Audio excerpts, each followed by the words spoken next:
in reference to shell casings being on the ground near the location. All right. Now, preceding that shell casings call that you got from Lieutenant Bruce, had there been another call at 193 Hendricks? I'm not familiar with that, but I believe so. All right. And when you got to 193 Hendricks, tell the jury what you observed. Based on my report, because it was quite some time ago, I was able to recover 17 what was identified as 5.56 shell casings and 6 9mm shell casings. Did you have an occasion, without telling what anyone said, did you have an occasion to speak to any persons on scene? No, ma'am. Did you observe any persons on scene? No, ma'am. All right. And once you collected those 17 5.56 shell casings and the 6 9mm shell casings, tell the jury how you preserved or collected them. Once shell casings are collected, they are then turned into our property, which is our annex building. I should be more specific. When they're collected, are they collected individually and put in a bowl and given to property, or do you do something different with them? From my knowledge, if I'm doing the collection, we collect them individually or all together, or we contact our crime scene technicians and they come out and collect them. And in this particular instance, was it you or a crime scene technician that collected the shell casings? Based on my report, it looks like that I was the one that collected them. All right. Now, when you collect them, do you put them in yellow envelopes and put anything on the envelopes, or do you something different? Do you do something different? Normal procedure. That is the procedure. You collect them individually, one shell case at a time.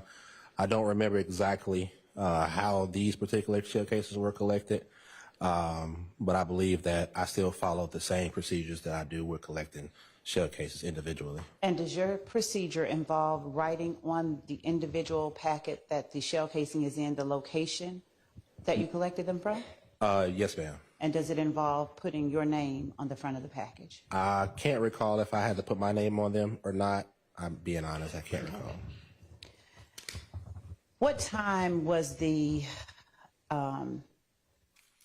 call that preceded your call? Was it earlier in the day, in the night, a few hours before, a few moments before you went out? Do you know? Prior to this particular call? Yes. I'm not sure. Okay. Do you record in your report anything about that location that aided you in knowing what to look for? And if you need to refer to your report, just say, I need to refresh my recollection. Read it to yourself and then let the jury know. Okay.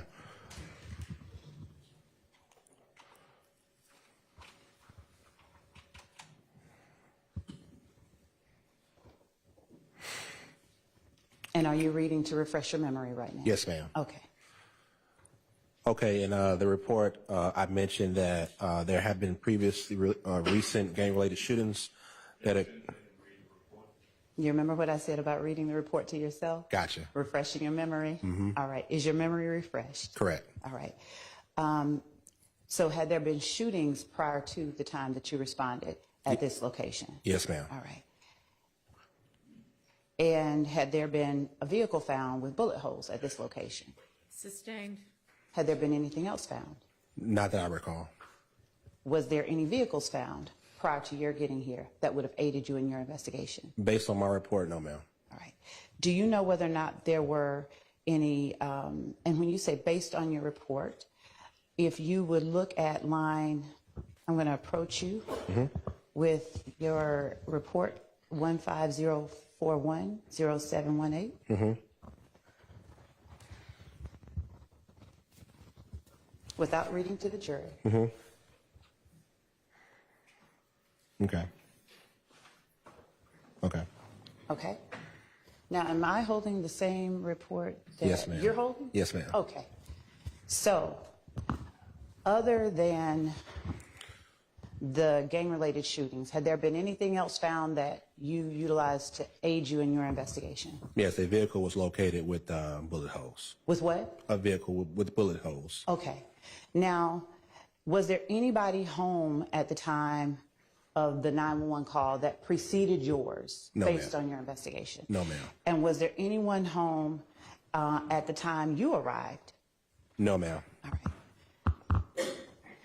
At the time of the 911 call that preceded yours, do you know, based on your investigation, and were you able to learn in order to further your investigation, whether any shell casings were recovered at the time of the 911 call that preceded your arrival? Objection to the extent that it calls for hearsay. Overruled. Can you repeat the question? Yes. Do you know, based on your investigation and to the extent that it aided you in your investigation, whether there were any shell casings located during the response to the 911 call that preceded your arrival? Do you understand the question? You say it proceeded after or before? The 911 call that preceded, that went before. So try a different question. Yes. Confusing anyway. Do you know whether or not anybody before you found any shell casings at that location as it related to the call Sergeant Bruce brought you back out on? And I would object because that calls for hearsay. Sustained. Were you aware of any other evidence besides the car riddled with bullet holes and the gang-related shootings regarding 193 Hendricks Avenue? Were you aware of anything else that helped you in your investigation? No, ma'am. Okay. And at the time that you went to that location, did you know whose home that was? No, ma'am. Did you know whose relatives those were? No, ma'am. The shell casings that you collected, 5.56 shell casings, describe those type of shell casings to the jury. They're longer than the average pistol shell casings. Like this skinnier. long, this long. I would say the second. Could you hold it about up? this 'Cause I long? can't do Yes, that. ma'am. All right, go ahead. Yeah, about this long. Okay. And you said they're longer than the what? They're longer than the average pistol shell casings. All right. And relatively speaking, the other type, the 9mm type, those are just regular small shell casings? Yes, ma'am. Those are smaller. The 5.56 shell casings, do you know what type of gun, based on your training and experience with the Atlanta Police Department, fires that type of ammunition? Normally AR-15 rifle style firearm. And did you, at the time you responded to the scene, observe or did you even go to the property to see whether there were bullet holes at the address you were responding to? No, ma'am, I don't remember. Was your only role at the scene to go and collect the shell casings that had been found? Yes, ma'am. All right. Now, when you arrived at 193 Hendricks, do you remember what that area looked like? Was there an alleyway near it? I believe so. Yes, ma'am. Okay. Did you note in your report an alleyway leading up towards 193 Hendricks? Yes, ma'am. And where in relation to that alleyway were the shell casings found? I will have to refer back to my report. Would you read it, refresh your memory, and look up after your memory has been refreshed?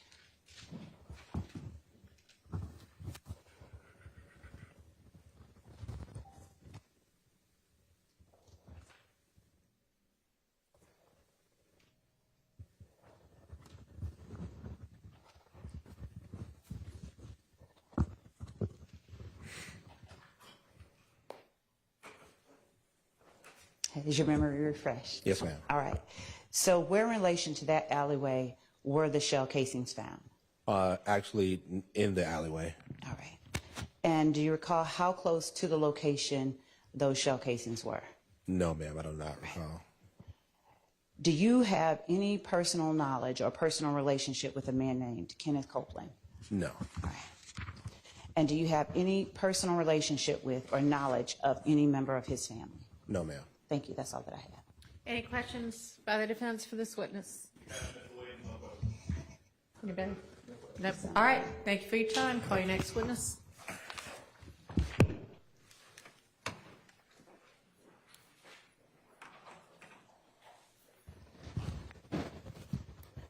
State calls Officer King.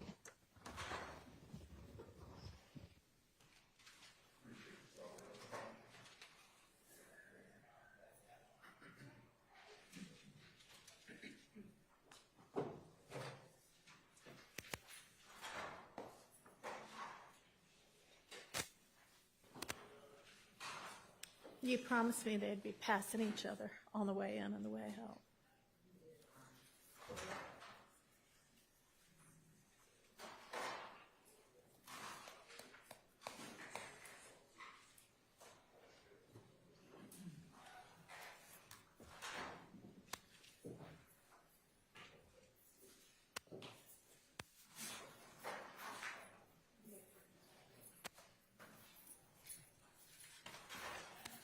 Before you proceed, Do you swear affirm the testimony you shall give to the court today will be the truth, the whole truth, and nothing but the truth? So help me.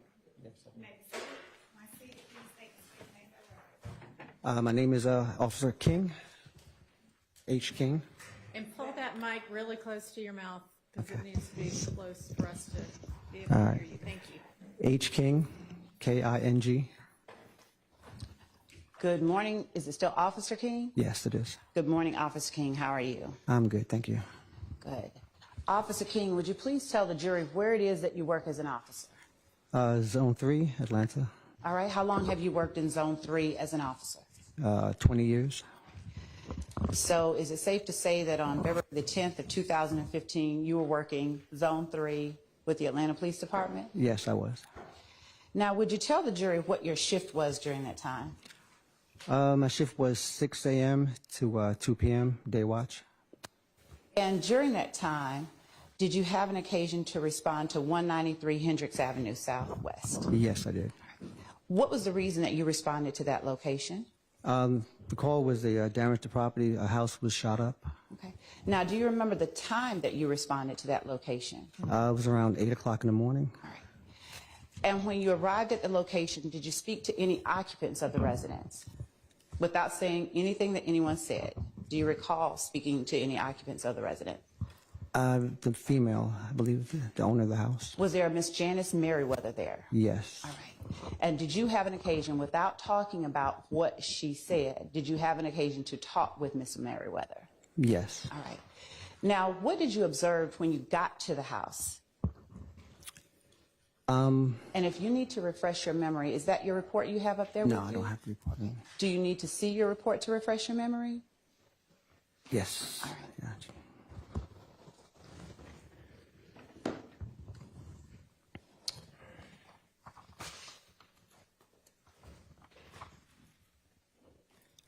I'm going to show you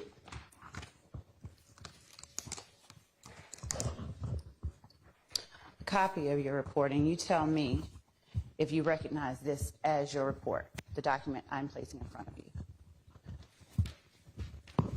Yes. And what was the incident number of your report? The incident number was 150410718. And again, what time did you respond? Refreshing your memory? 8:09 All right. AM? a.m. Yes. All right.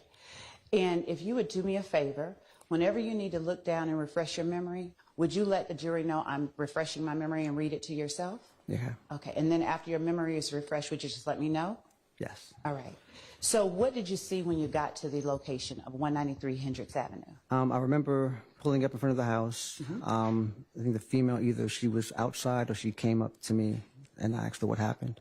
Now, when she came up to you, describe for the jury whether she was from what you could observe, whether she was calm, upset, frantic. What was her disposition? Concerned? I don't recall Okay. how she was. Yeah. Was this young lady an older young lady like myself, or was she a younger? Yeah, older. Okay. Now, after you met with Miss Maryweather, what did you do? I just asked her what happened, what did she see, and she told me the situation. All right. And what did you do after she told you the situation? I believe we went inside the house to see what was going on, see the damage. And what did you see inside the house? There were defects on the outside of the house. Okay. Do you recall how many defects? No, I do not. And do you indicate in your report anything relating to where it is that you saw the defects? If you need to refresh your memory, let me know now. No, it was on the outside of the house. Okay. Now, did you go inside the house and see any damage to other items, cabinets, bedrooms, walls, anything like that? I remember a flat screen TV was damaged, and there was some in the kitchen area. But And in your report, do you document any other areas? Do you need to refresh your memory? I need to refresh my memory. All right, go right ahead.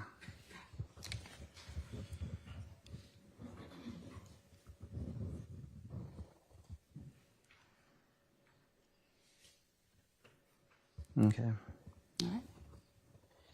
Now, Has your memory been refreshed? Yes. All right. Do you, at the time that you go to the residence, do you see or observe any damage on the inside of the residence? The walls in the bedroom, hallway, Okay. the kitchen area. Now, did you call or did a crime scene technician come out and process the scene? I did call, yes. Who did you call? It was ID Tech Charleston came. 7333 was his number. Now, Miss Maryweather, did she have a son by the name of Kenneth Hurst who lived next door? Leading question. Sustained. Did you document or did you recall whether Miss Maryweather had a son? Yes, there was a son on scene. Oh, who was that person on I scene? need to refresh. When you refresh, just look up and tell me I'm done. Okay. Thank you. All right, I'm done. All right. Who was the person that you talked to? Kenneth Hurst. All right. And did Kenneth Hurst give you a description of any vehicles that may have been involved? He stated that a neighbor told. Hearsay. Sustained. Based on the conversation that you had with Ms. Hurst, Mr. Hurst, and Ms. Maryweather, did you get any information to aid in your investigation about who or what happened Yes. when her house was shot up? He stated to me that a neighbor. Without stating to you what he said, did you go? Were you on the lookout for any particular vehicles after that? We were on the lookout for. Sustained. Okay. All right. Now, once you call ID Tech Charleston, did you stay and watch ID Tech Charleston collect the evidence that was collected? Yes, he stated he collected one. Okay. Shell casings. All right. And so did ID Tech Charleston also collect a projectile from the kitchen? Your Honor, I'm going to object to the leading question. Sustained. Was there anything else that was collected? That the shell casing he did recover was from the kitchen. All right. After you came and responded to the scene, did you do anything else as related to this particular incident ending in 0718? No. All right. Now, had you responded to this incident location any time prior to that Not date? to my knowledge, no. And did you respond to that incident location at any time after that date as it relates to this shooting? No. I wasn't the beat officer. Okay. And without saying what anyone told you, did you document in your report the details of, or at least some details of the conversation that you had with Miss Maryweather? Yes. You said yes? yes. If you need to refresh, go ahead and look at your Oh, report. no, I remember. Don't say what she said, though. Don't say what she said. Okay. We did have a conversation as to.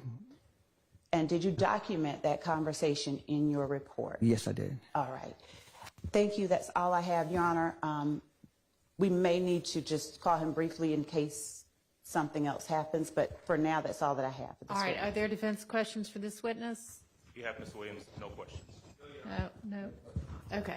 So are you asking that he stick around? Yes, I'm asking Okay. that he temporarily. All be right. excused. You're excused from the stand, but you're not released. So if you can just stick around until the state lets you know one way or another. Okay. Thank you. Call your next witness.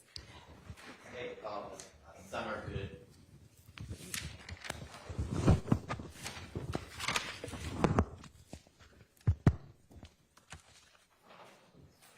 Are y'all able to hear the witness? Okay. Yeah. I'm wondering if that other mic would be better. 'Cause, yeah.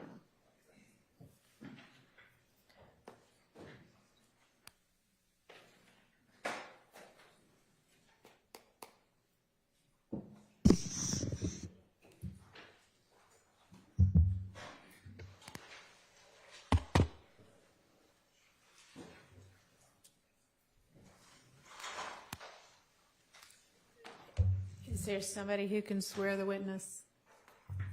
Where did all the... Right here.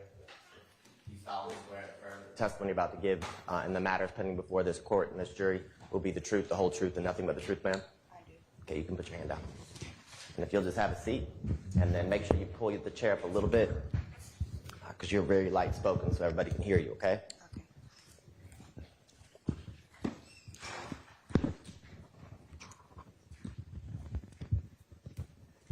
Now, good morning. Good morning. Can you tell the jurors, Ms. Good, where are you from? Atlanta, Georgia. Okay. Are you born and raised? Yes. Okay. And what do you do for work? I'm a clerk.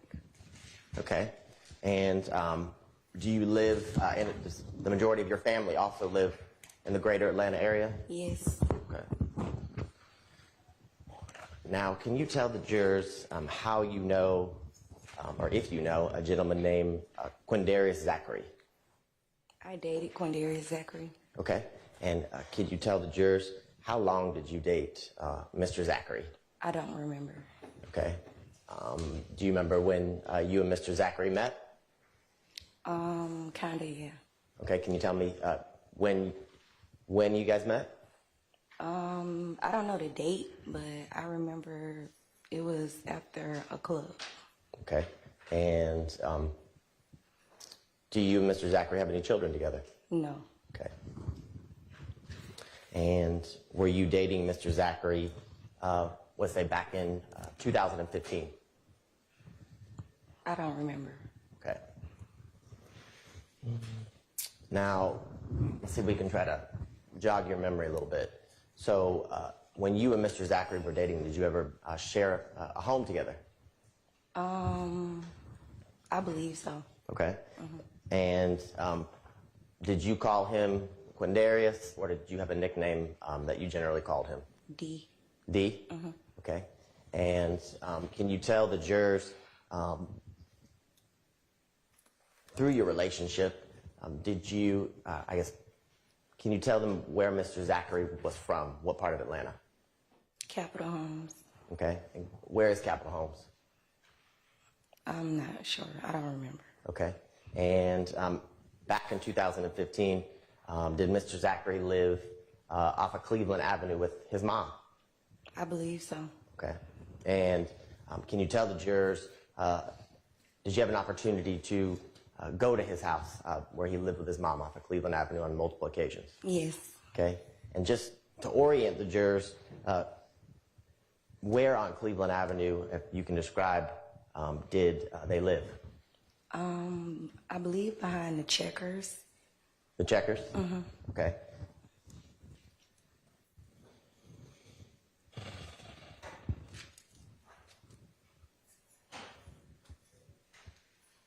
Now, during your time that you spent in a relationship with Mr. Zachary, can you tell the jurors, did you have an opportunity to kind of meet some of his friends or associates? Yes, I did. Okay. Did you have an opportunity to meet a gentleman named Antonio Sledge? Yes, I did. Okay. And what about someone named Shannon Stillwell? Yes. Okay. And what about someone named Jeffrey Williams? No. Okay. Do you know, was that somebody that Mr. Zachary would spend time with, someone named Jeffrey Williams? That's what he told me. Okay.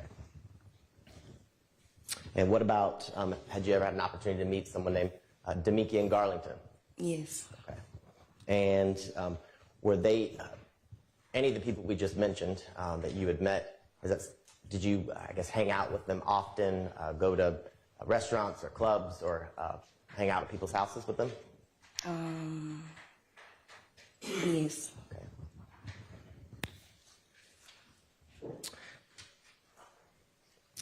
Now, in the time that you were dating and in a relationship with Mr. Zachary, can you tell the jurors, did you ever see him with firearms that he owned? Yes, I was with him when he purchased one. Okay. And can you tell the jurors, when you were with him, where did he purchase a firearm?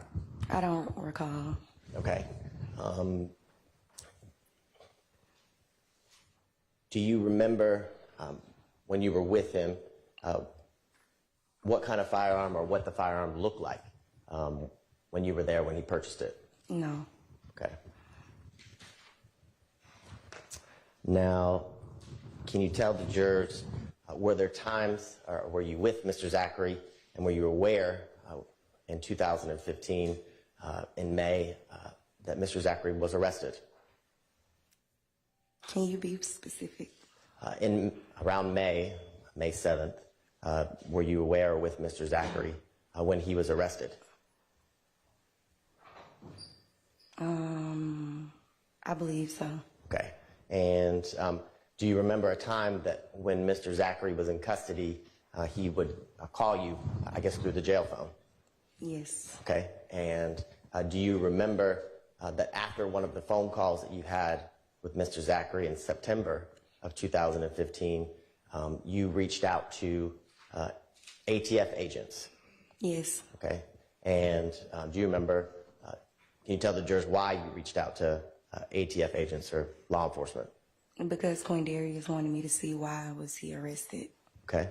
And after that phone call on September 16th of 2015, did you go and meet with some agents and detectives at the City of Atlanta Police Department a couple days later? I did. Okay.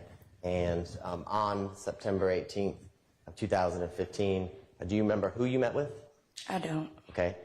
Can you tell the jurors or describe for them, was it a man, a woman, was it both? I don't remember. Okay. Do you remember multiple people being in the room when you were speaking with law enforcement on September 18th? I believe so. Okay.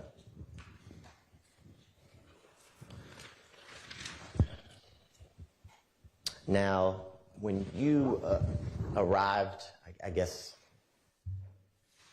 to speak with the law enforcement agents, can you tell the jurors, did you talk with them about some of the guns that you knew that Mr. Zachary owned? I believe so. Okay. And can you tell the jurors, did you talk with them about some specific guns that he shared or gave to some friends that we've mentioned here today? I remember hearing it, but I don't remember it actually happening. Okay. So when you say you remember hearing it, prior to today, you had an opportunity to listen to a recording of your interview with ATF agents and members of the Atlanta Police Department. Mm-hmm. Yes? Yes. Okay. And when you listened to that recording, did you recognize your voice? I did. Okay. And it's something that you listened to from start to beginning? Yes. Okay. And was there anything about that recording when you were speaking that made you think it wasn't your voice? No. Okay. And do you actually, you remember, or do you remember actually going to meet with them back in 2015? Maybe not the context or content of what was said, but you actually remember going to that meeting? Yeah. Okay. Okay, and during that meeting, do you remember talking with and telling the detectives that Mr. Zachary had given a firearm to Antonio Sledge? Yes. Okay, and do you remember talking to and describing the firearm that he had given to Antonio Sledge? Not really, but okay. Do you, in listening to the recording, do you remember telling the detectives that he gave Antonio Sledge a small black handgun, the one that you were with him when he purchased it? I do. Okay, and Yes.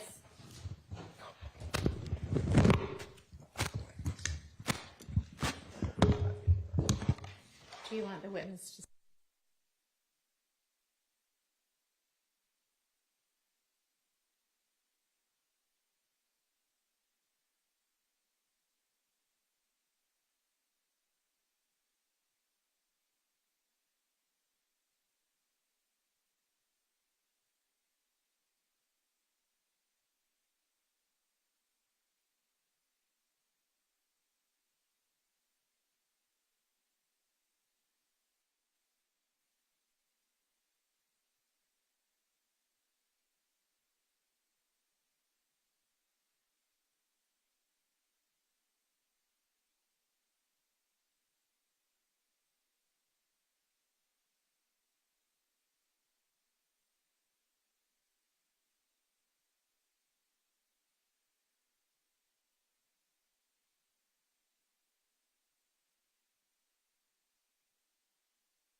So I want to talk to you, pivot just for a second.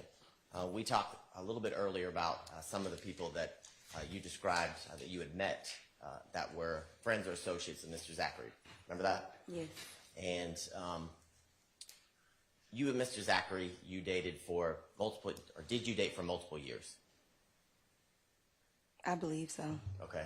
And in the times that you and Mr. Zachary dated, can you describe for the jurors, did he, based on your personal knowledge, hang out with Mr. Williams, Jeffrey Williams, on a number of occasions? Objection, hearsay.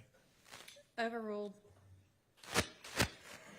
You want me to answer that? Yes. I've never actually seen him hang out with him. Let me ask you this question. Did, you're familiar with social media, Instagram, Objection Facebook? to the leading question. Are you familiar with, Overruled. Well, yeah. are you familiar with social media like Instagram, Facebook, Twitter, things like that? Yes. And do you have those things? Yes. And did Mr. Zachary back then also have Twitter, Facebook, Instagram, all of those good things? I believe so. And in the number of years that you were in a relationship with Mr. Zachary, did you see photographs of Mr. Zachary and Mr. Williams together? Yes, but I didn't think he knew him then. Okay. Well, when you saw your testimony, you saw photographs where they were hanging out, correct? Yes. Okay. And Yeah, no, I'm going to object. That's a mischaracterization of the witness's answer. I'll rephrase. Were they hanging out in the photographs? I don't know if they was hanging out. I'm not sure. I wasn't there, but it was a picture of them together. Okay. And did you see pictures of the two of them together on multiple occasions? I believe so. Okay. And in the times that you were in a relationship with Mr. Zachary, did he travel with Mr. Williams? Objection, hearsay. I don't remember. Rephrase. Were there times when Mr. Zachary was traveling and you and Mr. Zachary be on a FaceTime call and you would see... Objection to that leading question. Did you FaceTime Mr. Zachary when he was traveling? I don't remember. Okay. Do you remember telling the agents that there were times that you would FaceTime Mr. Zachary when he was traveling? I believe so, but I don't remember actually FaceTiming him while he was traveling. Okay. Well, do you remember in the recording that you listened to, you described FaceTiming with Mr. Zachary at times? I believe so. And in one of the occasions that you described, or do you remember one of the occasions that you described FaceTiming with Mr. Zachary that he was traveling with Mr. Williams? I don't remember. Okay. And do you remember, would you dispute that you said that during the recording that you listened to? Can you repeat that question? Would you, in the recording that you listened to, if that's in there, would you dispute that? Would you say that isn't true? Are you asking would I say that it's true that he was traveling with Mr. Williams? Yes. I don't know. Okay. And do you remember during that interview you also talked about times that you dropped Mr. Zachary off at the studio and Mr. Williams was there? Objection calls for hearsay. It's leading. It's speculation. Sustained to leading. So let me break that down. Were there times during your relationship with Mr. Zachary that you dropped him off at different studios? I don't remember. Okay, do you remember telling the detectives that was something that you would do? I believe so. And do you remember telling the detectives on at least one occasion when you dropped Mr. Zachary off at the studio, Mr. Williams, you saw Mr. Williams? I don't remember. Okay, you don't remember telling the detectives that? I remember listening to it and seeing it, but I don't remember seeing him. So you heard yourself say that? I did hear myself say that. Now, during that interview with the ATF agents and the Atlanta Police Department, God bless you. Scared me. Now, you talked about other firearms that Mr. Zachary had given to I'm going to other object to the friends. leading question. Overruled. You can answer the question. Can you repeat the question? I'm sorry. Yes. Do you remember talking and telling the agents and the detectives in September of 2015 about other firearms that Mr. Zachary had given to other friends? I do, but I don't remember any other firearms. Okay. And when you say I do you remember hearing yourself say that when you listened to the recording? I do. Okay. And do you remember hearing yourself say during that interview and on the recording that he gave? Your Honor, I'm going to object. It's based on hearsay. I might have to look at the recording, the Okay. interview. State would say that it's accepted into hearsay because it's impeachment due to a prior inconsistent statement of Mr. Zachary. Same objection. There's no predicate for impeachment by an inconsistent statement. Yeah, that's our issue that we discussed up here.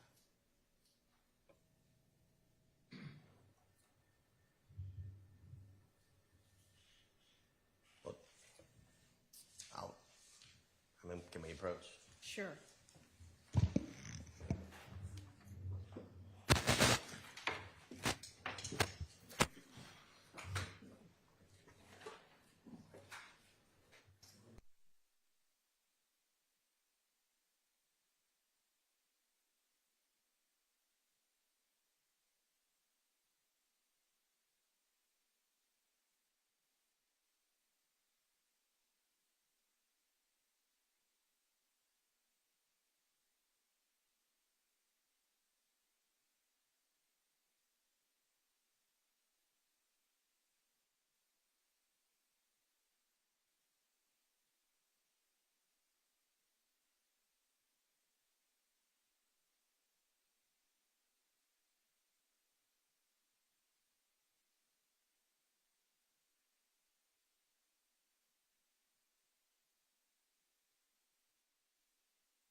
during the interview in September of 2015, where you described that Mr. Zachary and Mr. Williams were friends. Do you remember saying that?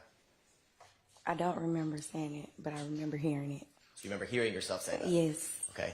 Do you also remember or hearing yourself say and describe that Mr. Zachary and Mr. Williams traveled to places like Miami on multiple occasions? I I'm going remember. to object again on the grounds of hearsay. She has Overruled. personal knowledge. Well, I sustained as to that. I Do you assume that's remember- what you're asking. Do you remember telling the detectives and the agents that you had personal knowledge that Mr. Zachary and Mr. Williams traveled to Miami on multiple occasions? I don't remember. Do you remember hearing yourself say that? I do. Okay.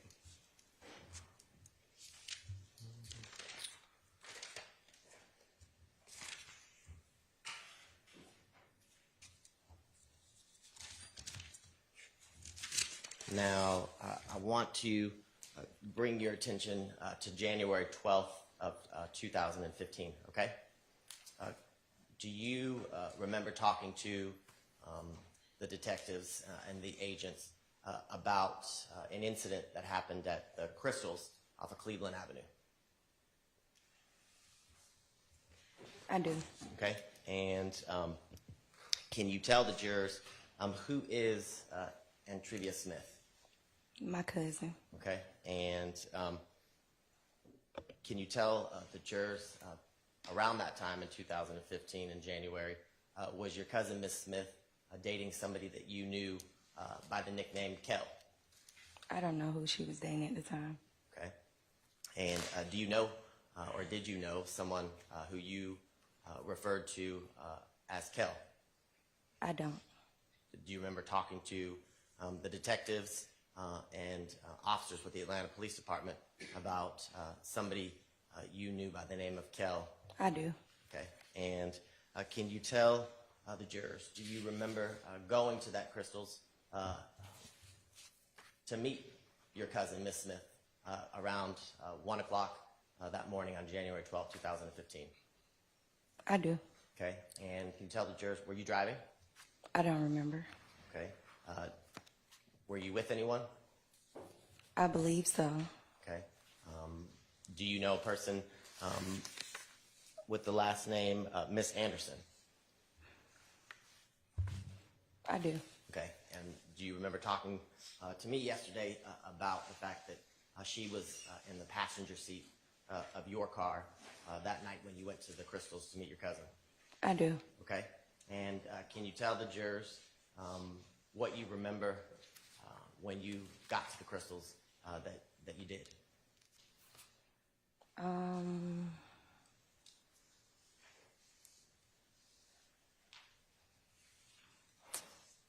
I remember pulling up on the side of my cousin, and me and her was talking and playing, and then we heard a gunshot. Okay, and can you tell the jurors, you said you heard gunshots. Do you remember talking to the A gunshot. Okay, do you remember talking to the detectives and telling them where the gunshot came from? I do. Okay, can you tell the jurors? I believe I told them that the guy in the passenger seat had shot the gun. Okay, and in the passenger seat of whose car? My cousin. Miss Smith? Yes. And can you tell the jurors, I guess, who that person was in the passenger seat of your cousin's car, Miss Smith? I don't know him, so I don't know, but they told me that it was the guy that she was dating. Well, I don't want you to tell me what anybody else said, but let me ask you this question. Do you remember telling officers that responded that night, as well as agents and other detectives on September 18th of 2015, that the person in the passenger seat of your cousin's car was someone that you knew by the nickname Kel? I do. And do you remember hearing yourself on that recording and from that night on January 12th, describing to them how you had just requested him on Instagram? I do. And do you remember providing them with the Instagram handle for Mr. Kell? I do. Okay. And do you remember the Instagram? Do you remember what Instagram handle you told the officers and the detectives what Mr. Kell's handle or ID was? I think I believe. I don't know. Okay. You said you think you believe so? I don't really remember. Okay. Well, can you describe for the jurors or tell the jurors the handle that you remember giving to the Atlanta Police Department that night?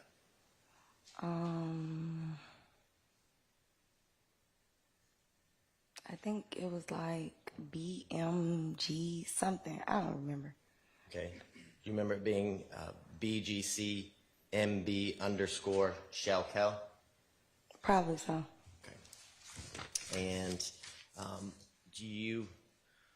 can you tell the jurors what kind of car was your cousin driving that night? Do you remember? I don't.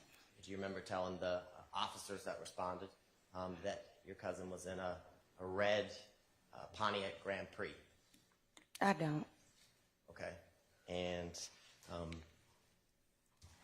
can you tell the jurors after the officers arrived, after the shooting incident, well, first, were you injured? I was not. Okay. And can you tell the jurors after you spoke with the officers where you went? Do you remember? I don't remember where I went. Okay. Do you remember telling them and talking to me yesterday about the fact that you went to Mr. Zachary's home off of Cleveland Avenue that we talked about today where he lived with his mom? I believe so, but I don't remember where I went. Okay. And do you remember telling the officers and talking to me yesterday that when you got to Mr.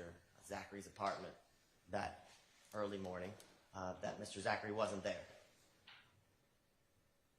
I believe so. Okay. And do you remember what you told the detectives and what you told me yesterday as to where he was on January 12th of 2015? I believe I said Miami. Okay.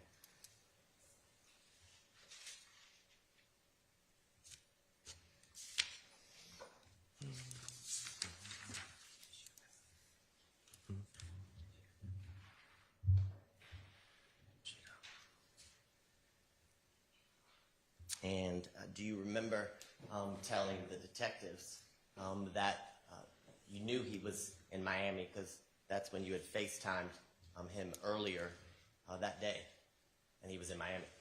Probably so. Okay.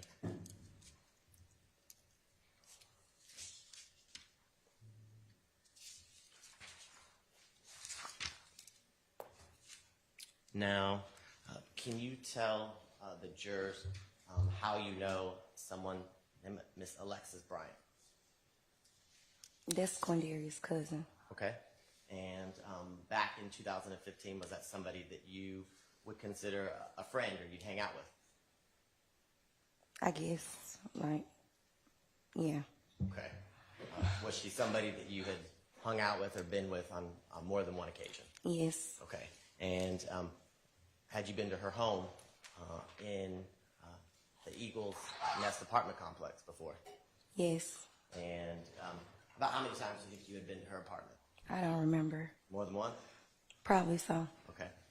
And can you tell the jurors, have you ever been to a club here in Atlanta called Club Crucial?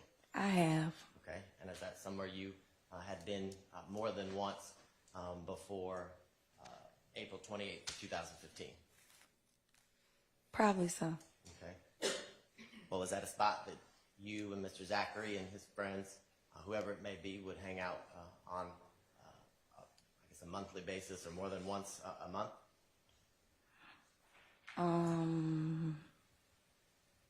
I guess you could say that. Okay. Now, do you remember talking to the detectives back in September of 2015 about a fight that you saw at Club Crucial on April 28th of 2015? I do, but I don't remember a fight. I remember hearing it, but I don't remember a fight. Okay. And when you were listening to that recording, do you remember telling the detectives that the fight. Objection to the leading question. Do you remember telling the detectives that Mr. Garlington was jumped that night? I remember hearing myself say that. Okay. And you remember hearing yourself say that you actually witnessed the fight? I remember hearing myself say that. Okay. And do you remember during that recording, who you told the detectives kind of jumped in to help Mr. Garlington when he was being beat up? I remember hearing myself say Antonio Sledge. Okay. Do you remember also telling the detectives that person you knew as Tay jumped in to help as well? I don't remember telling. I remember hearing myself say it. So I remember hearing myself say that. Okay. And can you tell the jurors, how do you know Tay? I don't remember how I know him. Okay. Do you remember telling the detectives that you knew Tay through Miss Bryant? Probably so. And telling the detectives that Tay was Miss Bryant's boyfriend? Probably so.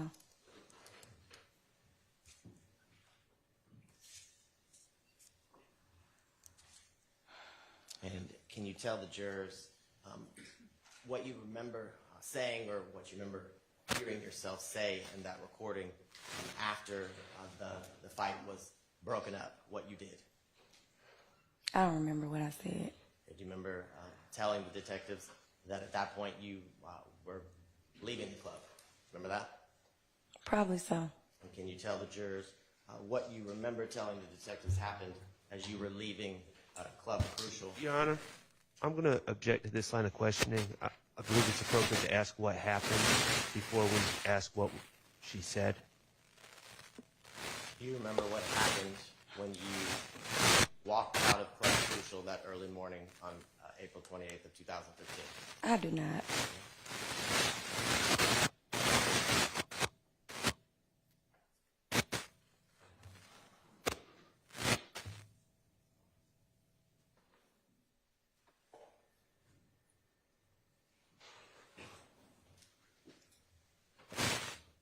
I don't know what it is. It's not me. I'm not wearing one.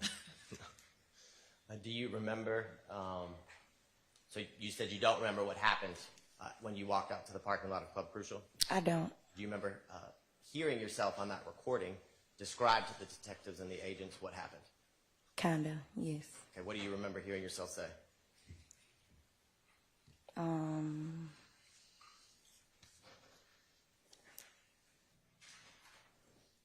I believe I said I went to Alexis Bryant's house. Okay, and what did you tell the detectives happened before you went to Miss Bryant's house? I don't remember. Okay, you don't remember telling the detectives and then talking to me yesterday and telling me that when you were in the parking lot, a shooting happened at Club Crucial. No, I don't remember telling you that either yesterday. Okay, and now you said after you left Club Crucial, how did you get to Miss Bryant's house? I don't remember. Okay, and when you say you went to Miss Bryant's house, is this the same apartment that we talked about a little earlier that you had been to on multiple occasions? Yes. Okay, and can you tell the jurors who was at Miss Miss Bryant's house when you went there that early morning on April 28th? I don't remember. Do you remember Alexis being there? Not really, but I'm pretty sure she was there. Okay. Well, do you think that you went to Miss Bryant's house by yourself? No. Okay. Did you have a key to Miss Bryant's house? No. So in order to get in, would Miss Bryant or somebody she lived with have to let you in? Yes. Okay. And you got into her apartment that morning, right? Yes. Okay. And do you remember how long you were at Miss Bryant's home? I don't. Let me ask you this question. You said you don't remember, but how do you know that you were there? Because I remember I was there. Okay, so you remember that part? Yes. Okay. Now, can you tell the jurors while you were there what happened that early morning at the apartment? I was asleep.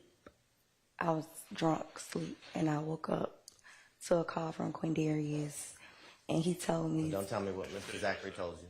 Just tell me what you remember hearing or what happened at the apartment that you physically observed or heard. I heard gunshots. Okay. And do you remember how many gunshots you heard? No. All right. And is that what woke you up, the gunshots? The second time, yes. Okay. And after you heard the gunshots, can you tell the jurors kind of what happened or what was going on inside of Miss Bryant's apartment? Do you remember? What you mean? Well, did you get up? Did you leave? Did you go back to sleep? What did you do after you heard gunshots? I don't remember what I did. I just remember waking up the next morning at my mom's house. Okay. And, well, let me ask you this question. When you heard gunshots, do you believe, do you remember if it was more than one, two, was it multiple? It was multiple. Okay. And did hearing the gunshots, or the gunshots that woke you up the second time, did that surprise you? Like, were you expecting to hear gunshots that night? No, but it didn't surprise me either. Okay. Why not? It just didn't.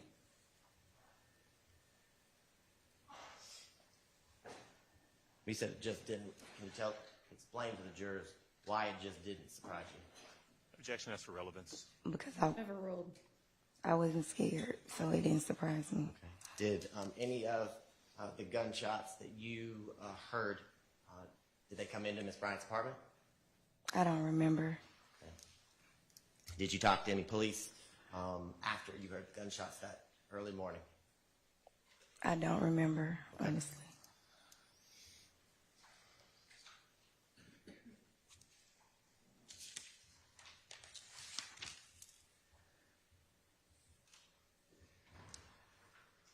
Now, let's talk a little bit about something that you listened to in the recording with the agents in September of 2015.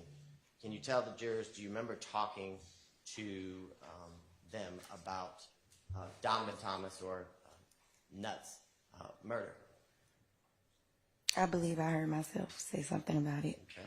And do you remember talking to the detectives about where Mr. Zachary was when Mr. I'm going to object to the hearsay, that it calls for hearsay.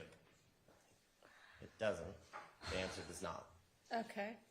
I'll listen to the rest of the question and then make a determination. Do you remember talking to the detectives about how you knew where Mr. Zachary was when Mr. Thomas was killed? Okay, overruled. I believe so. Okay. And do you remember telling the detectives that he was actually... Objection to the leading question and that it calls for hearsay. Do you remember what you told the detectives as to why you had personal knowledge of where Mr. Zachary was? I do. Okay. Can you tell the jurors? I was with him. Okay. And when you say you were with him, were you at his house, your house? Do you remember? I don't remember. Okay. And do you remember talking to the detectives about how you had personal knowledge of where Antonio Sledge was during that time? I do. And can you tell the jurors a little bit about that, how you knew where he was? I believe I told them that they were on FaceTime together.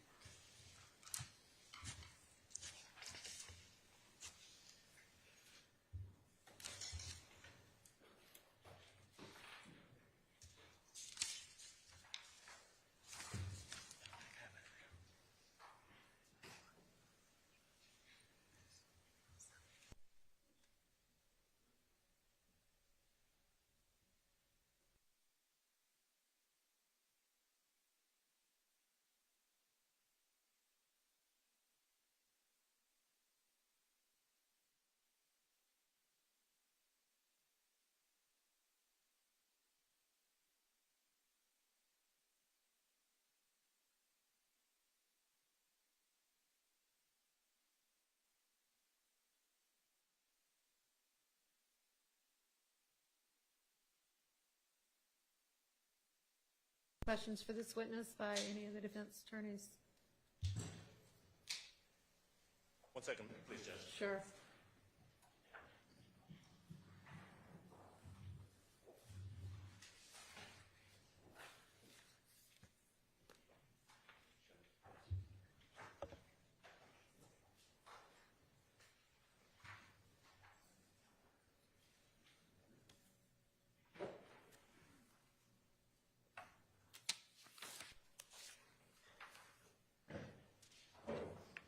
No questions from Mr. Williams. Anyone else? All right, Ms. Good, thank you for your time. You're excused. Call your next witness. Okay, we'll call Sergeant Fernandez. Okay.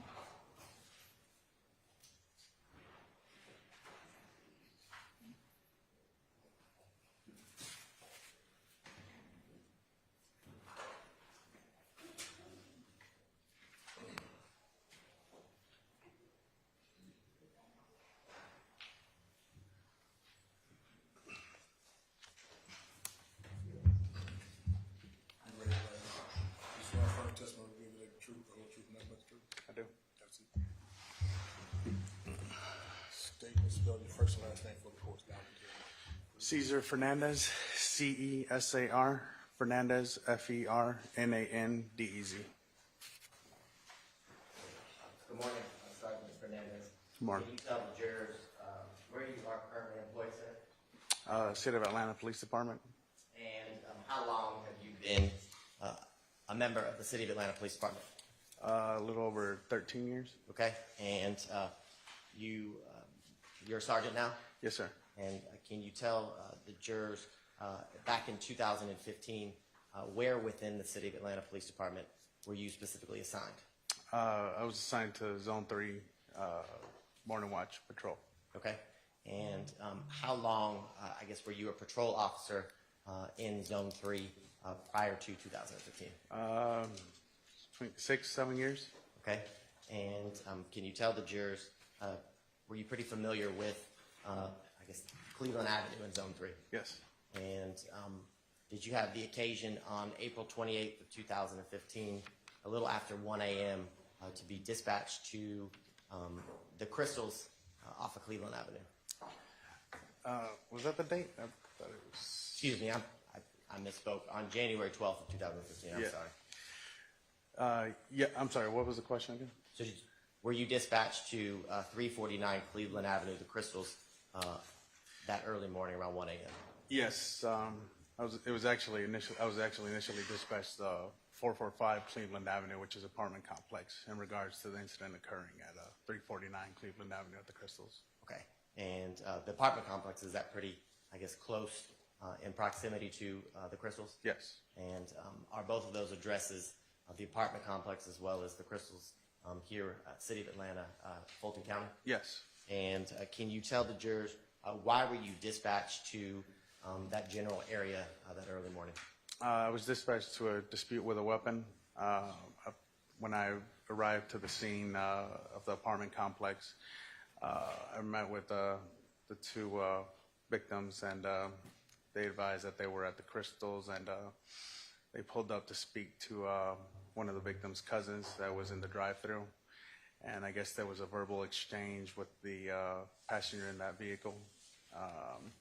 At some point, that passenger pulled out a weapon and fired a shot into the air. Okay, and the two females that you spoke to when you arrived was that Miss Good and Miss Anderson? Yes. And after you took their statements, did you physically go to the Crystals? I had another officer check the actual Crystals location for any evidence. Okay, and were you able, or was, based on your knowledge of the investigation, any ballistics or shell casings found? No, we didn't. We weren't able to locate any casings. It was likely that the casing was possibly within the vehicle, since the weapon wasn't outside of the vehicle, from my understanding. Okay, and you were speaking with Miss Good. You mentioned that she talked about her cousin. Mm-hmm. Correct. Yeah, okay. And do you remember the name that she gave you of her cousin? I'd have to. Looking at your report would refresh your recollection. Yes. When you're done, just look up.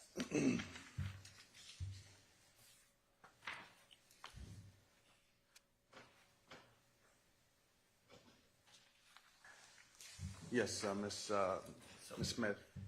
Did looking at your report refresh your recollection? Yes, Okay. And can you tell the jurors what was the name of Miss Good's cousin? Miss Santrivia Smith. Okay. And in speaking with Miss Good, were you provided with the address of Miss Smith? Yes. And can you tell the jurors, do you remember what that address was? Yeah, I'd have to look at my report again. Looking at your report would refresh your recollection. Just look up when you're done.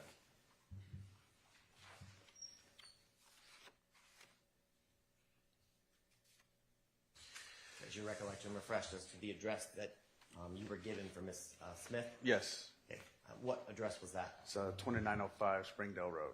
Okay. And after you were given that address, did you and some of your fellow officers go to that address? Correct. And can you tell the jurors when you all went to that address, what were you able to determine or what came about with that? The vehicle in question, Miss Smith's vehicle was parked in front of the apartment building where she resided. Okay. And did you attempt to make contact? Did you knock on the door? Yes, we attempted to make contact, but no one answered at the door. Okay. And after you attempted to make contact, can you tell the jurors what you kind of did next as it related to this part of the investigation? If I'm not mistaken, at that point we just made our notifications and notified investigators that the vehicle was in fact out there. I don't believe we did anything with the vehicle at that time. Okay. And just to go back to the incident, the crystals, did you attempt to get any video from, I guess, the exterior of the crystals that night? I can't remember what Officer Glass did in regards to that. I remember that the employees at the Crystals advised that they didn't. Sustained. Okay.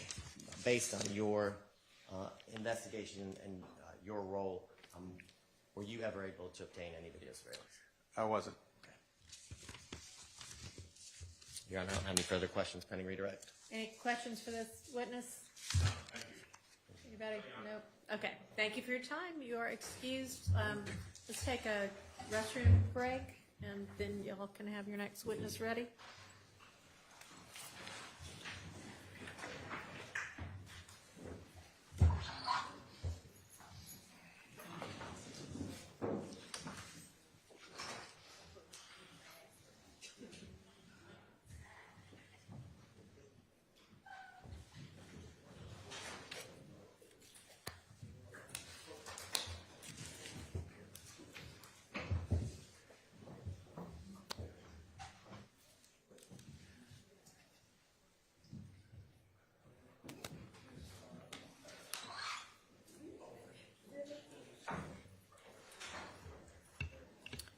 All right, we'll take 10 minutes or whenever the jury gets back.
We do need the court reporter.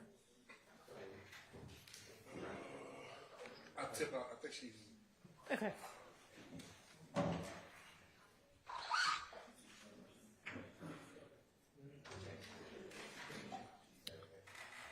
Y'all can go ahead and get the next witness in.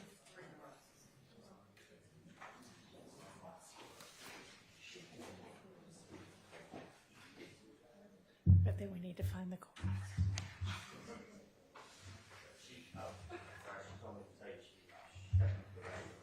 Okay, well, I'm sure she'll be right back. Thank you.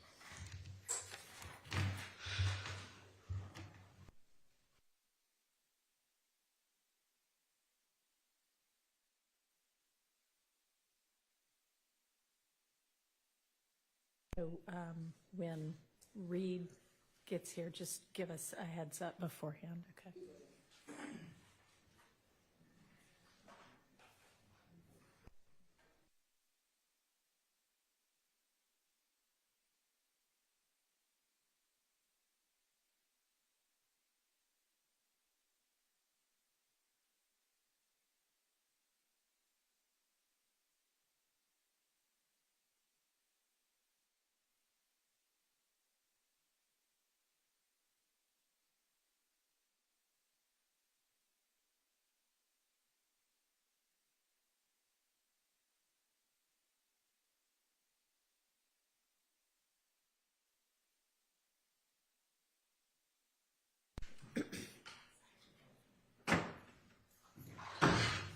We're ready.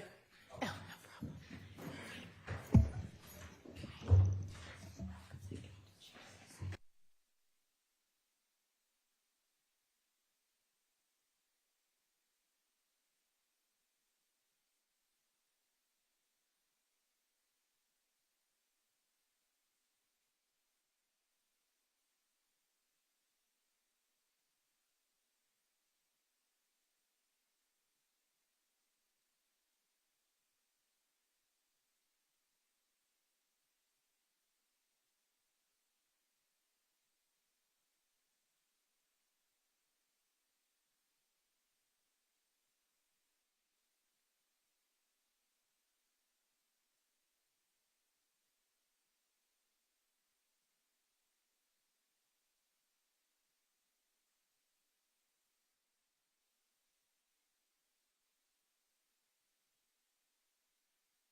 She hadn't been sworn. Can you stand up and be sworn? You raise your right hand. You swear firm testimony you give today the truth, the whole truth, nothing but the truth? Yes. I have a seat. State and spell your first and last name for the court. Please down into that mic. Wakethia Brock, W-Y-K-E-T-H-I-A. Pull that mic real close to you, okay? Wakethia Brock, W-Y-K-E-T-H-I-A. B-R-O-C-K. And Ms. Brock, good morning. Good morning. Where are you from? Atlanta. Okay. And were you born and raised here? Yes. All right. And do you work? Yes. What type of work do you do? I'm a manager. And in 2015, where did you live? Oakland City. Oakland City? Yes. And what was your address in 2015 in Oakland City? 878 Oakland City. Oakland Drive. All right. And how long did you live at that residence? Like 8 years. And so in 2015, you had lived there for 8 years? I guess, yeah. All right. And do you have any siblings? Yes. How many? It's 10 of us. 10. I want to specifically ask you about 2. Do you know someone by the name of Kenneth Copeland? Yes. Is that one of your siblings? Yes. And do you also know someone by the name of Rontrez Brock? Yes. Is he one of your siblings? Yes. Between the 3 of you, who's oldest? Rontrez. All right. And then who's next? Me. And then is Kenneth younger than both of you? Yes. Right. Back in 2015, did Kenneth ever live with you or stay with you at your home on 878 Oakland Drive? Yes. All right. How often would he stay at that home? Whenever. Did you say whenever? Yes. All right. I'm going to show you what's been admitted as State's Exhibit 1 Triple D. It'll come up on that screen right in front of you if you don't want to have to strain your neck. Do you recognize what's in State's Exhibit 1 Triple D? Yes. How do you recognize what's in State's Exhibit 1 Triple D? That's where I stayed. It is at the house at 878 Oakland Drive. Yes. Now, Rontrez Brock, did he ever live at that home with you and Kenneth? Yes. All right. And in 2015, did Rontrez have another address where he was living? I don't remember. Okay. Did he ever live off of Maury Avenue? Yes. Okay. And is that the Village at Carver Homes? Mm-hmm. Is that a yes for me? Yes. Right. And do you know while Rontrez was living at the Village at Carver Homes, would Kenneth Copeland ever stay with him at that location sometimes? Yes. Right. And back in 2015, do you recall if your brother Rontrez had a vehicle? I guess, yeah. Specifically, Ma'am, I'm going to need you to just pull the whole mic closer to you. It moves. Like, pull the base of it closer to you. Specifically, do you remember if he ever had a white Dodge Charger? Yes. Now, I want to direct your attention to January 13, 2015. Did you ever have the occasion to call the police to come to your home? I did. Why did you have to call the police to come to your house? Because I got a threat on Instagram. Okay. And once you got the threat on Instagram, was there else at your home? Say it again? You got a threat on Instagram. Was there anything else? Was there any other reason why you called the police? No. All right. Did you ever have any damage to your home? When? Before or after? After receiving the threat? Okay, make it make sense with. Sure. Let me ask you this. Did you ever have your home shot with bullets? Yes. Okay. And was that around the same time you received this threat? That was after I got locked up. Okay. When did you get locked up? After I called the police. Okay, so you got a threat, Mm-hmm. got locked up, and then you called the police? I got a threat. I called the police. They escorted me to my grandma's house. They called me back out and locked me up. Okay. Once you were locked up, did you ever come home and found that your home was had been shot at or shot up? Yes. All right. How long between the time you got locked up and the time you got home? Do you remember how many days that was? It was the same day. The same day. Mm-hmm. Okay.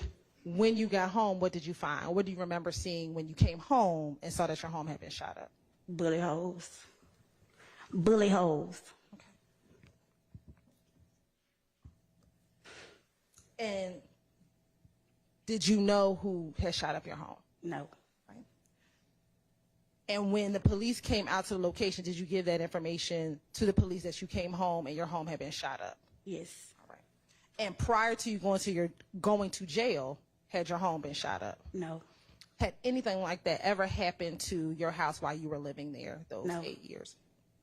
I'm going to show you a few other pictures.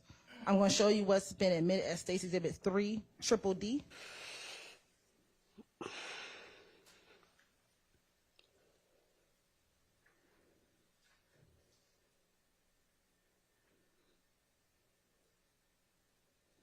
Were you out there when the police took any of these pictures? No. All right. I'm going to show you 15 Triple D.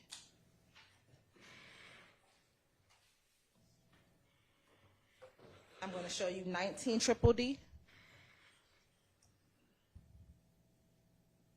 23 Triple D. 24 Triple D. 28 Triple D. And 29 Triple D. Was that the holes and the damage that you found to your home when you came home after being released from jail back in January 2015? Yes. Okay. And is that everything that you showed the police back when you called the police to report that this occurred at your house? Yes. All right. Court's in.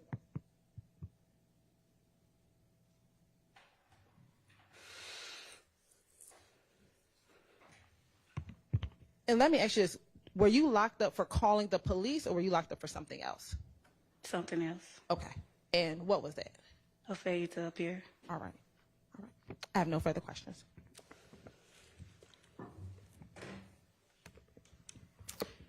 Thank Any you, Your Honor. defense attorneys? No with questions.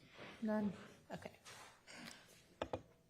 All right, Ms. Brock, thank you for your time, and you are excused. Call your next witness.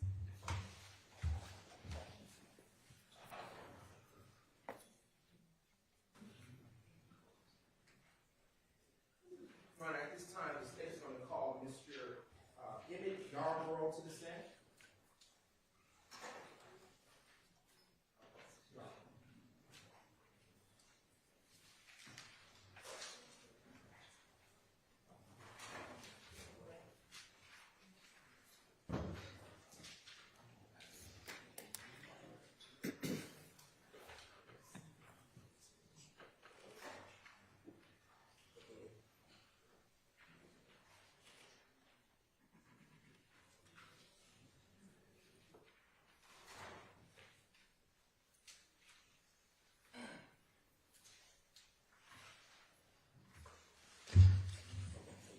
Raise your right hand.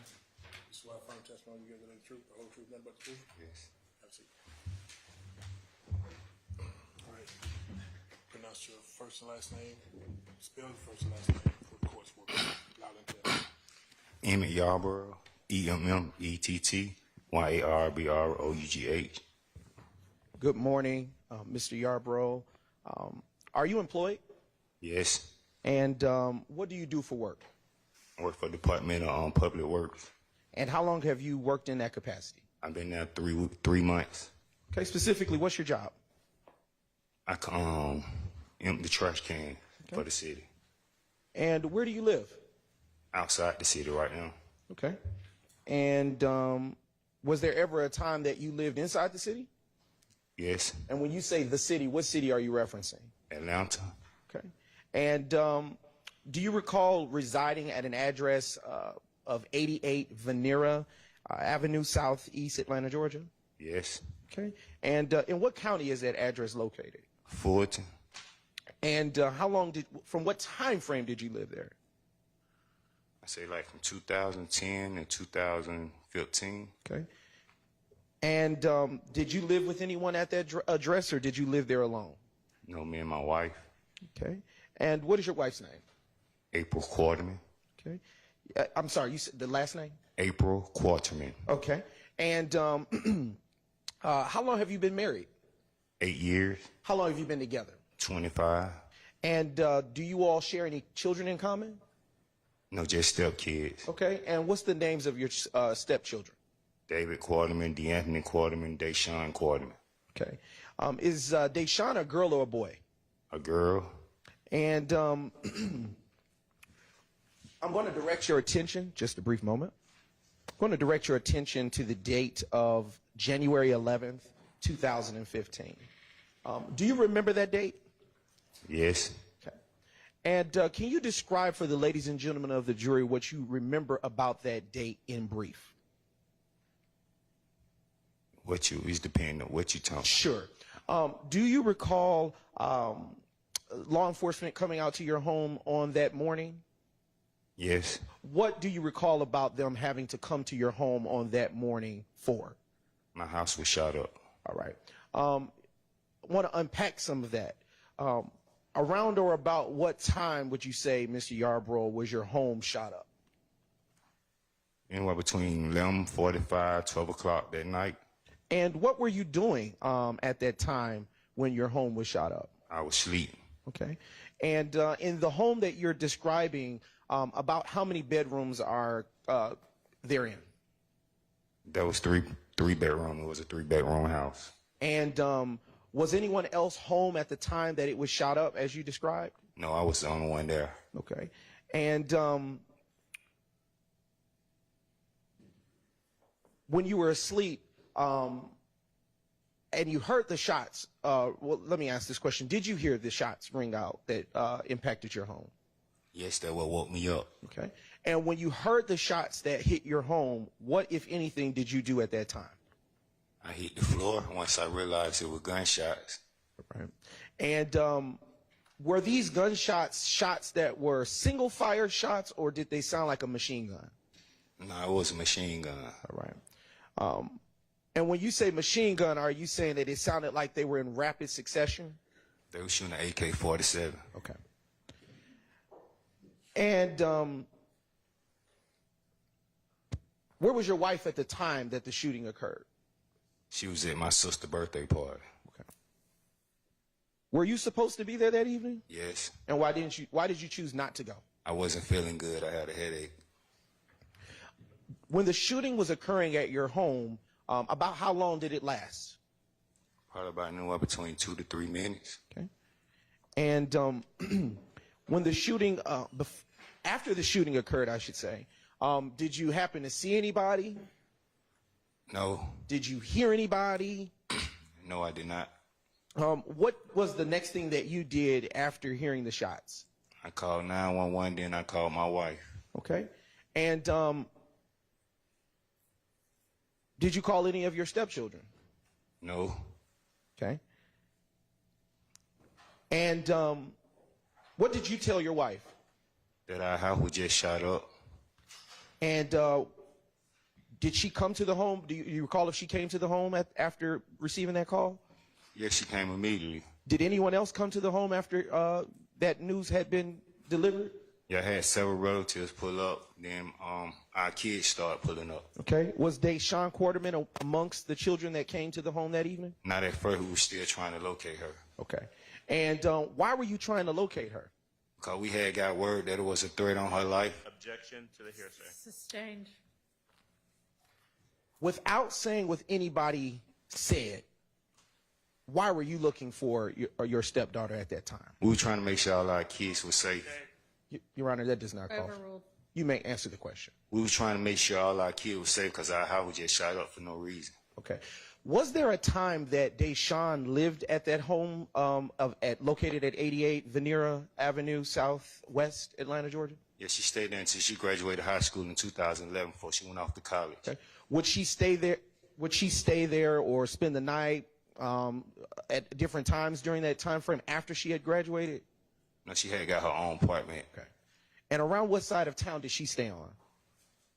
Over there off of, by Carver home. Okay. And what side of town do you know that to be? The west side. Okay. And do you know, can you describe what relationship, well, let me ask this question. Do you know a person by the name of Kenneth Copeland, a.k.a. Lil Woody? Yes. How do you know Lil Woody? He has a child by Deshaun, which is my granddaughter. And how old is that child? She's 10. She turned 10 this year. Okay. And were there ever times where Deshaun and Lil Woody would be over your home together? Yes. How often would you say that Lil Woody would be present at your home? It wasn't often because I actually didn't want a lot of people at my house. Okay. Was there any particular reason? Let me rephrase. Did you have a problem with Woody being at your home? I had a problem because I had a daughter who had a boyfriend who wanted to spend the night with her, and I wasn't going to allow that. That's fair. That's fair. Did you have any other reason to not want to not want Woody near your home? Objection to relevance. Overruled. Could I answer your question? Yes, you can.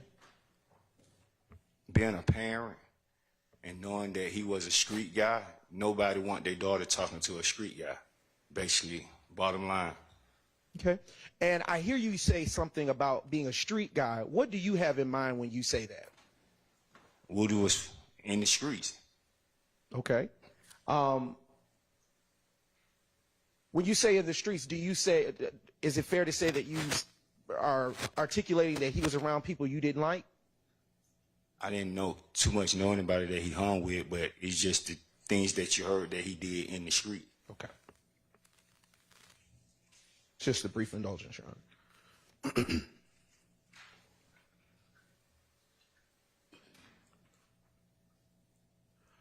When the gunfire hit your home, were you impacted by any of the shots? No, was I hurt? Yes. No. Okay. Do you know anyone else in the community or nearby area to have been hurt or their home affected by the gunfire? Cause for hearsay, objection.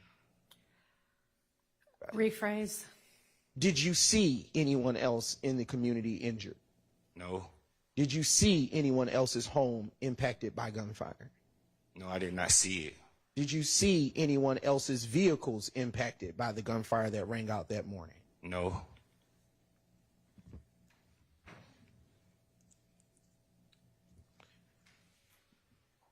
How long did your daughter, Deshawn Quarterman, date Lil Woody? I think they wound up separating probably like a couple of months after the baby was born because he was in and out of jail. I'm sorry, you said after the... They broke up a couple of months after their baby was born. Okay. Sorry. And do you know if they ever resumed their relationship after that initial breakup? No, they were just friends. Okay. And I want to circle back to something you said earlier when you testified about initially hearing the shots. How do you know that the shots were an AK-47? I'm from the projects. I know what an AK-47 sound like. Okay. And is it fair to say that you've heard it shot on more than one occasion? Just once again, I'm from the projects. Okay. Yes. All right. And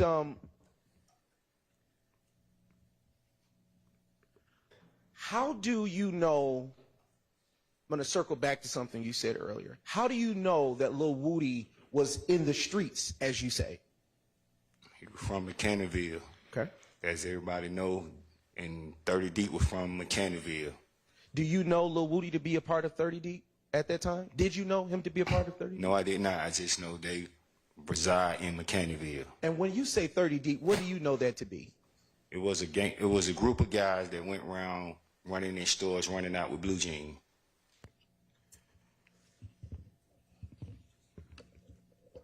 You started to say something, and it sounded like you hesitated. Were you about to say, what were you about to say? About what? About 30 Deep, when you said it was a group, and then you hesitated. What were you about to say? It was a group of guys that ran in and out of stores stealing blue jeans. Is it fair to call that group of guys that do what you just described a gang? Objection.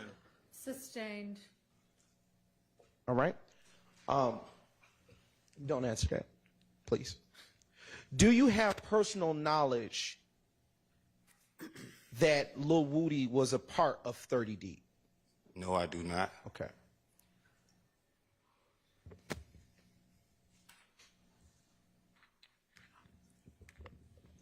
When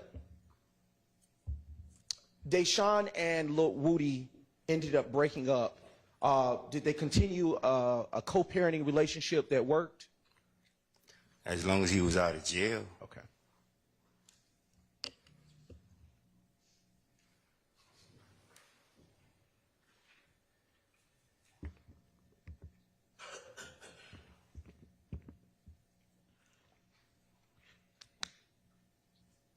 Did you know the group that you described Lil Woody to be around ever to be known as the Blue Jean Bandits? I think the media gave him that name. Sustained. Do you know the name of Blue Jean Bandits? Objection, Your Honor, relevant. Sustained.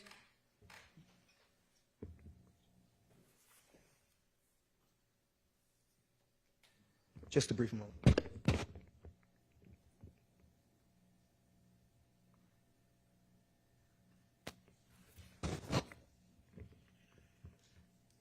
Your Honor, may we approach? I'm sorry, what did you say? May we approach, Your Honor, on the last ruling, briefly? You may.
All right, you can proceed, Mr. Brown. Thank you, Your Honor.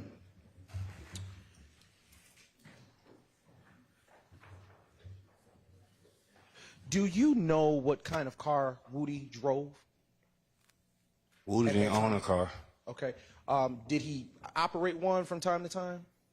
You know, he probably had plenty of people probably gave him their car, but I don't think he actually owned the car. Okay. You earlier said that you didn't want Woody to spend the night at your home. Were there times that you found out that he did? Yes.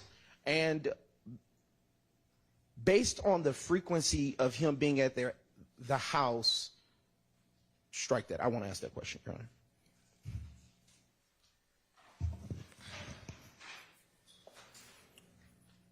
Have you heard of a person by the name of Demise McMullen, or AKA Nard? I heard of a Nard. Okay. And have you ever seen him around the area of 88 Venera Avenue? Your Honor, I'm going to object. Probably need some clarification as to when witnesses, as you know, Sustained. Anard. Okay. Do you understand the I objection? do understand. Okay. How do you know Nard? I couldn't hear you. That's not the objection, and that doesn't address the issue. The issue would be whether or not the person he knows as Nard is the other name mentioned by the prosecutor. All right. I'll ask a foundational question, Your Honor. All right. All right. Do you know the Nard that you're speaking of to be one of the defendants in this case? No. Okay. Is that a no, you don't know for certain, or is that a no, that is not the person you're talking about? That is not the person I'm talking about. Okay.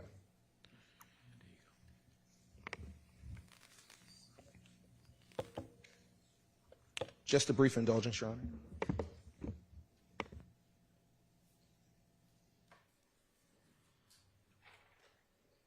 No further questions for this witness. Thank you. Are there defense questions for this witness? No questions, Your Honor. No. All right. Mr. Yarborough, thank you for your time. You are excused. Call your next witness. State Cross Janice Maryweather.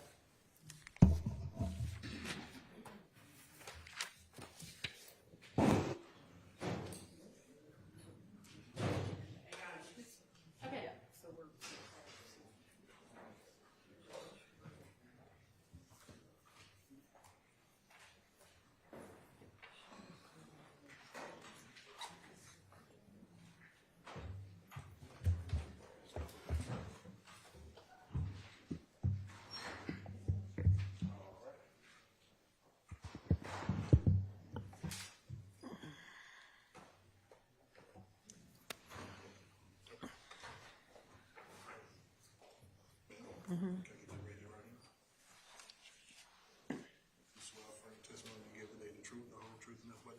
Yes, I do.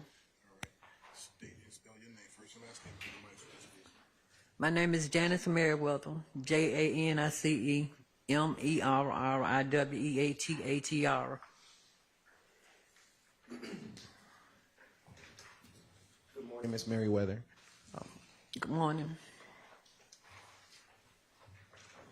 Do you have a son by the name of? Do you have a son by the? Did you have a son by the name of Kenneth Hurst, aka Kenny Boo? Yes. Okay. And did Mr. Hurst have any children prior to his passing? Yes. How many children did he have? 6. And do you have any other children? No, those are my only son. Do you have any daughters? Adopted daughters, yes. All right. Do you have any more grandchildren? No. Okay. I have 2 great-grands. Okay. And was there a time that you resided at 193 Hendricks Avenue? Yes. And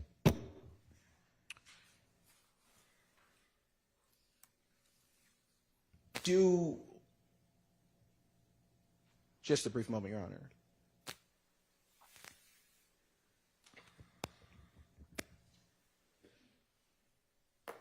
Do you know Waikithia Brock?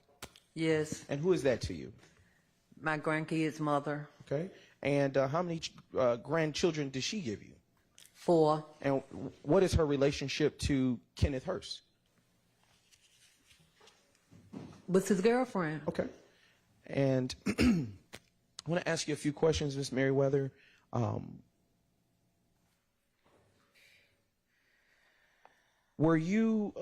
Do you recall your home being shot up on January 12th, 2015? I don't recall. Okay. Do you recall law enforcement coming out that day in reference to such activity? Like I said, I can't remember. The only time I remember was 2015. Yes, that's the date I just referenced, January 12th, 2015. That might have been it. Okay. It's fair to say it's been a while since that date. Yes, ma'am. And on that day of January 12th, 2015, what were you doing when your house was shot up? In the bed. Okay. Were you asleep? Yes. And was it early morning? Yes. Okay. And at the time that you heard the shots ring out and hit your home, what, if anything, did you do at that time? Got on the floor. Okay. And was anyone else home with you at that time? Yes. Who was with you at home? Charlisa Gaines, Lucille Moore, and Charlisa kids. Who is Charlisa Gaines? My adopted daughter. Okay. And who is Lucille Moore? My mother. Okay. And do you recall about how long the shots rang out? How long did they? Yes, ma'am. Say that again. Yes, ma'am. Did the shooting last a long time or a short time? It lasted a pretty long time to shoot up my house. Yes, ma'am.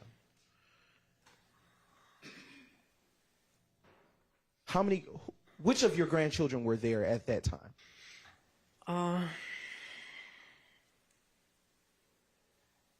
He was a baby Cam. Okay. And was there a time during that, before or after that shooting, that Charlisa came to the home, if you recall? Charlisa came to the home. I think it was before the shooting. I'm not. I think it was before the shooting. Okay. Did she come after the shooting occurred to pick up her children? No. Was it before or after? It had to be before the shooting. Okay. Because he had to get on the floor too. Okay. And when, after the shots were fired, do you know who called the law enforcement? I called them then. Okay. And did they respond to your home? Did they come? Yeah, they came. And I don't know what time it was, but they came. Okay. Do you recall if the shot sounded like a handgun or a bigger gun? A bigger gun. When you say a bigger gun, do you say, does it sound like it went in rapid succession? Yeah, like that. Okay. Was anyone hurt as a result of the shooting?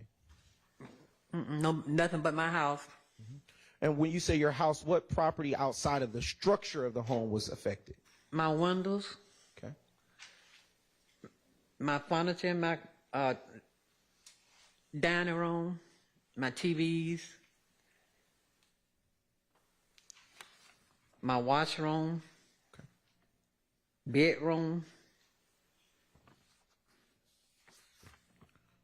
Right. Do you recall your home being shot up a second time on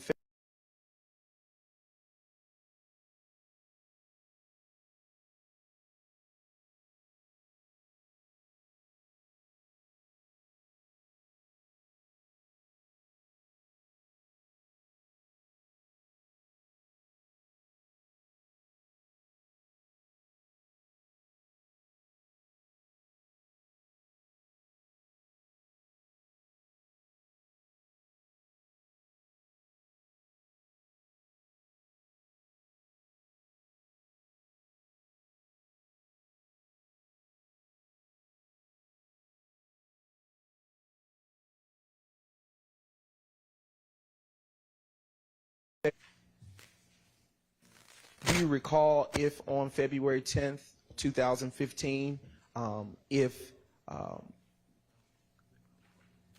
there was anyone, excuse me, I'll rephrase.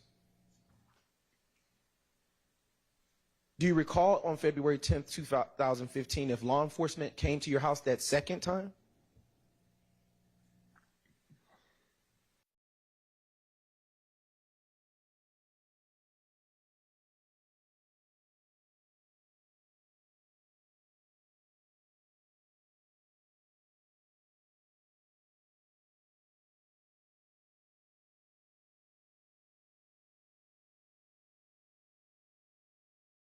Back of my house.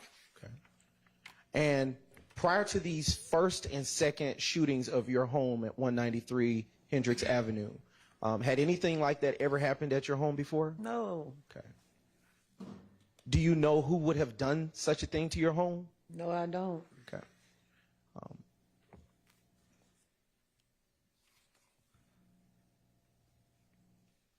Was anyone present inside your home? I know you said you were gone, but was anyone else present inside your home on February 10th, 2015, when the second shooting occurred? I don't know because I wasn't there.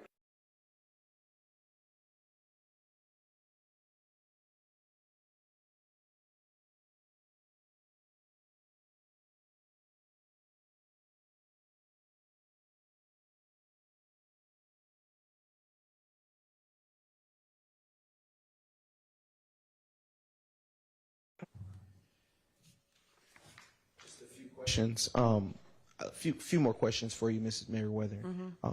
How long have you lived at the location that we're talking about, your home? Ever since 1993.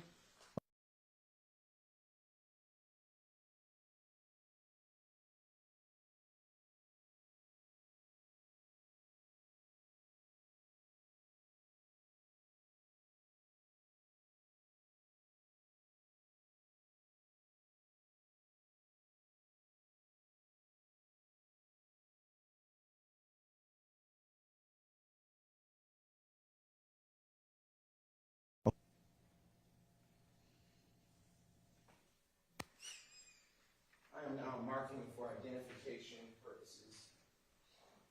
States Exhibit 200 DDD.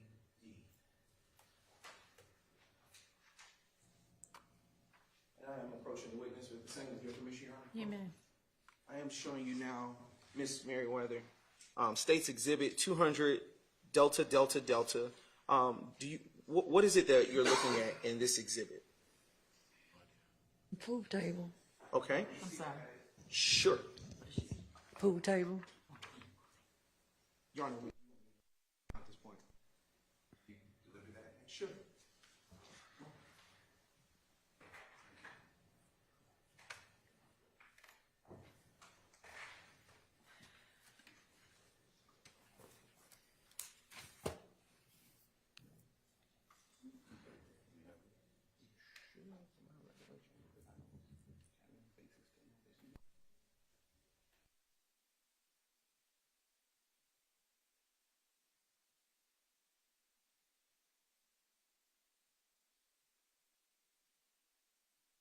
Been shown already to defendants prior and shown again today, which is identified already as States Exhibit 200 Delta Delta Delta. And before departing from you, Mrs. Maryweather, you stated that this is a pool table. And is this pool table the one that you stated that used to be in the back of your home, depicted in States Exhibit 200 Delta Delta Delta? And do you see any persons in States 200 Delta Delta Delta that you can identify by name? Can I hold it? Yes, ma'am.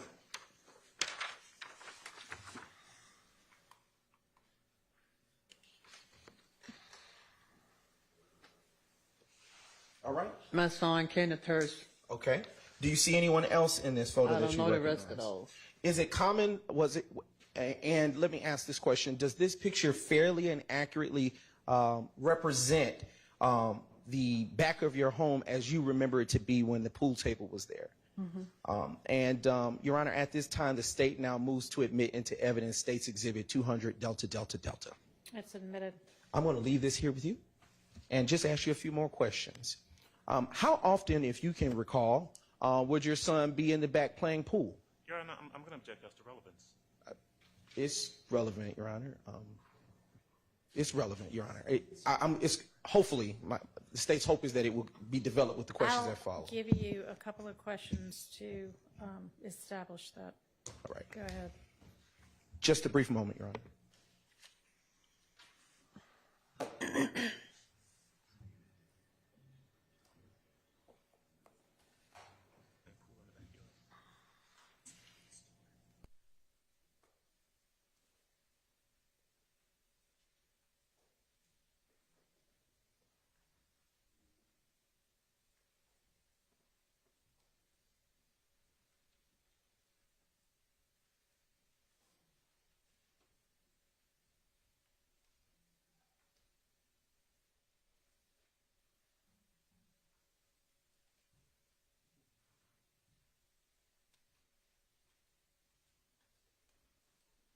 Miss Maryweather, did you post this picture that has been depicted as States Exhibit 200 Delta Delta Delta to social media?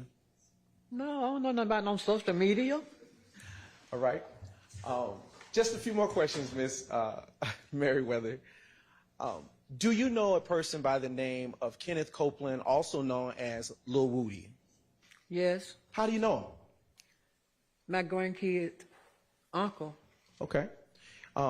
There was someone that brought you in the courtroom today and helped assist you to get positioned where you're currently seated. Is that the same person that you're talking about named Lil Woody? Yeah. Okay. And how long have you known Lil Woody? It's been a while. Okay. Has he ever been over your home? Yeah, he used to come now. Okay. Does he still come? No. Okay. My son ain't that. What he gonna come for? All right. And Mrs. Maryweather, lastly, does this conclude your involvement with this particular case? Do what now? Is that all that you have to offer the jury at this time? That's all I know. My son was killed. That's all I know. Okay. I understand. Thank you so much. No further questions, Your Honor. Are there defense questions for this witness? No, Your Honor. All right. Yes? No questions, but I would like to. Okay. Do I need to keep the witness? Okay. Ms. Maryweather, thank you for your time, and you are excused. And y'all can approach.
All right, ladies and gentlemen, you heard that Miss Maryweather's son had been killed, and I just want to let you know that at this point in time, it does not appear that that has anything whatsoever to do with this case, okay? All right, call your next witness. State calls officer, please stand, Your Honor. All right.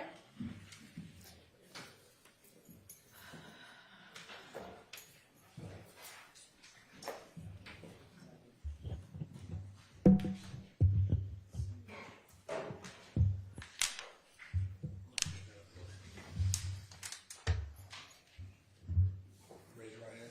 Swear affirm testimony you give the truth, the whole truth, nothing but the truth. Yes. That's it. All right, state and spell your first and last name for loudly to the mic for the court, please. Ashley Edwards, ASHLEY EDWARDS. Good morning. Good morning. All right. Has your name changed recently?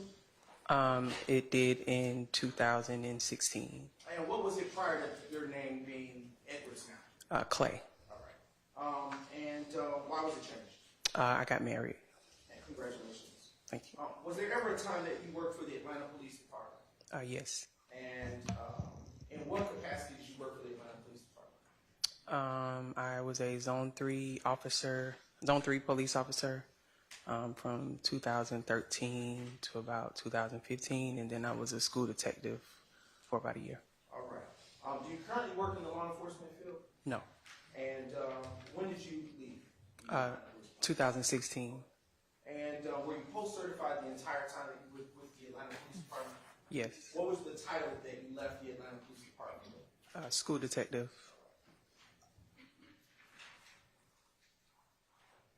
I want to direct your attention to the date of January 11th, 2015.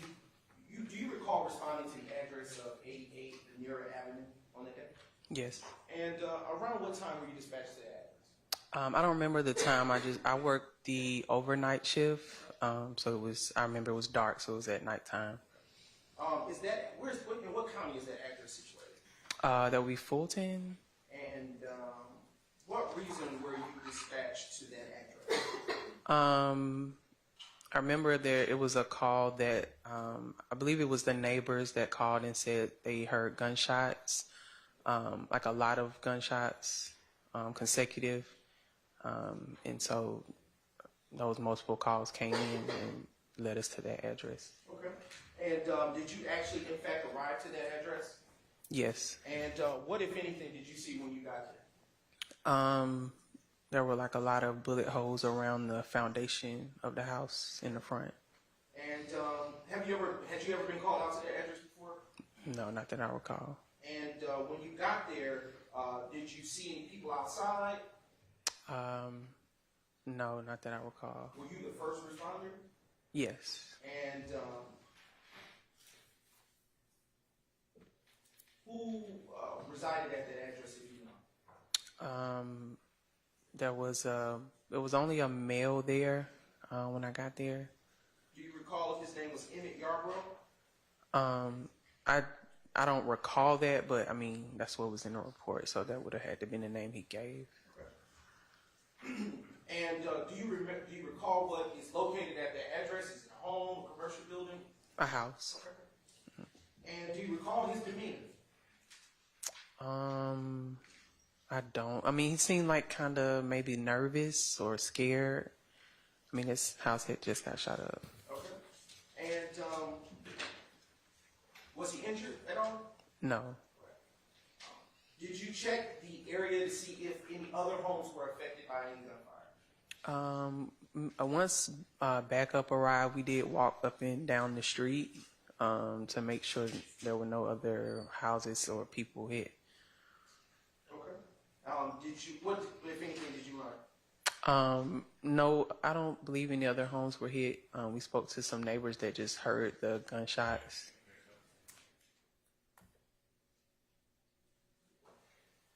I will ask you the phrase.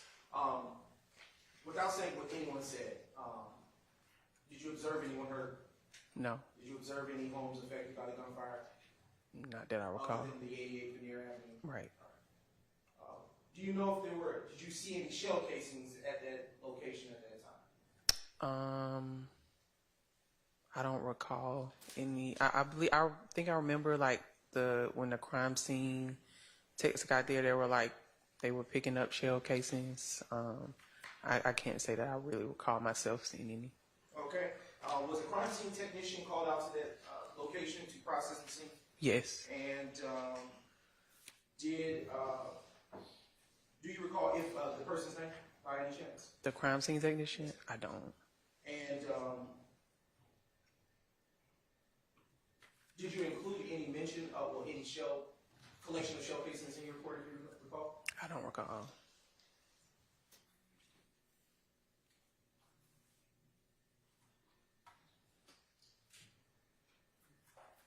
Did that pretty much conclude your involvement with this particular matter? Yes. Right. At this time, Your Honor, to say yes, no further questions. Any questions for this witness? Thank you. No questions. All right. Thank you for your time, and you are excused. Call your next witness. At this time, the state now calls Renee Charleston to the stand, Your Honor. Okay.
State, spell your first and last name loudly to the mic for the courts, please.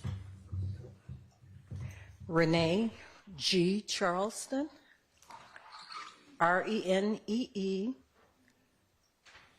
the letter G, Charleston, Charleston. All right. Are you employed? No, Okay. Was there a time that you were employed with the Atlanta Police Department? yes, And how long were you employed with them? 22 years. And in what capacity did you work for the Atlanta Police Department? Crime scene, All right. When did you leave? 2017. Why did you leave? I retired. Congratulations. Thank you. Did you retire in the official capacity as, were you ever promoted during your time? I retired as crime scene supervisor. I want to direct your attention to the day of February the 10th, 2015. And I am going to approach the witness at this time to retrieve state's exhibits 1 Delta Delta M to state's exhibits 50 Delta Delta M, which are already shared in the discovery process and have been placed before the witness. Would you take a second to answer a few questions?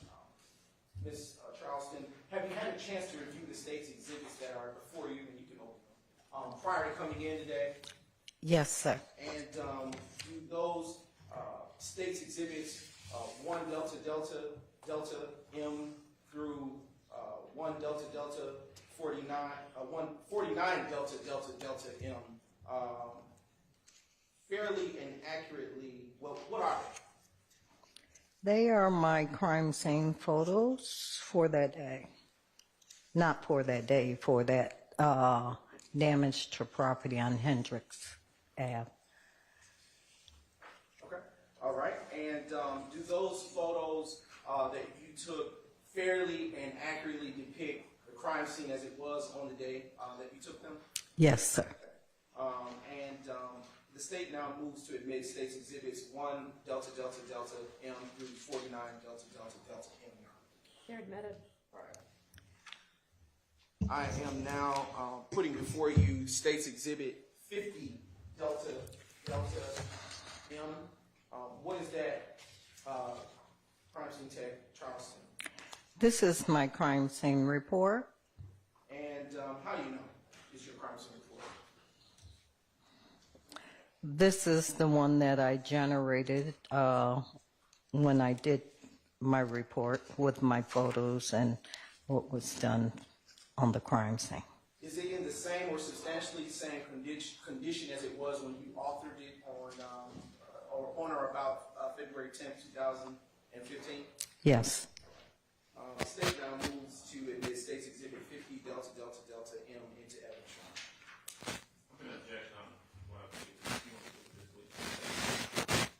Maybe we approach her. Do we need to approach for that? Sustained. Okay, all right. State now publishes states exhibits. She may, of course, use the report if she needs to during her testimony.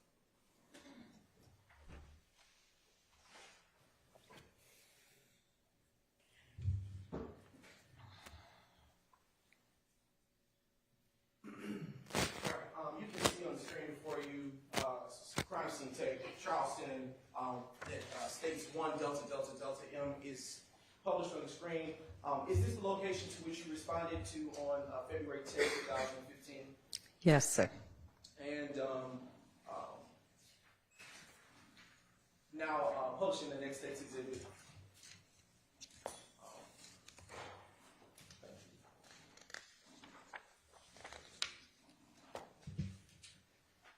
Do you see the address number in this next exhibit, which is 17 DDDM? Yes. Okay. What is the address listed on this photo? 193. Do you see any defects to the home in this photo? And you can utilize either one, the hard copies or the electronic before you. Okay.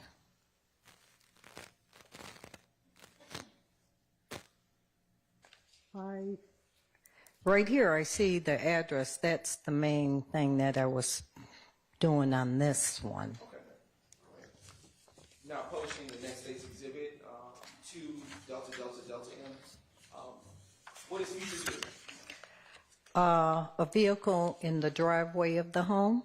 And if we could zoom in a little bit on the vehicle, do you see any defects to this vehicle? Defects in the front of the vehicle, yes, sir. Can you count out as many as you can see from this view? If you back it up some, you can see even more. Okay, there's defects below the driver's light. You can see some by the Chevy emblem. And then if you go up some, the top up over the windshield. Where the cursor is currently positioned to the right of it? There's one right there, and then to the top, the very top. Going to publish States Exhibit 5 and skip past right there, States 5. Is that the defect that you were speaking about in States Exhibit 5, Delta Delta M, that you were describing to the top of the vehicle? Yes, sir. Going to publish States Exhibit 7, DDM. Why would you take this picture of this portion of the house? There's a defect in the house to the right of the window, from what I can see. You Yes. see the cursor pointing? Yes, sir. Where it's zoomed in? Is that where you're describing the defect? Yes, sir. Now showing you States Exhibit 11, DDDM.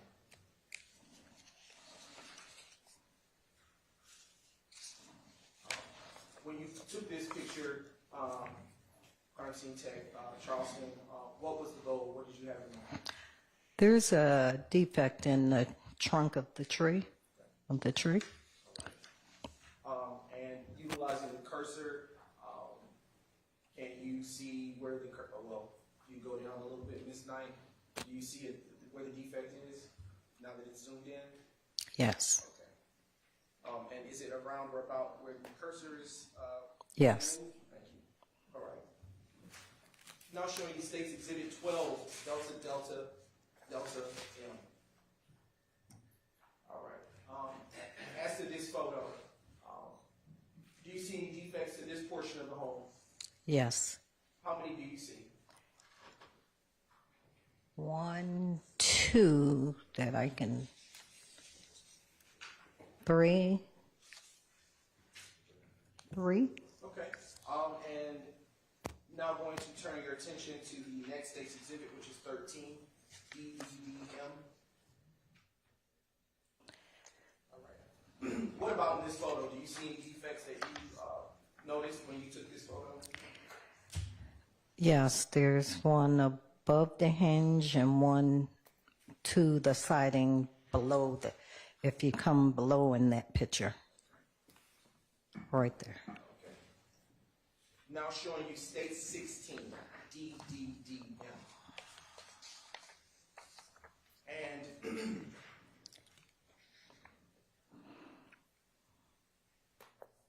just a moment, looks like our technology.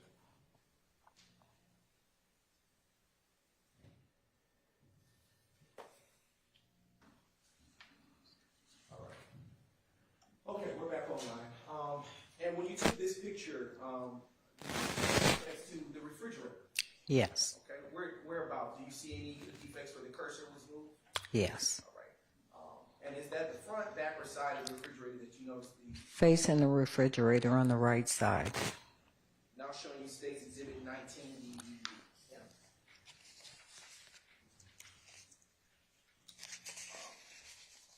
Do you see any defects in this photo? Yes, right around the cursor. Okay. And at this point, are you inside the home or still outside? Inside the home. Showing you States 23, DDDM. All right. As to this photo, where did you take this picture? Looks like the, let me go back.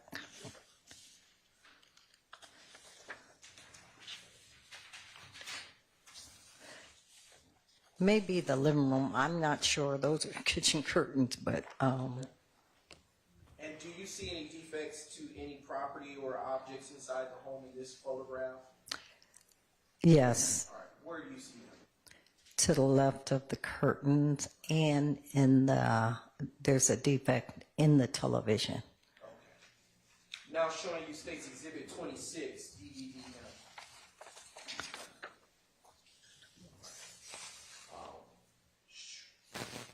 And when you took this photograph, are you in the, where in the home are you? Living room?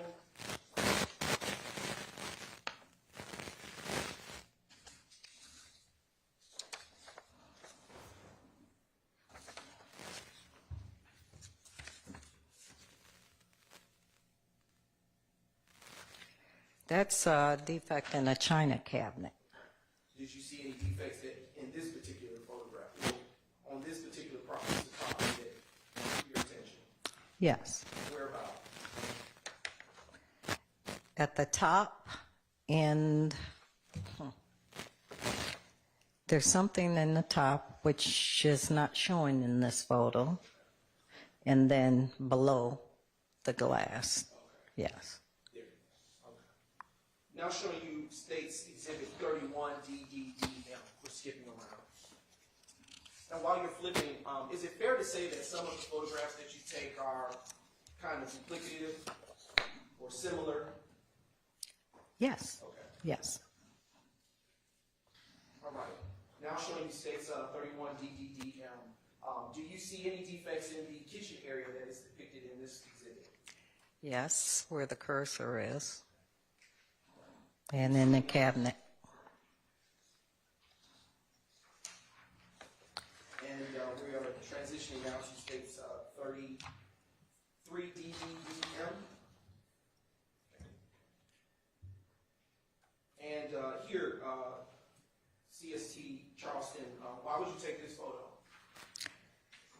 There is a projectile and a colander, which was on the kitchen counter. Yes. All right. Generally, as you process the crime scene, what all did you find damaged in this particular case? Generally, as you processed it and took pictures. I found damage throughout the house. And you can refer to your report, if necessary, to kind of speak about it in general, which is State's Exhibit 50DDDM. There were damage to the outside as well as the inside of the house and the truck. And as to the ballistic evidence that was found, specifically the projectile that's still on the screen in 33 DDDM, did you collect it? I may have placed it in the envelope and handed it to the officer, but I did not take possession. Okay, who took possession? Officer. Yes, do you know by name the officer, and is it listed in your report?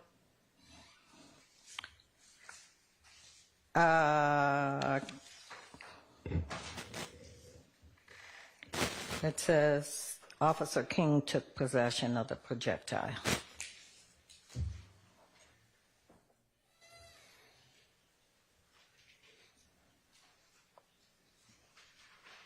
Just a brief indulgence.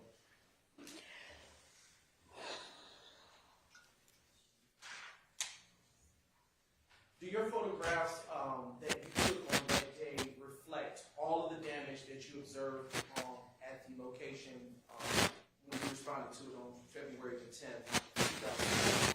Yes. And did that pretty much conclude your involvement with this case? Yes. And when I say this case, are you speaking of APD number 1504107? Yes, sir. Your Honor, at this time, the state has no further questions. All right, are there any defense questions for this witness? On behalf of Mr. Williams, we have no questions. All right, thank you for your time. You're excused. Do we know whether lunch is here? All right, we're going to break for lunch at this time, and we have a few matters to take up during the lunch hour. So I'm going to give, if the jury can be back at 1:15.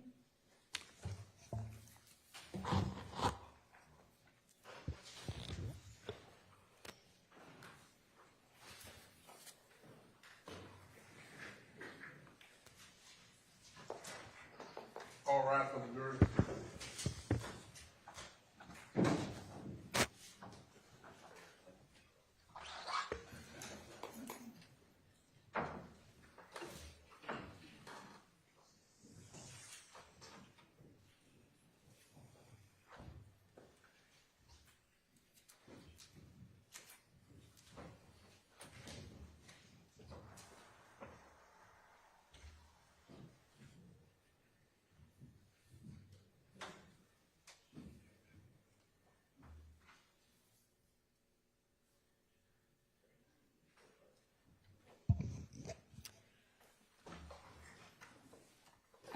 Couple of questions. Y'all had, when we were reviewing witnesses, told me, or told everybody that Officer Clay was only going to be called if the homeowner didn't recall things, and then he seemed to have recalled everything. So did we really need her?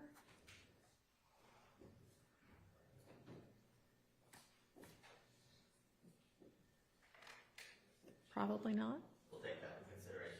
Okay, and then I assume, so I know Officer or Crime Scene Tech Charleston is on your witness list, but not for this week. So did you let the defense know that this person was going to be called out of order?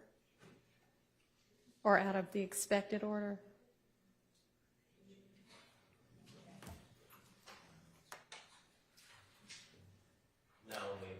Okay, all righty. And then I was promised that a bunch of these people would be, on and off. And yesterday that seemed to be the case, and that was fantastic. And we've taken a whole lot longer with some of these witnesses today. So let's try to get back to kind of how we were yesterday, okay? All right. And then let's make sure we've got our witness ready to come in when the other witness is finished. All right, so we needed to turn to the issue of the 2 letters. Did y'all have an opportunity to figure out whether those were served in discovery?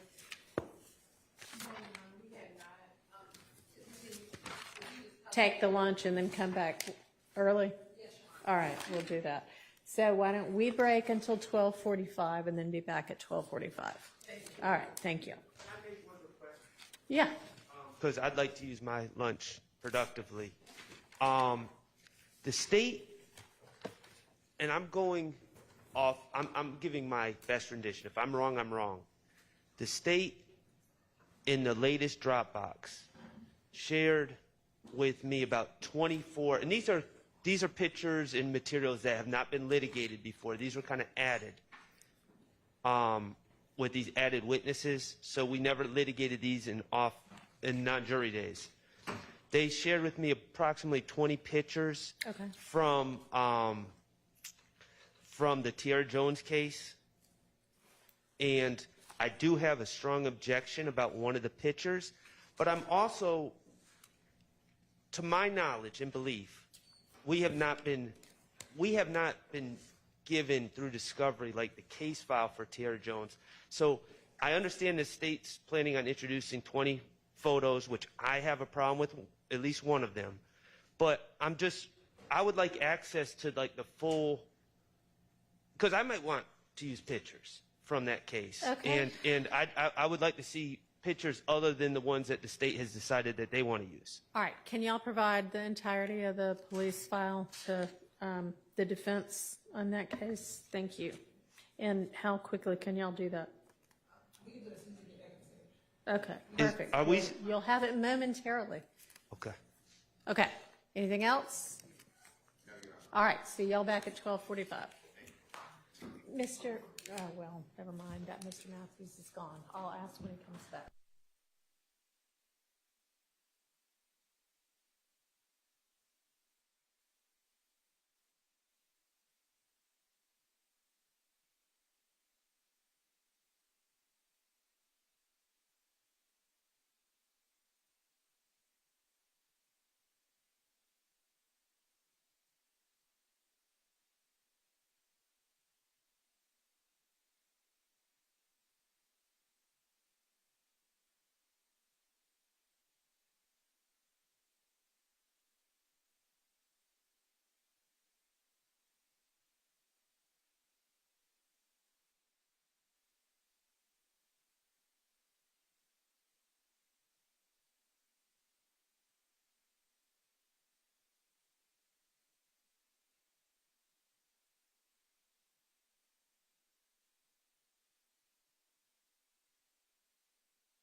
can't hear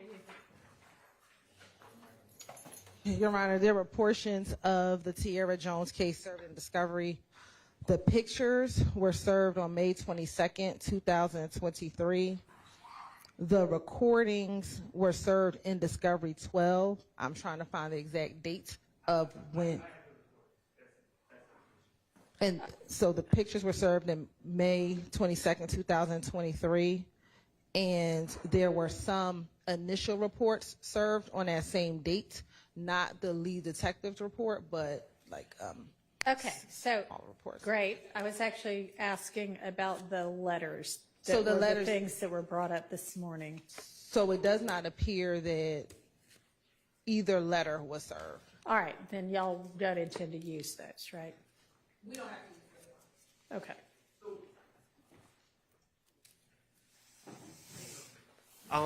So I'm just trying to sort everything out before we have a jury in here. I'm trying to understand, my client gave a statement as a victim. Mm-hmm.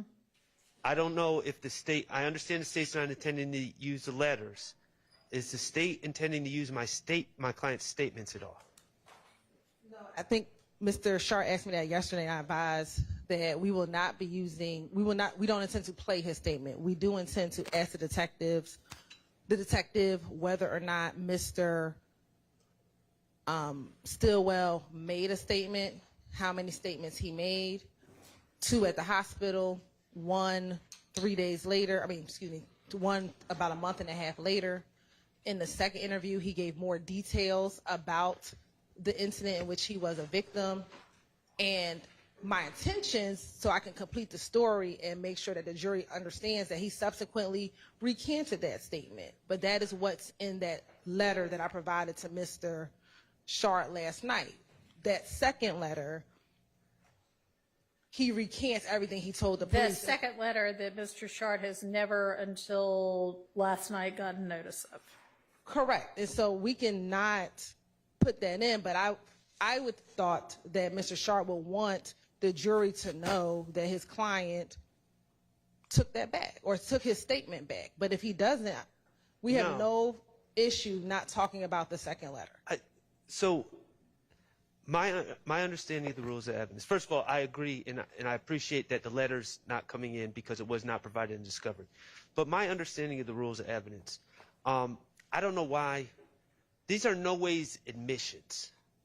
These are statements my client made about, I'm going to say a wholly unrelated incident. I know it's part of this story, but he was a victim in a case. Uh-huh. So from my perspective, this is all hearsay.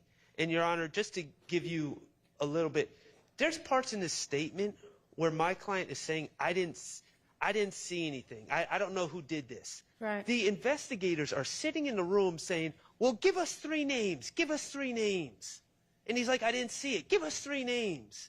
Mm-hmm. So, I mean, that's the type of police work that, quite honestly, leads to, in the 3 names that were eventually given, weren't the 3, I think one of the 3 was the same people charged. 2 of the 3, I don't believe were ever charged. So it's like, they were just like, give us 3 names.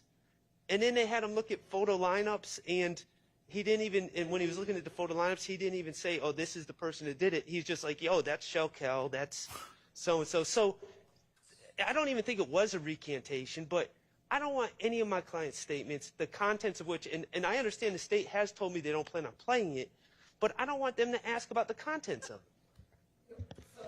To be clear, Your Honor, because I think some things are getting conflated. In the first interview that Mr. Stillwell gave at the hospital, he said he didn't see anything. Second interview, he was asked to give names. He did not give any names. He didn't say anything.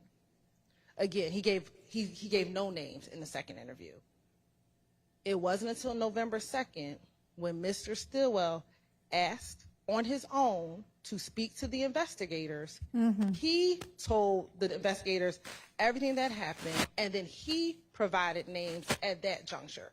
There was no pressure of just give me 3 names. None of that occurred in the third interview. The state believes that that is still a party opponent statement, that he is still a party opponent in this case, This is a statement that he made to law enforcement regarding an incident that occurred to him as a victim. So, Your Honor, we still believe under the rules of evidence, it would come in as a party opponent statement. That is what we are operating under. It doesn't have to be inconsistent. It is his statement that he has previously given to law enforcement about something which he was a victim. So that is the evidentiary rule that we intend to introduce this statement under. And again, asking questions about the statement, not playing the statement. And then do you intend to do something about him allegedly later having said, what I told you in November, I no longer stand by that now, or whatever he might have said? The state intended to ask not this detective, because this detective was unaware of the recanting. However, I don't know what you mean by this detective. the detective, Investigator Griffin, who was the lead detective on the homicide, he was unaware of it. However, Investigator Dennis was aware that his client, that Mr. Stillwell recanted. And so it was my intention to ask about whether or not Mr. Stillwell took that statement back subsequently. I did intend to ask that question.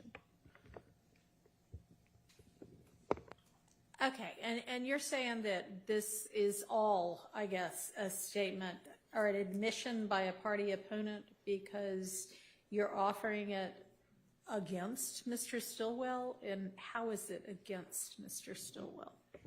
You're right. When Mr. Stillwell was shot at, this was all a part of this gang war that we have been discussing. Okay, I mean, you have any evidence of that?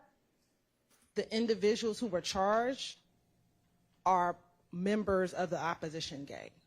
And when did it occur? This occurred on the early morning hours of September 26, 2015.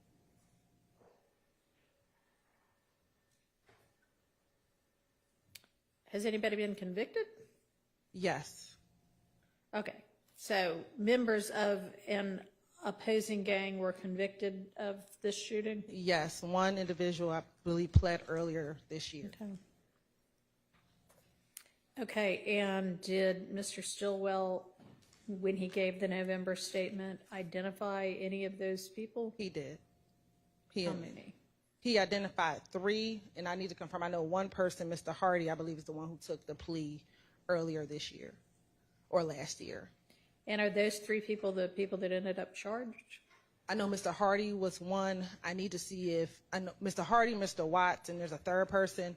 Mr. Watts, after further investigation, the case was dismissed against him. And then the second individual, I just need to confirm whether or not he was ultimately charged and the case was resolved. But out of the 3 people he identified, Mr. Hardy has taken a plea. The second individual, I think, is Mr. Ward. I have to confirm whether or not he took a plea. And then Mr. Watts was not. He later, after Mr. Sprinkle did further investigation, Mr. Watts was not charged with ultimately was not charged with the homicide. So Your Honor, when he recanted, So what did he say? I'm sorry. When he recanted, what did he say?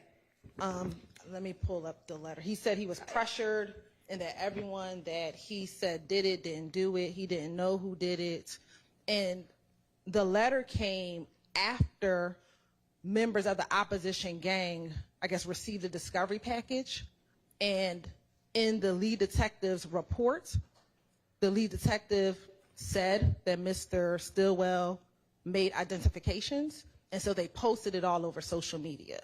And so it was after that posting that Mr. Stillwell recanted. And also my understanding is there may have been some altercations while Mr. Stillwell was in the Fulton County jail that also led to Mr. Stillwell recanting that statement. And 2 of the 3 people about whom he recanted ended up with their cases either dismissed or not pursued?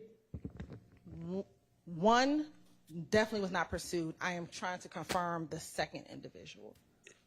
Just to give you a little context, Your Honor, this murder of Tiara Jones happened at about 11:45 p.m. on a dark road, and a car sped up behind the car and started shooting.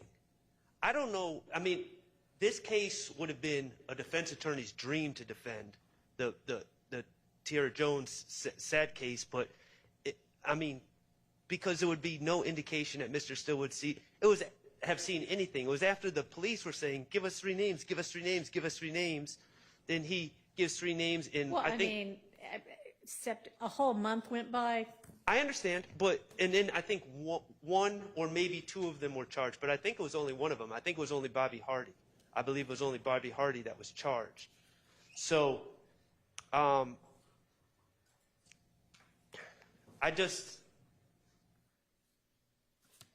don't see the relevance. Ultimately, I mean, I have a lot of arguments, but ultimately, I don't see the relevance of any of this. My client being in the car, I see that as relevant, but I don't see the relevance of my client's statements to the police regarding this matter. It's relevant because he identified members of the opposition gang who did the crime, and so that is why it is I don't know relevant. if you can say the who did the crime part, since even y'all seem to have decided that some of them didn't in fact do the crime. He ID'd 3 members. So what's He relevant? ID'd 3 members of an opposite gang, and then he later said, "No, I take that back." Right, and he did that after the opposite gang posted on social media. So all of that, when we're talking about gang evidence and recanting and snitching, all of that is relevant for the jury when a young woman is murdered innocently as an innocent bystander, and there's more evidence than just a car pulling up on the side of a dark road. It starts at a gas station where Mr. Stillwell tells the police he sees some of these individuals at the gas station. There's surveillance video. So there's a number of other pieces to it.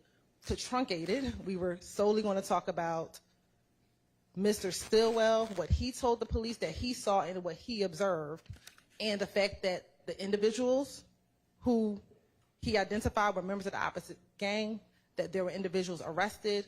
There will be subsequent evidence that will come in that, and I don't know if that part is relevant of who actually pled or not, but the fact of the matter is these people, it's who he identified, and that was the opposition gang. You're right, and that is relevant in this grand scheme of talking about the back and forth that was happening between January and ultimately October, once most of these defendants that we've been discussing were arrested in 2015. Well, I think we need to be careful about who when we say who Mr. Stillwell said did this as well.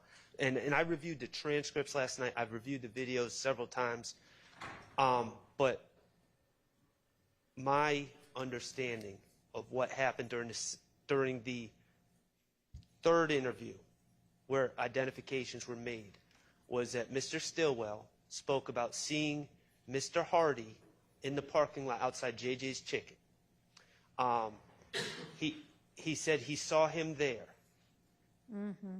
And so they say, okay, we have some, and that makes sense to the detectives. Oh, Mr. Hardy, who they're calling him Smoke, I think, is at JJ's Chicken right before the car gets shot up. That makes sense to them. So they say, we have some we have some lineups we'd like to show you. And they read him the lineup admonition, and they show it to him, and he's like, that's Hardy. I think he calls him Smoke.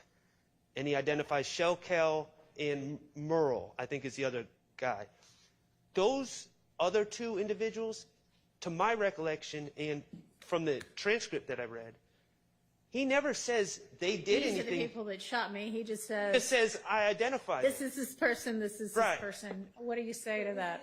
Context of him telling the story of what happened. So that's something that they can cross about. Do I but need to look at the interview and the letters? No, the state did not intend, Your Honor, the state intended to ask Investigator Griffin, did you meet with him twice? Did he give you any information at those 2 times? Did he eventually meet with you again? Did he provide more information about it? Did he eventually tell you who he thought was involved? Did he make identifications? Who did he make identifications to? After that, did you Okay, learn? but did he make identifications of, I know this person and this person, versus identifications of these are the 3 people that shot me? That's 2 different things. The context of the interview is... So I need to look at it then. This into a whole nother trial within a Right. trial. But we don't... Your Honor, literally, the state was going to have Investigator Griffin on the stand, ideally for about 20 minutes, if that. So it's not turning in it's a 25-minute interview, Your Honor. I believe Investigator Griffin won't come until tomorrow morning, so we can send the interview over to the court. You can review it. It's a 25-minute interview for the court to review. But that's not the state. To the portion that you maintain is him saying these are the 3 people that did it, and then send me the letter that is the alleged recantation. I can send you the recantation, but I think do the it court quickly, because honestly, I don't want to spend the entirety of my evenings doing this case. I don't think that the court can only look at the specific portion, because I think you need to see the entire video to understand how the identification came about. I don't think that the specific 5 minutes before or 5 minutes after will give the court that context that I think you will need when he does the identification. So that is the only reason why I'm suggesting that you watch the entirety of it so you can understand the context surrounding the identification. Okay, send it to me now so that our next break I can start watching it, along with the letter, both of them. I will send you both. And, Your Honor, I know they said Investigator Griffin's not coming tomorrow. If we need to wait till tomorrow on this, there's one picture that was shared in the Dropbox. And just to remind the court, these were things that were never brought up to discuss the issues with previously. This is Dropbox, as to this same crime or incident? Yes, all right, but we've never litigated Somebody send me the picture. As well, Your Honor. And there's a picture of essentially a young lady, Miss Jones, and it's horrible. And she's After she's been shot? bleeding from the face. She's halfway through a windshield, and her body appears to be burned. She's unrecognizable. Okay. And it's And the objection would be? 403, prejudicial. I know that my client is not accused of doing this to Miss Right. Jones, but ultimately the state is holding him responsible. But for him being in the car, this wouldn't have happened to her. Your Honor, the state did not intend to publish that picture. The state did intend to introduce it because, unfortunately, that is what happened. So the state did not intend to publish it. The state did intend to introduce it, but I will send the court the picture so you can see all of the pictures that the state intended to. If it's introduced, then it would be going back with the jury. Yes, the jurors will see it at some later time, but I didn't intend to publish it. Let me see the picture. Somebody send it to me now. Is there some other way to get in evidence that this woman was killed in the car crash that followed the shooting? That's what happened, right? It's already in evidence, Your Honor. That fact, right? Yes, Detective Dennis testified to that. I mean, I'm going to sustain that objection to that picture. It's unnecessarily. So do you want me to send it or no? No, don't worry about it. Your Honor. All right, so that takes care of the picture. Yes. While you're, what I'm not appreciating is Mr. Williams has a right to then confront and cross-examine Mr. Shannon Jackson because this is confrontation clause. It is the police. It's a victim, from what I understand, identifying people in a criminal case. That's testimonial. And what's the state's response to that? I mean, I guess if you are only having it elicited that he made a statement where he identified, how far is it going to go? The state's intentions, was Mr. Stillwell the victim in a crime? Did you speak to him? Was he able to tell you who he believed to be involved in the incident? Who were those individuals? What occurred? I was going to ask him, what did he tell you happened? They were in the car, it flipped over. And so then what do you say about the confrontation clause issue? Your Honor, that's clearly testimonial. And it's hearsay. And it might be an admission by a party opponent. But that would be only as to him, really. And we could do a limited instruction as to him. I mean, he's the victim in the case, so we have to. it's not a crime, it's not a part of the conspiracy. He's the victim of a case. If it only has to be used against him to say that he was the victim, then we can have a limited instruction that. Well, but you're not just using it to show that he was the victim. We are showing that it was a part of the gang war, but that he was the victim in this case. Earlier, a few weeks ago, we brought in the other shooting that involved Mr. Stillwell, where he was shot a few weeks prior to this at Glen Street. And did any of his statements come in at that point? No. All right, well then, that's not really comparable. You mind if I can just have a moment to research that particular issue to see if he can come in some other way. Just for completeness, I also include in the confrontation clause the, quote, recantation. Yeah, I mean, that, which frankly is more than to just show he was a victim, because once you get into the, oh, and then something got posted on social media, and oh, then he went back and said something different, you know, that further complicates things. By the way, it appears that Carter, Hardy, and Ward all pled to some charges in that case.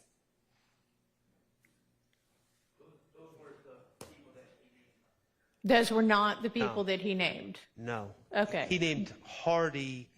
I'm not sure about Ward because it was a nickname, but he named 3 people, and one of them was Shell Kell, who's Kelvin Watts. Well, okay. He named Hardy and Merrill, who was Ward. The only person he did not name was Carter, and he named Watts.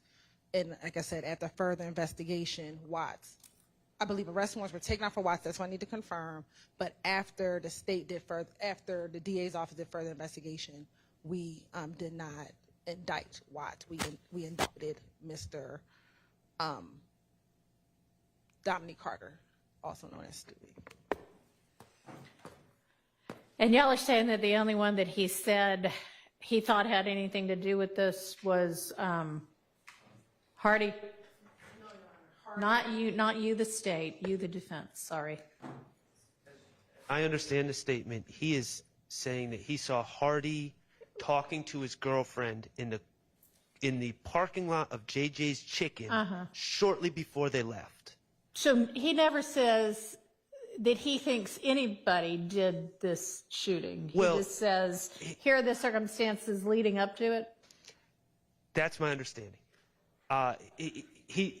And it would defy logic for him to have seen who the shooters were. It was a car sped up behind and started shooting in the windshield, and then his car, the car Right. he was Well, in. I mean, he could have said he was at the JJ's Chicken in a blue Buick, and then I saw a blue Buick drive up again, you know, but I don't know if that's what happened or He not. said the car was, he thought it was a newer model car because of the style of lights, is my recollection of what he said. And does he tie a car he saw at the JJ's I don't believe Chicken so. with a? I don't No. believe so. Okay. I think we have different understandings of the video, Your Honor. I just think once we do the research on the confrontation clause issue, then I believe we're sending over the interview to the court, or it's already been sent. Okay.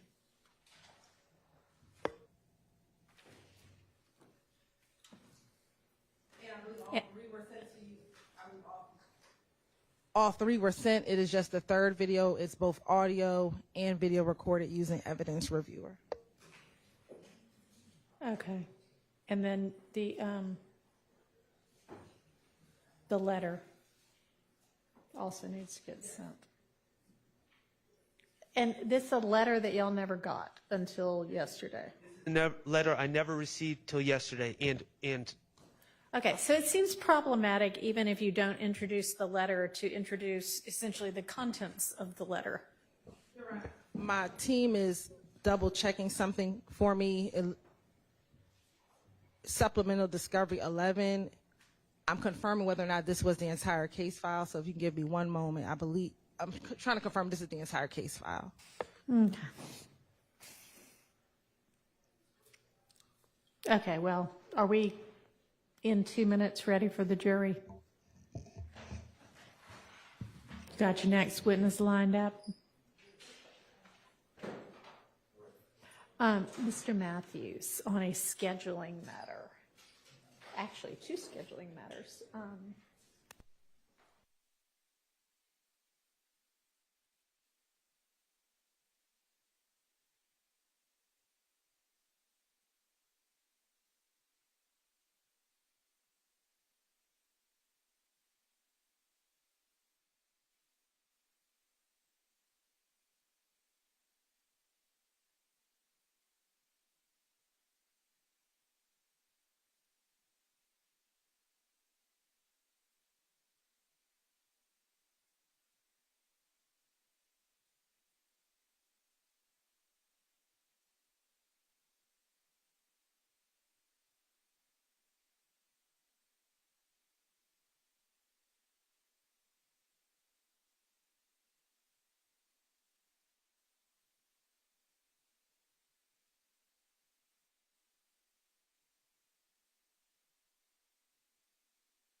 All right, y'all want to get your next witness in? Great.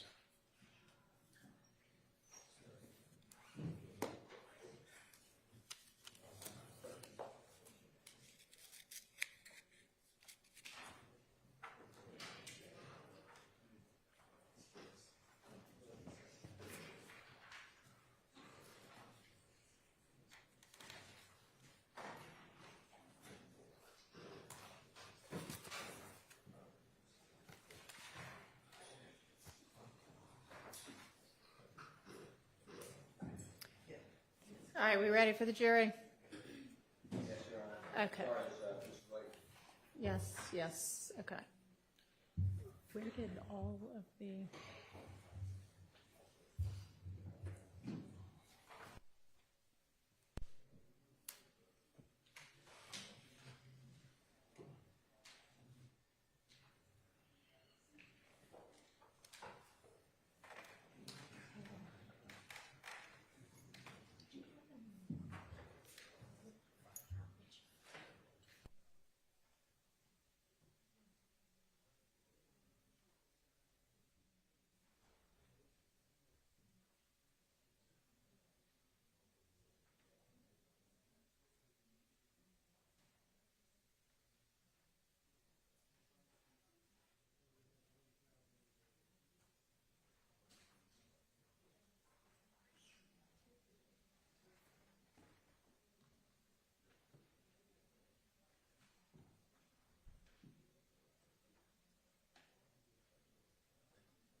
Let's do that in front of the jury.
All right, thank you.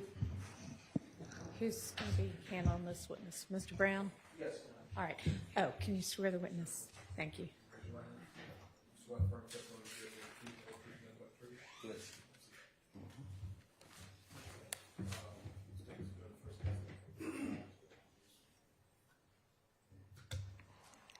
Rodney Sturky. Good afternoon, Mr. Sturky. Where are you from? Atlanta, Okay. And where do you currently live? in Clayton County. And have you always lived there? No, Where did you live on January 13th, 2015?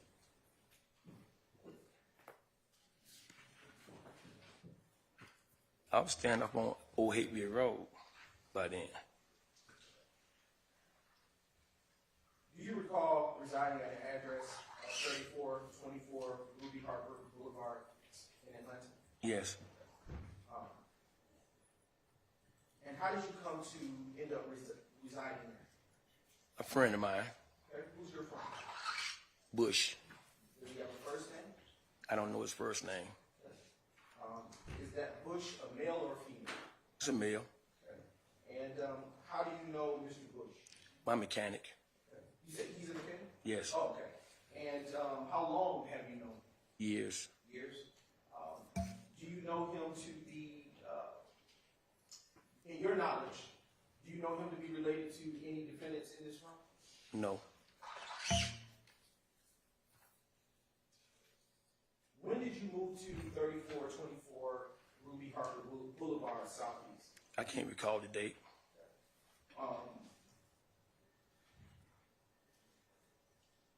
Were you allowed to move in rent-free? No. Okay. How much was your rent? Sustained. Can you use a mic, please? Thanks.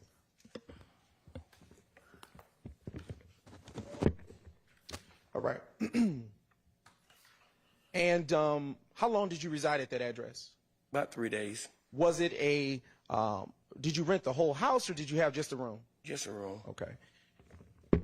And Mr. Sturky, what caused you to move? I was moving either way I go. I was moving back to Jonesboro. Okay.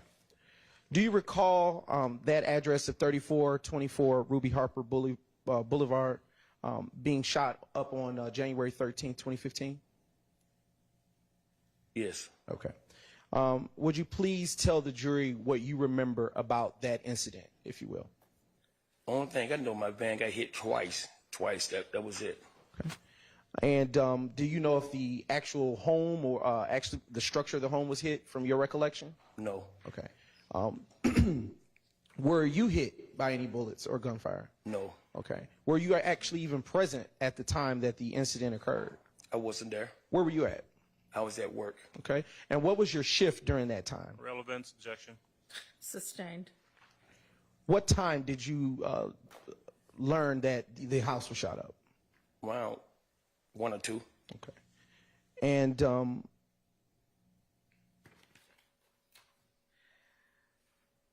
when you returned to the house that at 3424 Ruby Harper Boulevard, what, if anything, did you see that morning? That night morning? Well, yes. A police. Okay. Did you see any like yellow tape or anything like that? No. Okay. Was it a lot or a few police? Few. Okay. Were you able to access the area where you were staying at that time? No. Okay. Why weren't you able to access it? Hell, I don't know. Okay. Were you stopped by anybody? Yes, the police. Okay. And at which time did you come to learn that it was your house that you were staying at during that stop? At what time did you come to learn that it was your home? Around 1:30 in the morning. Poor question. Let me ask a better question. When you arrived back at the home from work, were you able to freely go into the home? No. Okay. During which point did you learn at that time when you arrived at the house? I'll strike that question. I'll move on. Other than your van, was any other property that you own affected by the gunfire? No. Okay. And what type of vehicle did you own in terms of van? It's a white van. Okay. How long had you had it? About 3 years. Do you still have it? No. Were you able to move it that evening after you had learned that it was affected by the gunfire? I moved it the next morning. Okay. Did you? How long did you continue to reside at that home after that occurred? After the incident of the shooting incident occurred? I left the following day. Okay. My apologies. And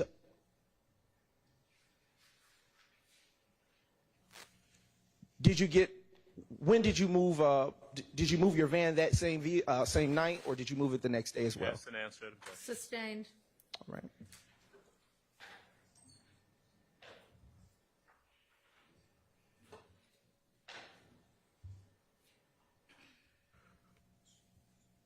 Was your van still drivable after the bullets had impacted it? Objection. Yes. Asked and answered.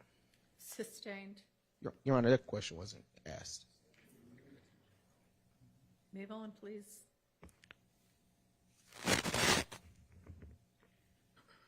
And do you know any of the person? Do you know or have any idea who may have shot up your home on that day? No. And have you ever had anything like that happen at any place? At that place that you were staying? Excuse me. Before? Sustained. Don't answer that. And after you moved, did you have any further involvement with this particular matter or incident as it relates to the 3424 Ruby Harper Boulevard address shooting?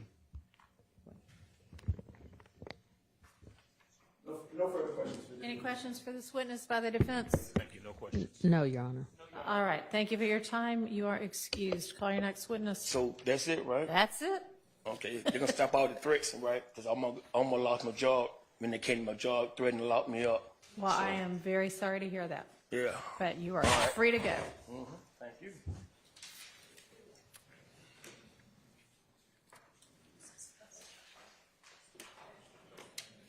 Call your next witness. Your Honor, State Officer Nelson. Okay. Sorry, Sergeant Nelson. Nelson. Okay.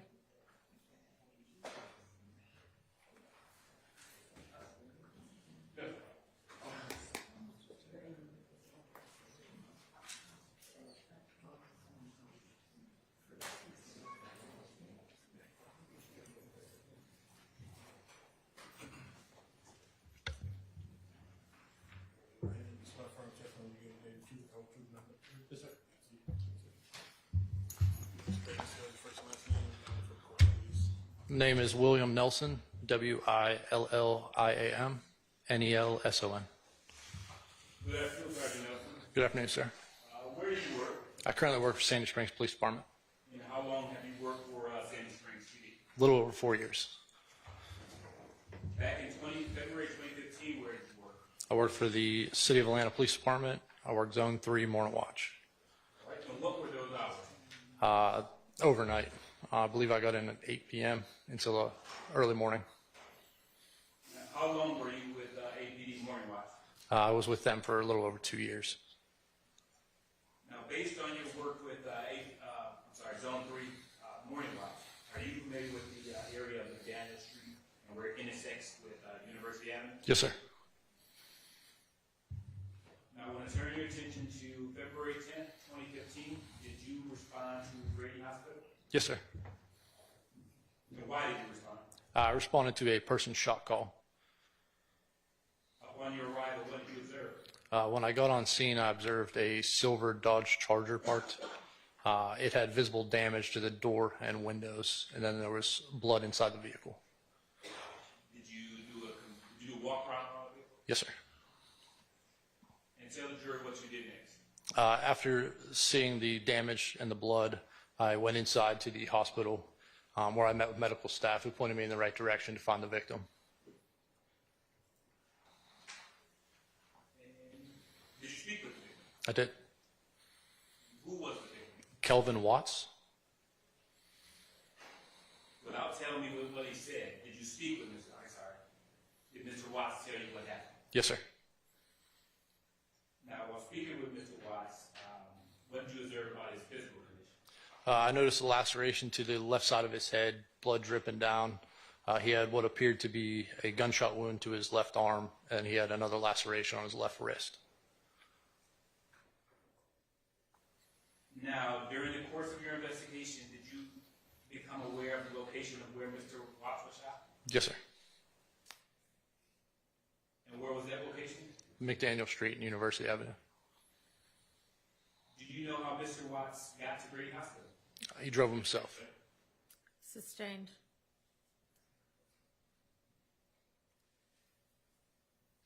Officer Nelson, what did you do after you finished speaking with Mr. Watts? After speaking, I went back downstairs outside to the vehicle, and we conducted a search of the vehicle. What did the search yield? We did not locate any shell casings or any weapons in the vehicle. Sergeant Nelson, did you prepare a report in this case? Yes, I did, sir, and just made a clerical error in my narrative. I put the wrong date. What date did you put in your narrative? January 2nd, 2015, and the correct date was February 10th, 2015. So the incident date is? February 10th, 2015. Sergeant Nelson, did you make any arrests in this case? Yes, sir. I arrested Mr. Watts. He had a warrant for his arrest for probation violation. And did that complete your involvement with this case? Yes, sir. Court does appropriate moment, Your Honor?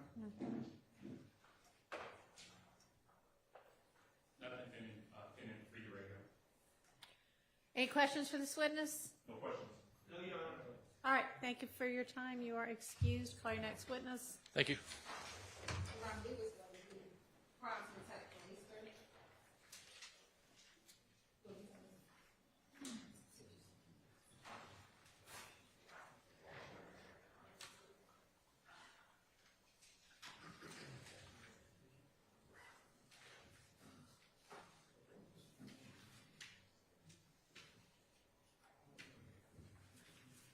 I really would appreciate if you had these people ready to walk in when the other witness walks out. It's usually not that big of a deal, but any bit of time that we can save in this trial would be helpful to everybody. Thank you. You got plenty of people working on this case who could be there ready at the door.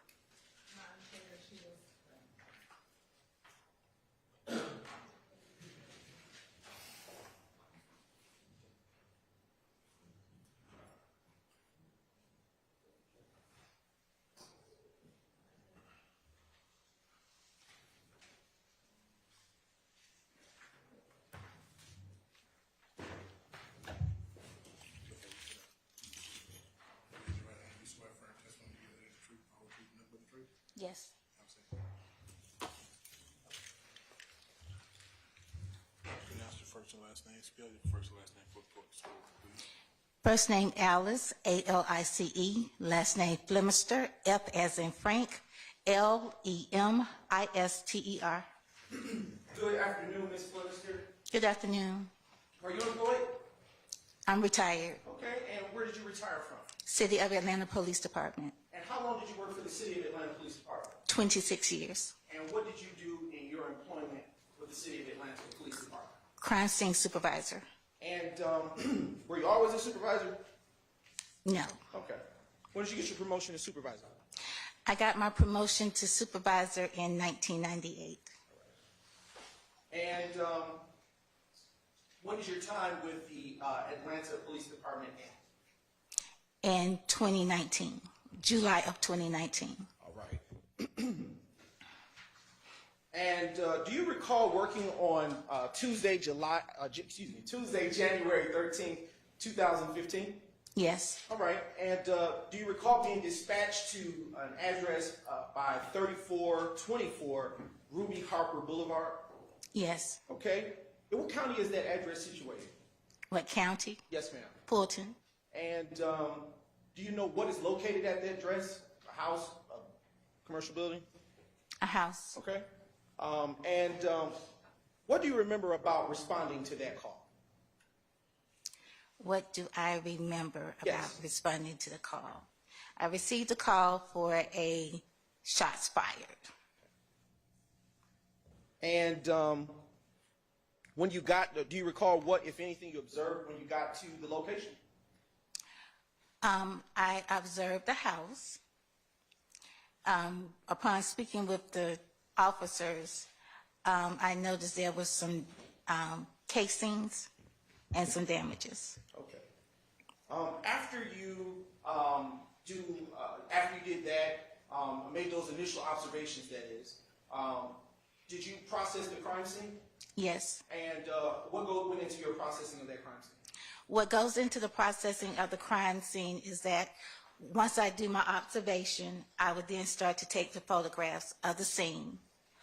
And once I photograph the scene, once I process the scene, which includes taking photographs of the scene, photographs of the evidence. If there's any evidence that is to be collected, I would then take photographs of the evidence.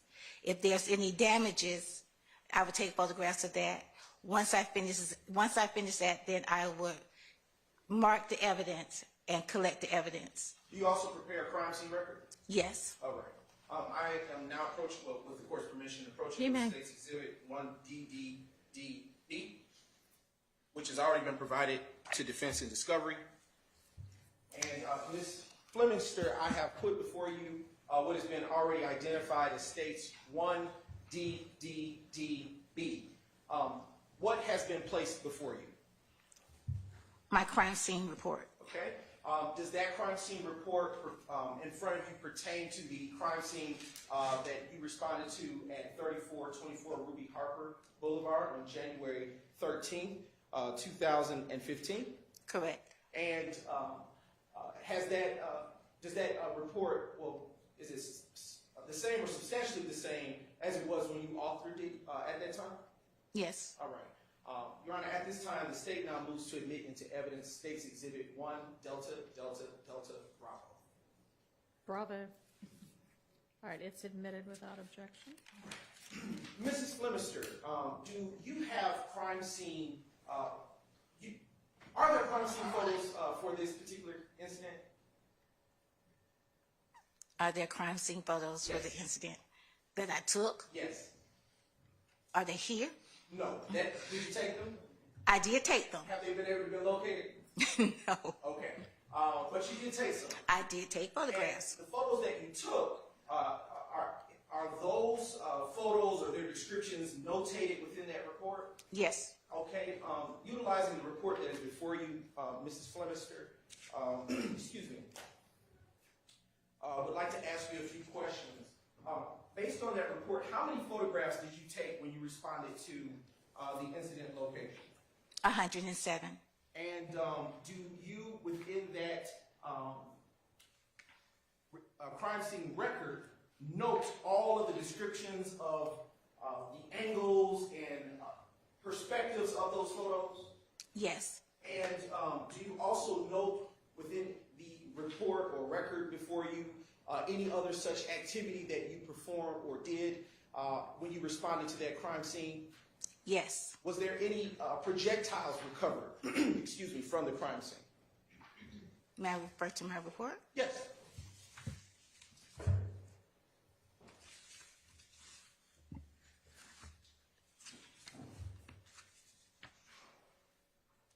One projectile. Okay. And do you also note within that same report who the incident or responding officer is that went to this incident, right? Yes. Who was the responding officer? Collins. Just a few more questions. Mrs. Flemister, as it relates to this particular location, turning to what is the third page of your report, do you know any vehicles that were affected by defects or involved in this particular incident? There was 2 vehicles. Okay. Do you list them? Yes. What were they? It was a 95 Ford This is EC2. The model in an 83 Chevrolet. All right. I want to turn your attention to the next 2 pages over in your report. And I want to note and direct your attention to what would be, I guess, item number 29. Do you see the description for that photo? Overall showing the van and car. Okay. I also would like to direct your attention just a page back, well, to the to the second page of your crime scene record. And on that page, do you list a name of any person related to this particular incident as a victim or homeowner? Yes. What is the name that is listed there? Thaddeus Bush. And how do you spell Bush? B as in boy, U as in umbrella, S as in Sam, C as in Charlie, H as in hat.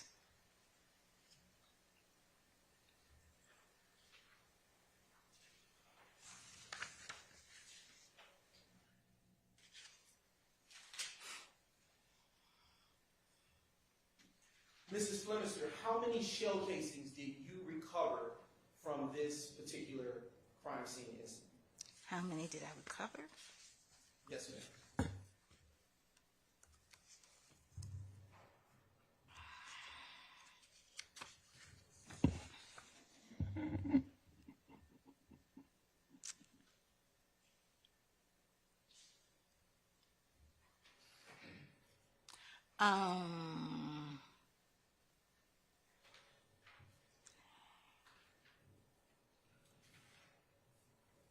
It's 2, 11.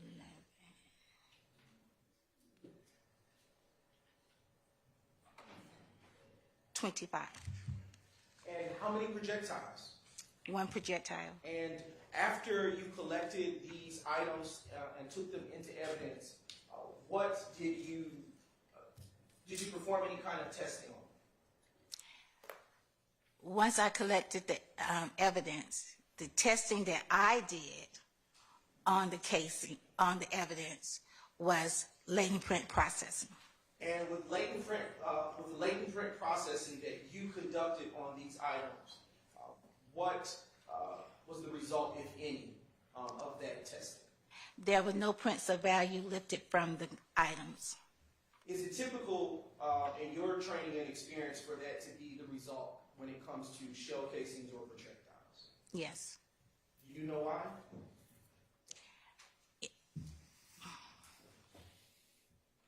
It's just rarely that you would get prints off those. And after you collected those shell casings and that single projectile, is it in your normal routine to turn them over elsewhere, or do you keep them? It is our process is once we process the evidence, we then turn it over to the APD crime lab.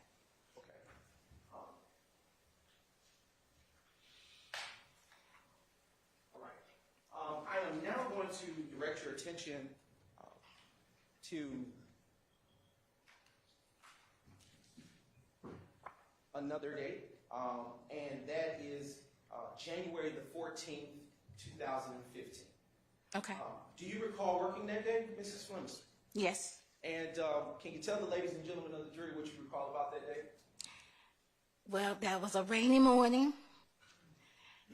It was a rainy morning, and I received a call to go out to shots fired call. Okay. Excuse me. What was the address that you responded to on January 14th, 2015? 2738 Fair Lane Drive, Southeast. Okay. And in what county do you know that address to be located? Fulton County. All right. And upon your arrival, can you tell the ladies and gentlemen of the jury what, if anything, you remember about what you saw at that time? What I saw once I arrived, first of all, there was a lot of casings in the street. There was a car in the driveway, and it was a house. And I'm now going to show you what has already been provided in discovery and is labeled as States Exhibits 1DDDF through 57DDDF.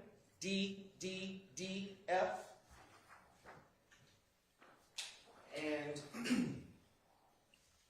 I put those before you. And I want to ask you a question. Mrs. Flemister, have you had a chance prior to coming to court today to review those state's exhibits that have been identified just moments ago? Yes. And what do you know those exhibits to be that were just placed in front of you that you reviewed prior to coming to court today? It will show the location of the house.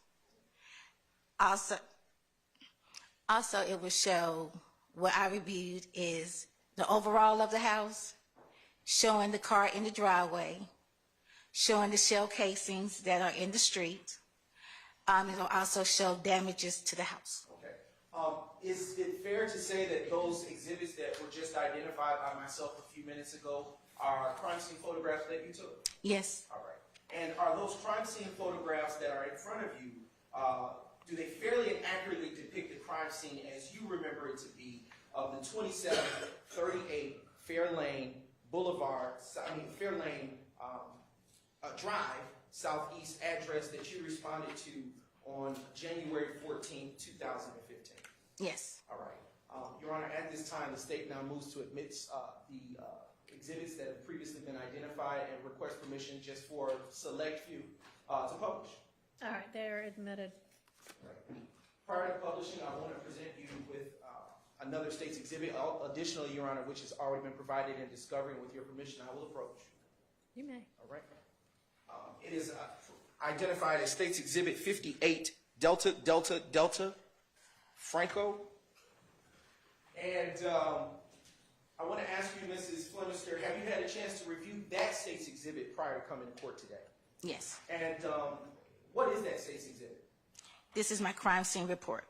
And does it contain anything different than does it contain a little bit more or less than what is identified in your crime scene photos in terms of information? Everything is identical. Okay. And does it is it in the same or substantially the same condition as it was when you initially authored it? Repeat. Is it in the same or substantially the same condition as it was when you authored it, when you drafted it? It's the same. Okay.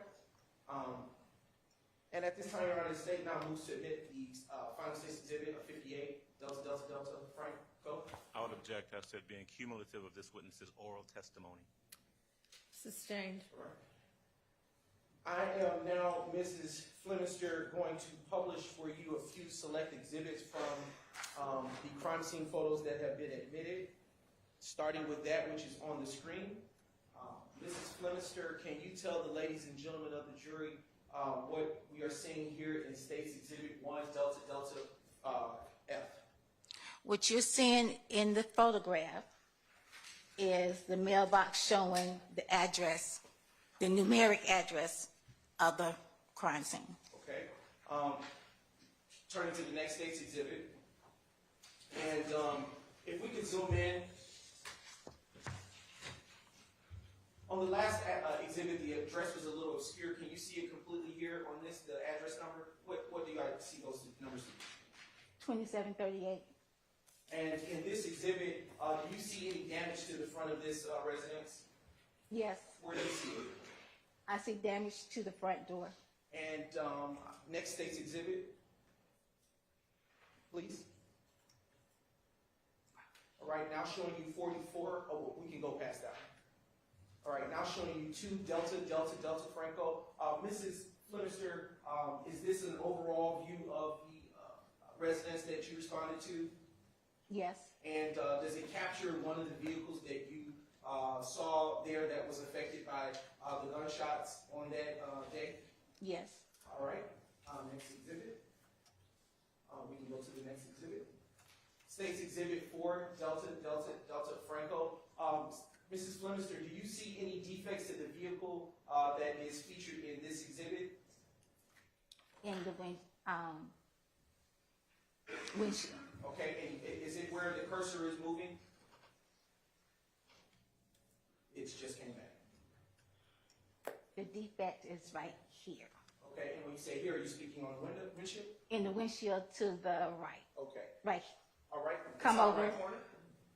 Come over. All right. Go to the right. Come over. Right here. Okay. All right.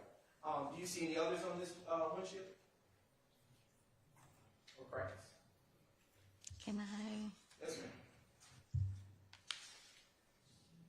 Yes. Okay. And where do you see them?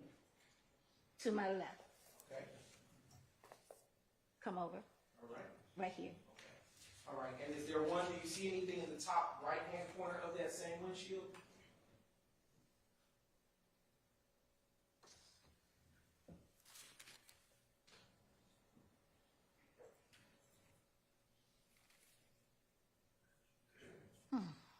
It is. Yes. Okay. Next state's exhibit, please. Showing you states 5 Delta Delta Delta Franco. Do you see any? Is that a defect or is that something else on that windshield? That is basically a close-up Okay. of the defects in the windshield. All right. Is it fair to say that there are several other such defects to this vehicle that you would have captured with your crime scene photos on that day? Yes. Okay. Now turning your attention to the next state's exhibit. The next one. One more. All right. Are there other defects to this vehicle that you observed? Yes. And where do you see them, Mrs. Flemister? The defects is on the driver's side. No, I'm sorry. Passenger side front. Passenger side front fender. And then there's defects on the passenger side right door. There's a defect in the window. And then there's a defect in the right rear. Okay. Next state's exhibit, please. And is this just more of the same that you would have noted in the report related to this vehicle? Correct. Next exhibit, please. All right. Can you read off the license plate number associated with that vehicle? The license plate number is C as in cat, A as in apple, Y2834. And for the record, that is state's exhibit 1-4-DDDF. Next state's exhibit, please. All right, next one. Next one. All right. Is this what is this a photograph of, Mrs. Flemister? It's showing a shell casing on the ground. Would you have captured all of the shell casings that you noted, that you observed rather, in similar fashion with other photographs of this type? Yes. And for the record, this is state's exhibit 20-DDDF. Next state's exhibit, please. All right. Is it in your course of work when you were employed, did you normally put down placards? Yes. Is this such a representation of what you did on the date of the incident that you responded to? Yes. Okay. Next exhibit, please. And next exhibit. When it came to the home, did you find several defects to the home? Yes. And did you find defects inside the home? Yes. And in State's Exhibit 45-DDDF, are we looking at a defect in the window panel or awning next to it? Yes. All right. Next State's Exhibit. All right. Next exhibit. Next exhibit. Next exhibit. Is it fair to say that there were several defects to the outside exterior portions of the home? Correct. All right. Now showing you State's Exhibit 49-DDDF. Oh, is this what are we looking at here? What portion of the home is this, Mrs. Flemister? This is an overall of the living room. All right. Next exhibit. All right. And is this another such defect that you found only inside of the home in this exhibit? This is a defect in the picture frame. All right. And that is State's Exhibit 50-DDDF. Next State's Exhibit, please. State's Exhibit 56 DDDF is showing. Do you see any defects in this portion of the home? And if we can zoom in on the furthest left panel of that door.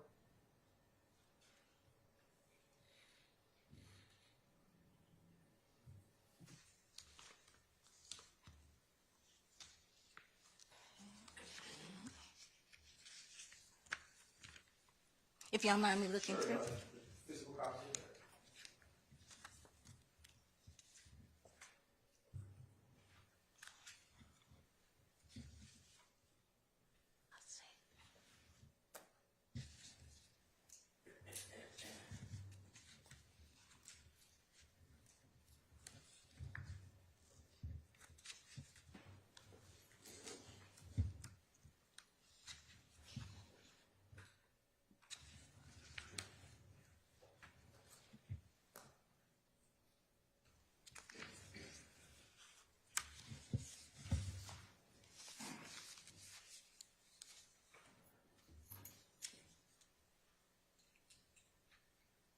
Yes. Okay. And would you have taken, generally, as this photo, more pictures of the interior of the residence as wherever you found there to be defects, if you found them?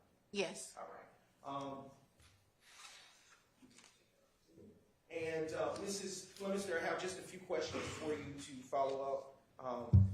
As it relates to this incident, well, I want to backtrack.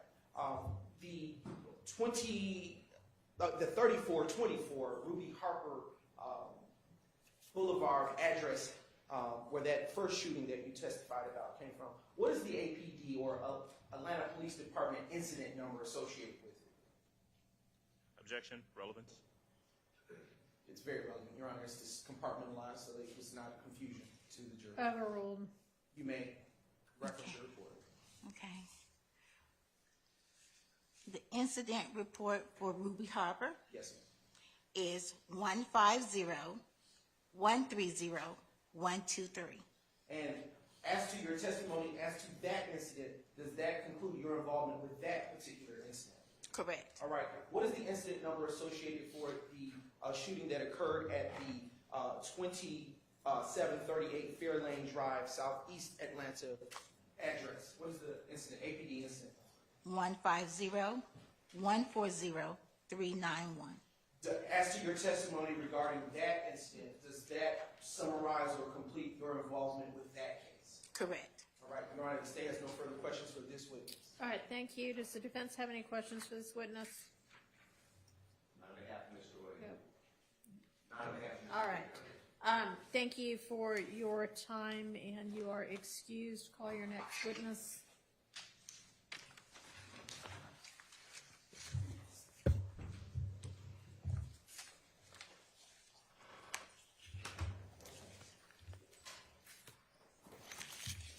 Thank you. Thank you.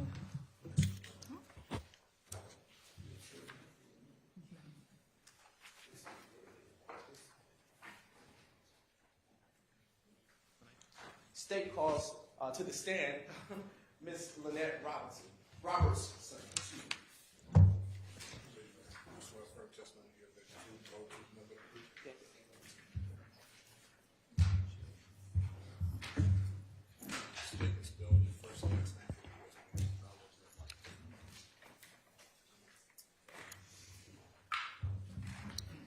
Good afternoon, Ms. Robertson. Good afternoon. Yes. Have you been here before? Yes. All right. And we're here to talk to you about an incident. Well, let me ask you this. Did you work on January 11, 2015? It's possible, yes. Okay. And do you recall being called out to an address of 88 Venera Avenue, Southeast Atlanta, Georgia? It's possible. Okay. I'm going to approach you. Just a brief indulgence, Your Honor. With the few state's exhibits.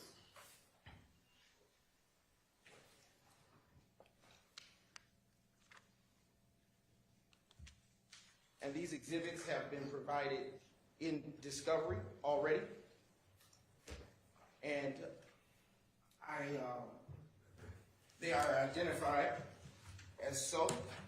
States Exhibit 1, Delta, Delta, Kilo, through.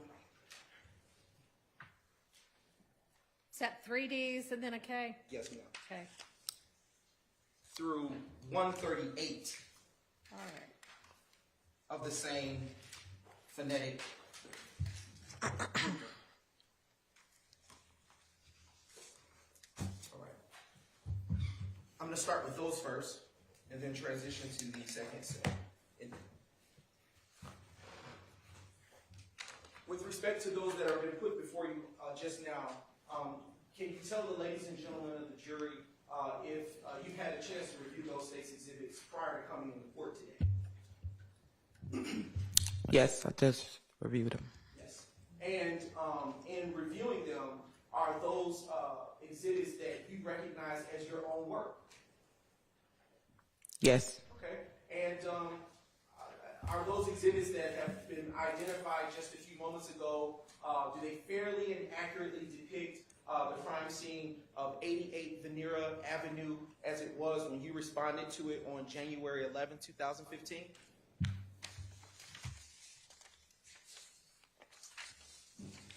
If you reviewed them, so if they're... Let's see, 88. Yes. I guess 88 is the address that you're referring to. Yes. But I don't see the... Oh, I see.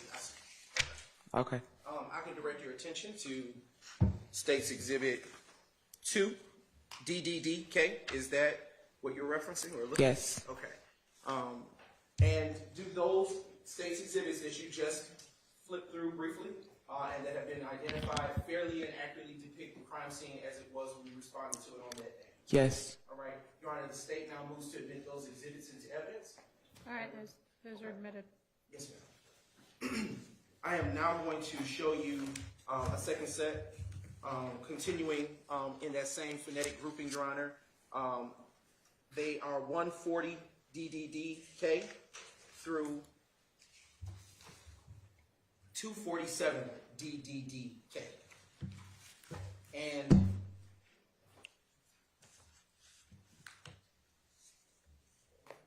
Ms. Robertson, is it typical that sometimes when you are taking photographs, you have to put them on separate storage devices because there's so many of them? Yes. Okay. And is it fair to say that this is a second set of the same that were on a separate storage device? Yes. Okay. And do those pictures fairly and accurately depict the crime scene of 88 Venera Avenue as it was when you responded? Yes. Your Honor, the State now moves to admit the exhibits that have been just identified in the evidence and requests permission to publish a select few of those as well. All right, admitted, and you may. Thank you, Your Honor.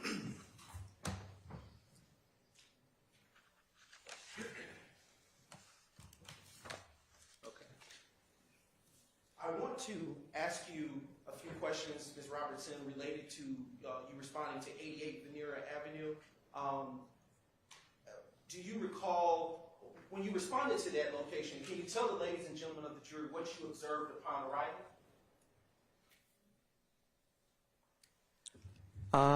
When I responded to 88 Venera, from what I can see through my pictures, I saw a residence that was basically shot up, And, defects and projectiles and damages throughout the residence. okay. And did you capture with your time that you spent at that crime scene all of the defects that you observed in your photo roll? Yes. Okay. Did you collect any evidence from that crime scene at 88 Venera Avenue? Yes. And do you know what evidence you collected? Yes. Okay. What evidence did you collect? Projectiles and cartridge casings. Okay. Do you know how many? Or... I would have to refer to my report. Okay. I will now show you what has already been provided in discovery to the defense and previously shown to you and identified as State's Exhibit 139 DDDK, and I will put that before you, and when your memory has been refreshed, please look up at me, and then we'll continue asking questions.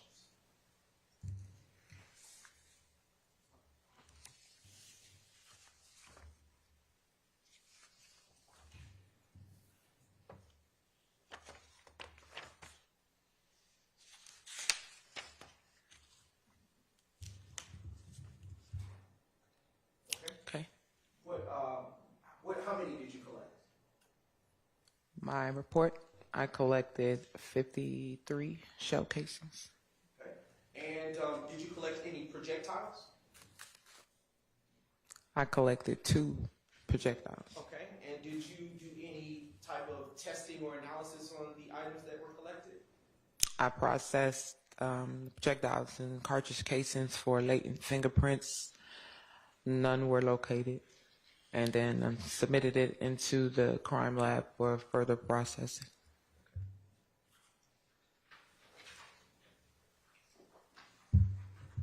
Showing you briefly just a few select exhibits that have just been admitted from the phonetic grouping that was identified previously as 1 DDDK through 247 DDDK, starting with State's Exhibit 1 DDDK. Briefly, just a brief indulgence. Excuse me.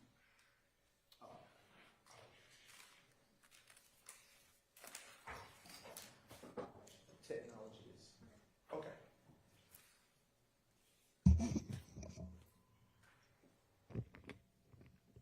And while we're waiting, Ms.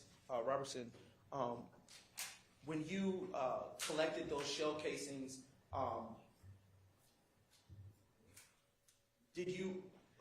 when you photographed the shell casings, did you photograph them at the direction of anyone else, or did you do that alone? I photographed at the direction of the investigators. Excuse me. Now showing you what's been previously identified as State's 3 DDK. As this is the home to which you responded on the day in question of January 11th, 2015? Yes. Next State's exhibit. Is that the address or mailbox associated with that address? Yes. Okay. Next exhibit. Showing you State's 249 DDDK. And Ms. Robertson, can you tell the ladies and gentlemen of the jury, is this an overview of the placards that you would normally put out? Yes. Yes. And is it fair to say that you would have also done the same for many other numbers associated with this particular shooting? Yes. All right. And are those placards nearby shell casings or projectiles that were eventually collected by yourself that evening? Cartridge casings, yes. Okay. Next State's exhibit. In this photo, which is State's Exhibit DDDK, are we looking at an overview of the living room? Yes. Do you see any defects inside the home at all in this picture? Yes. Where do you see them? On the walls and semi-ceiling. Okay. All right. And is the cursor going where there are defects that you are identifying with your eye at this time? Yes. And in total, from this view, can you count out how many you see? To my naked eye, 1, 2, 3, 4. 4. Okay. Next State's exhibit, please. Showing you State's Exhibit 8. We're going to go to the next one, please. All right. Here, do you see also any such defects into the home? Yes.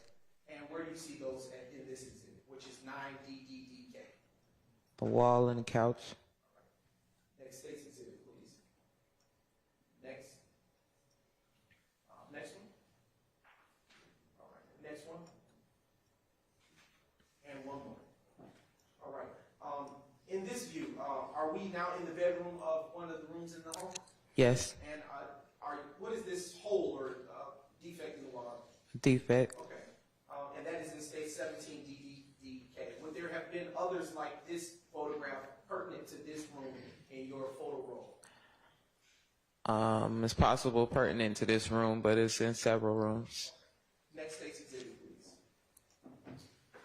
All right, next one. Next one. Another. And one more. Okay. Is this the same room or is it facing a different hallway? Facing a different hallway. All right, that is State's Exhibit 32 DDDK. Next State's Exhibit, please. Next. Next. Is this another view of the living room of, different portion of the home? Yes, State's Exhibit this is the entrance. and that, to finish that, that's 36 DDDK. Now showing the next State's Exhibit. Do you see any defects in 37 DDDK?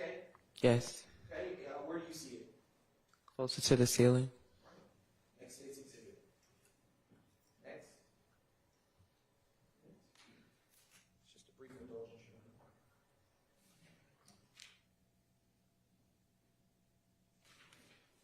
I would like to publish for you State's Exhibit 49 DDDK.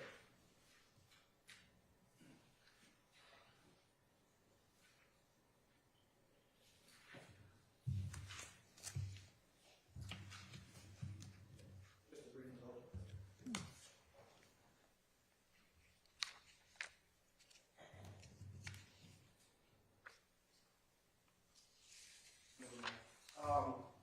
We're going to strike that, Your Honor. And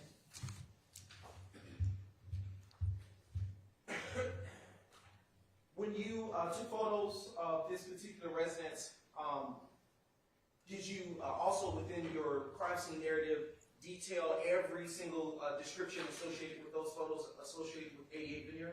Yes. Okay. Now transitioning your attention to the date of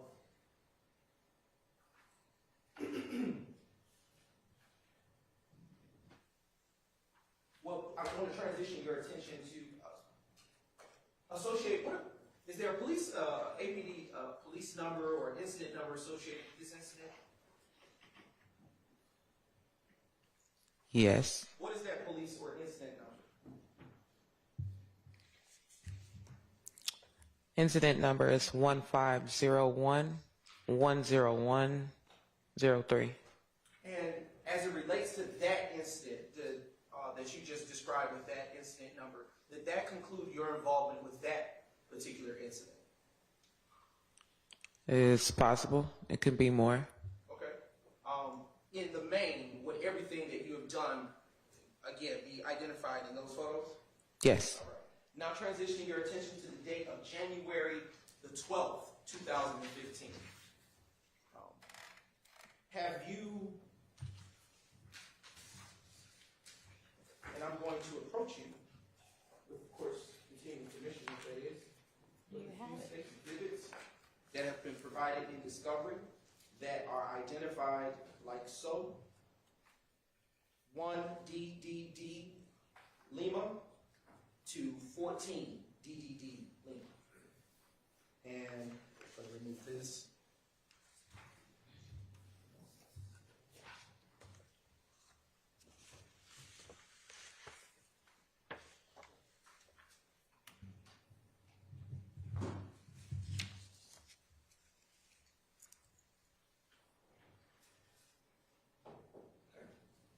Excuse me, have you had an opportunity to review these state's exhibits that have been previously identified prior to coming to court today? Yes. And Ms. Robertson, what do you understand or recognize these to be, if anything? Crime scene. Okay.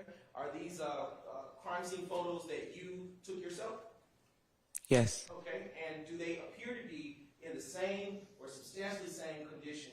Oh, excuse me. Do they fairly and accurately depict the crime scene that you responded to at 193 Hendricks Avenue, Southwest Atlanta, Georgia, on January the 12th, 2015? Yes. Okay. At this time, Your Honor, the state now moves to admit these state's exhibits and permission to publish just a select few. They're admitted. Thank you. All right. Now, directing your attention to the screen, and it should populate briefly.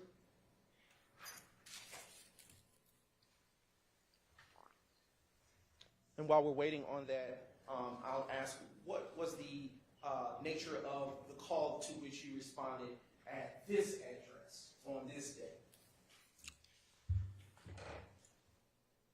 I don't have my report, but I'm guessing it's an assault. Okay, well, instead of guessing, would seeing your report refresh your recollection?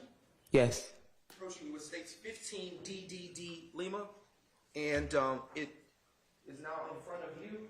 And when your memory has been so refreshed, please look back up at me and I'll finish with the questions.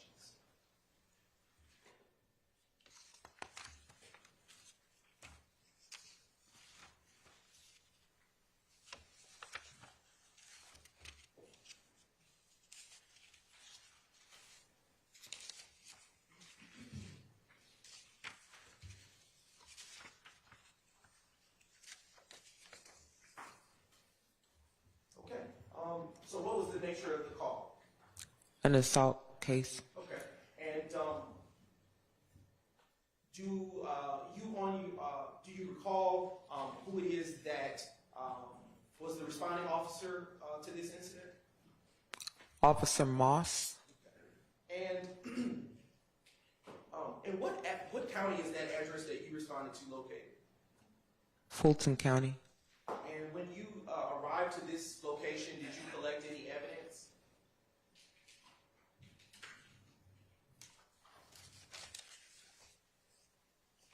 Yes. Okay. What evidence did you collect? I collected 11 cartridge cases. And did you process those or perform any analysis with those? Hang on. No, I did not process these. Officer Moss took possession of these cartridge casings. And did you at least photograph or take, are those cartridge casings that you recovered captured within your photographs that have just been admitted? Yes. Okay, now showing and directing your attention to what is showing on the monitor before you that states 1DDD Lima. Is this the address located at is this the resident located at the address that was just previously identified? Yes. And now showing you the next state's exhibit. It is 2DDD Lima. And this address is pertinent to, it's also listed in your report? Yes. Okay. Next state's exhibit. Next state's exhibit. And do you see any defects to this door featured in states 4 DDDL? Defects is the glass damage. And next state's exhibit. Where are you positioned when you took this state's picture that is identified as states 5 DDDL? I'm standing on the inside facing the same entrance from the inside. Yes, ma'am. Next state's exhibit. All right. And as to this photo, do you see any defects in state 6 DDDL?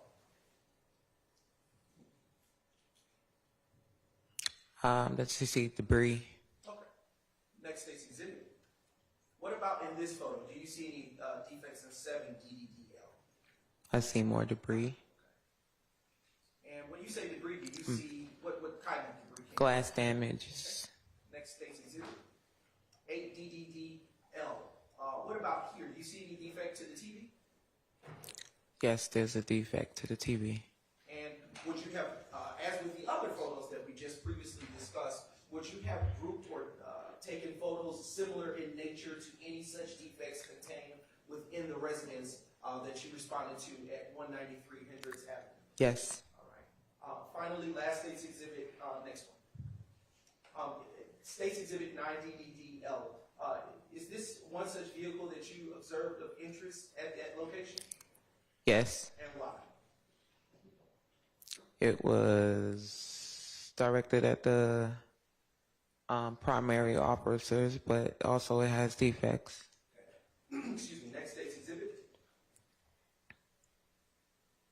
And as it stands for this vehicle, as with the prior exhibits featured inside the home, would you have taken pictures of all such defects of interest to you at that time related to this car? Yes. Okay. Next state's exhibit. Next one. And why would you take state's exhibit 12 DDDL? This was the incident across the street from the house, I believe, or on the side of the home. I'm not sure. Next state's exhibit. Does this look like what does this look like? What does this look like to you? It looks like a pathway. All right. Next state's exhibit. Here it states 14 DDDL. What is located on the screen? Do you see placards? My markers. Excuse me. And why would you have placed these on the ground?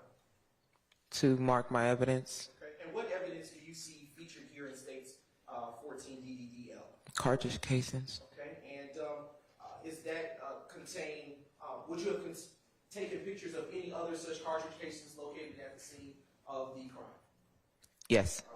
All right. Now we can take that down. Next, I want to direct your attention, before doing so, what is the incident number associated with that particular address at 193 Hendricks Avenue? 1501-20236. And did that conclude your involvement as to that police incident number? Yes. Finally, I want to turn your attention to state's exhibits. Well, turn your attention to the date of, to the address and location of 114 Maury Avenue Southeast and 156 Maury Avenue Southeast, Atlanta, Georgia. Do you recall being dispatched to that address on February 19th, 2015? No. Okay. And just briefly.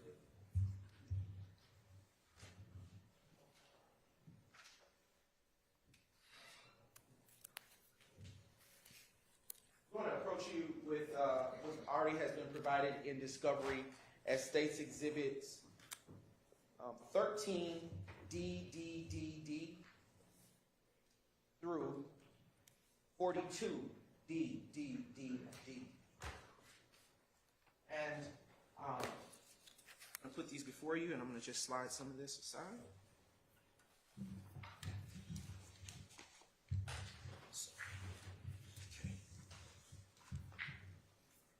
Okay. And do you recognize these state's exhibits that have been placed before you? Yes.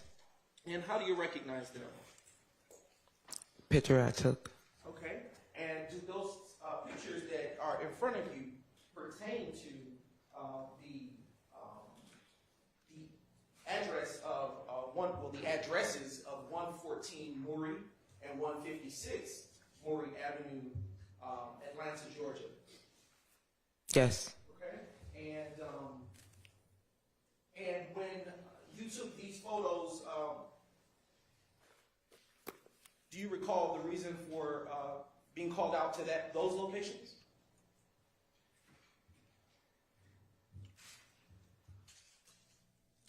An assault case. Okay. And do you know who the lead investigator was associated with this? No. Okay. Just a brief indulgence. I'm going to approach you just for looking at your report associated with this matter. Refresh your recollection. Yes. I'm approaching you with what has been identified as states 43 DDDD. And just here, when you've had a chance to have your memory refreshed, you can look back up at me and I'll continue to ask you questions.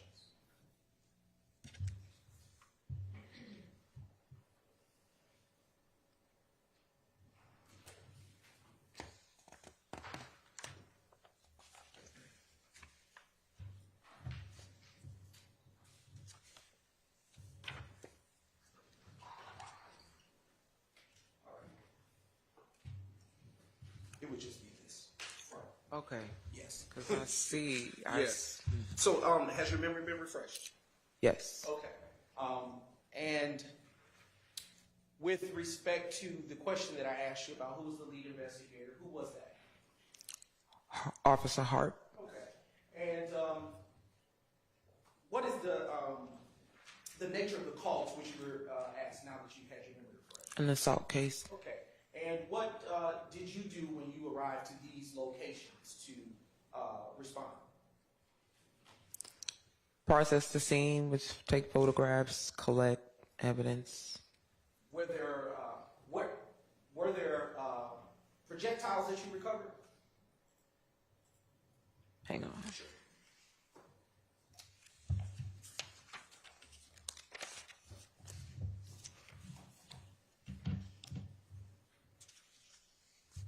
No projectiles, but cartridge casings. Okay. And how many cartridge casings did you recover? 11. Okay. What else, if anything, did you recover from this particular, these crime scenes?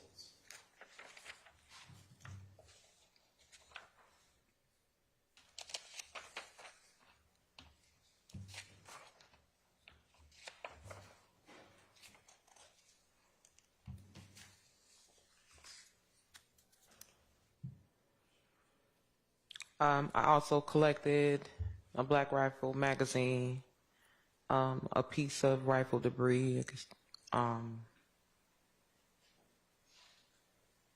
yep, and then 11 cartridge casings.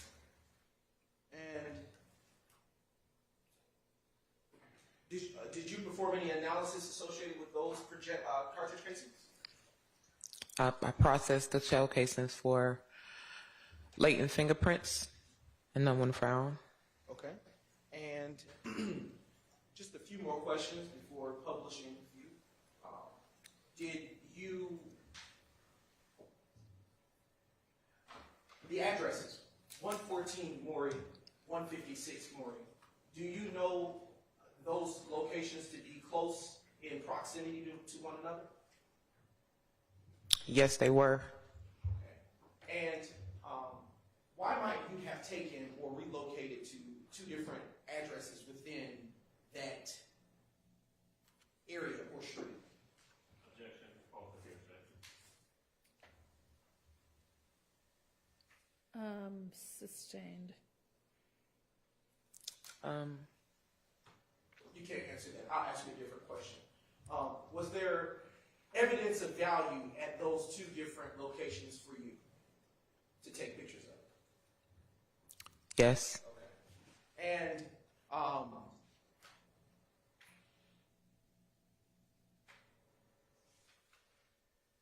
as to the state's exhibits that have been put before you, identified previously as state's exhibits 13 DDD through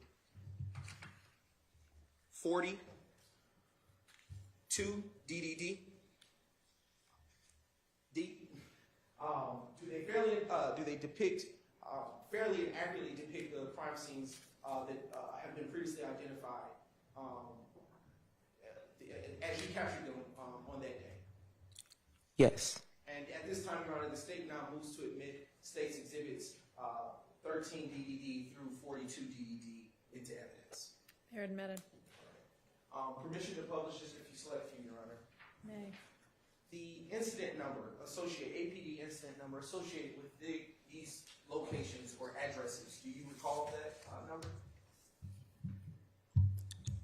1505 03213. All right, now before you is published State's Exhibit 13DDDD. Is that capture the address marker of the location that you started off with first? Yes. Okay, all right. Now publishing the next State's Exhibit. Is this a general or broader view of that same address location? Yes. And are these vehicles that were of interest to you during your processing of the crime scene? Yes. Okay. And this is State's Exhibit 14DDDD, showing you now the next State's Exhibit. Before before you is State's Exhibit, excuse me, 16D. Do you see evidence markers on this photograph? Yes. And these evidence markers pertinent to the 156 Maury Avenue, Southeast Atlanta address incident location? Yes. And would you have placed as many placards or markers as pertinent to the amount of evidence that you saw on the ground? Yes. All right.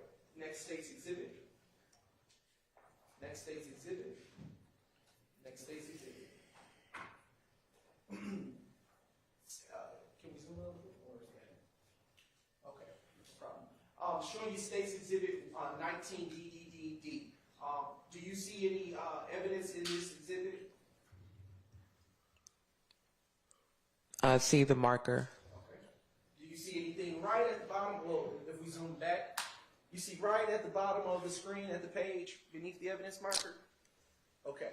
And what do you see that to be? Cartridge casing. Okay. And would you have taken and placed single shot photos of each such photo of all of your markers at that scene? Yes. All right. Next State's Exhibit. All right. At this point in the photos, and now showing you State's Exhibit 27DDDD, would is it fair to say this is when you relocated? Yes. And what is the address number associated with this location featured in State's 27DDDD? 114 Maury Avenue. All right. And do you see that address featured on this photograph? Yes. Next State's Exhibit. And this is State's 28DDD. Do you see, is this a general view of that area near the 114 portion of the Maury Avenue portion of the street? Yes. Okay. Now showing you the next State's Exhibit. Is this a different view of that same portion of the street associated with 114 Maury Avenue? Yes. Do you see any vehicles in this photograph? Yes. And does that vehicle appear to be damaged? Yes. All right. Next State's Exhibit. What can you describe the condition of the address located, the residence located at 114 Maury Avenue in State's Exhibit 30DDDD? See some damages to the steps. Next exhibit. All right, next exhibit. Do you see an evidence marker in State's Exhibit 38DDDD? Yes. And would you have placed evidence markers near the rest of any such evidence on this section of the street pertinent to your processing of the crime scene? Yes. Next State's Exhibit. Is this the magazine that you described earlier that was collected into evidence at featured in State's Exhibit 39 DDDD? Yes. All right, next exhibit. 40 DDDD. Do you see any other such evidence that you collected that evening? Yes. And in this exhibit, what was that evidence listed at evidence marker 3? Looks like a piece of magazine or not a magazine. Okay. Next State's Exhibit. As to State's 42 DDDD, do you see any other evidence associated with your collection here? Cartridge casing. All right. And next, I think that's it. Just a few following questions, final questions rather, Ms. Robertson. After you processed this portion of the crime scene, did you handle the evidence that you collected on the 114 Maury Avenue side of this scene the same way as you did with the evidence you collected at the 156 Maury Avenue location? Yes. And when I say handle, did you process it by collecting it? Yes, I collected, processed for latent fingerprints, and submitted to the APD crime lab for further processing. Okay.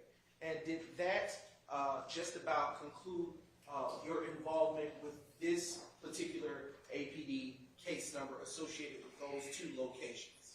Yes. All right. Just a brief indulgence, Your Honor.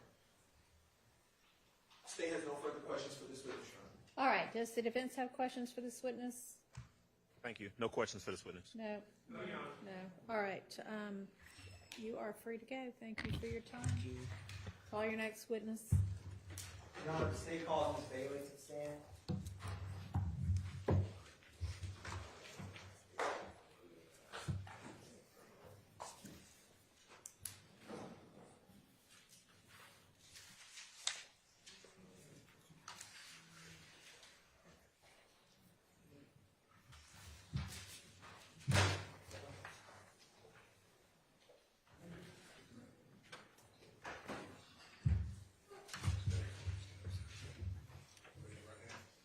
Swear for testimony to give the truth, the whole truth, nothing but the truth. I do. Spell your first and last name for the court's loud into the mic. Spell it. Yes, ma'am. Pronounce it and spell it. First and last. Teresa Bailey, TeressaBailey. Good afternoon, Miss Bailey. How are you doing, ma'am? Good. Good. Can you tell the jury where you resided back on January 19th of 2015? 807 Prior Street, Atlanta, Georgia, 30315. Now, how long had you lived at 807 Prior Street back in 2015, ma'am? Since 1999. 1999. So a good while? Yeah. Now, what part of the city is that area called? McCannaville. Okay. And is there a Hendricks Avenue near Prior Street? Yes. How close is it? I'll say right there together. Okay. Did you, having lived there since 1999, get to know your neighbors that lived on either Prior or Hendricks Avenue? I did. And if I was to walk out of your front door on 807 Prior, hang a right, what's the first street I would hit? Hendricks. And if I took a right again on Hendricks Avenue, ma'am, what is the first houses who lived there on Hendricks Avenue? The first house on the corner? Yes, ma'am. Miss Kiva. And who was next to Miss Kiva? I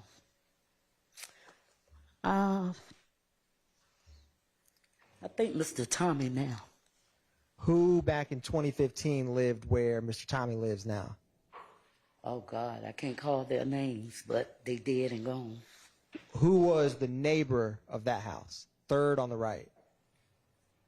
Miss Janice. And do you know if Miss Janice had any children? I only know of Kenny Boo. Okay. Now, that house where Miss Janice and Kenny Boo lived, if I were to walk out their back door, did they have a backyard in that house? Somewhat of a backyard. If I were to hop, did they have a back fence? Yes. If I were to hop that back fence, where would I be in relation to your house on 807 Prior? In my backyard. Okay. So if you wanted to come over to that house, you could just hop the fence and you would be in Miss Janice and Kenny Boo's backyard? No. Oh, if I want to hop from my If you yard. wanted to.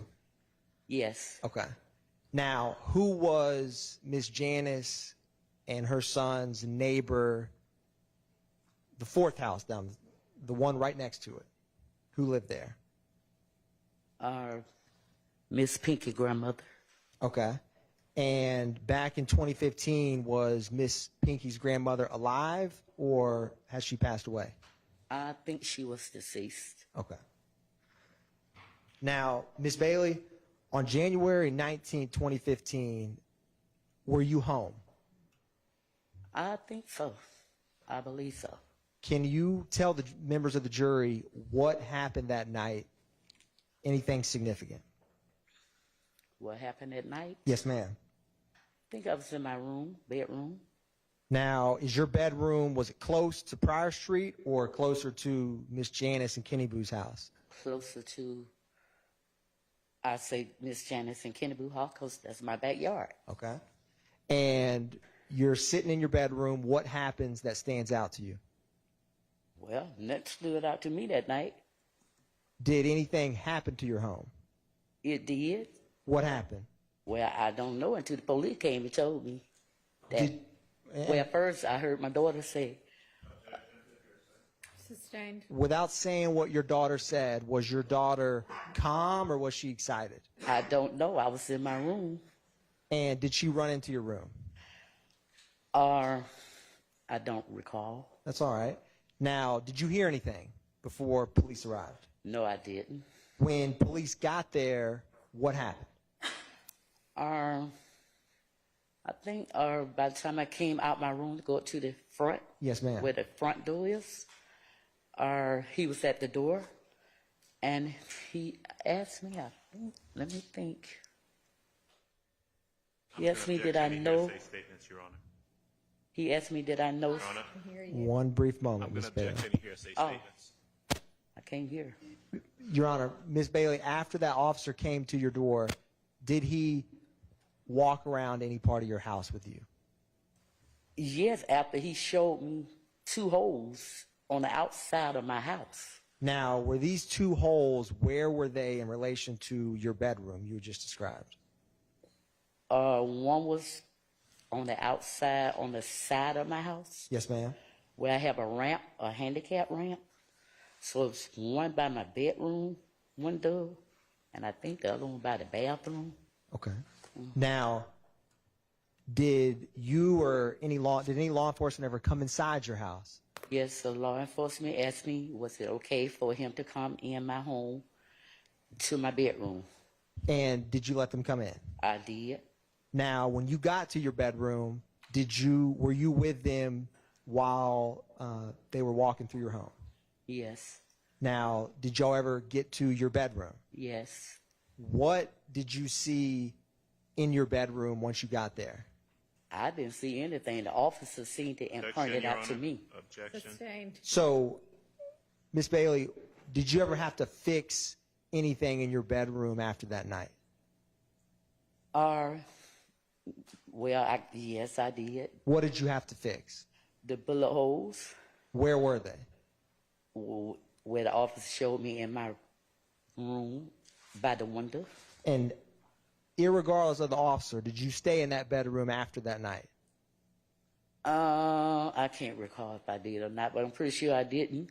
Did you ever did anything inside your bedroom get hit with a bullet? The officer did point it out to me, and I saw that the bullet hole did come through my mattress. Did it come in through the wall or the window? The wall. Now, was anyone else home with you other than your daughter when this happened? Not that I recall. And after officers were at your home, did anything else, did they ever come back, or was there anything else that happened that stood out to you in relation to that night? No, other than that, that was it. And Pictures, that was it. about how long would you say that they were at your home that night, Miss Bailey? Oh, quite a good while. Can't recall how long, but it was a good little while. Had your home ever been shot before or after that night? No. And do you have any idea what was behind that, the shooting of your home? I do not. And Miss Bailey, is there any other information in relation to that shooting on January 19, 2015 that you think is relevant to share with the members of this jury? No, I don't. One brief moment, Miss Bailey. Thank you. Mm-hmm.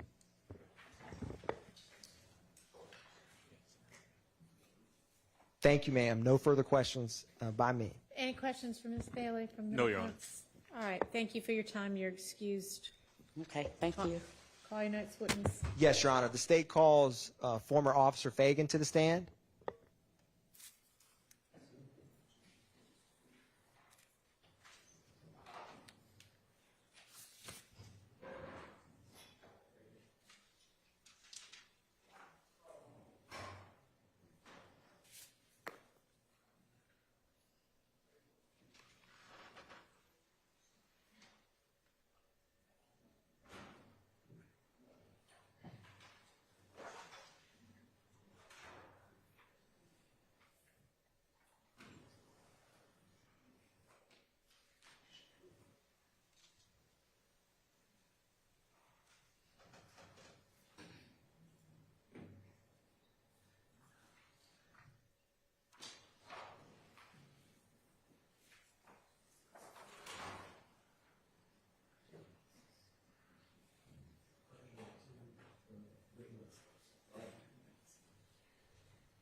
testimony you give the truth, whole truth, nothing but the truth? I do.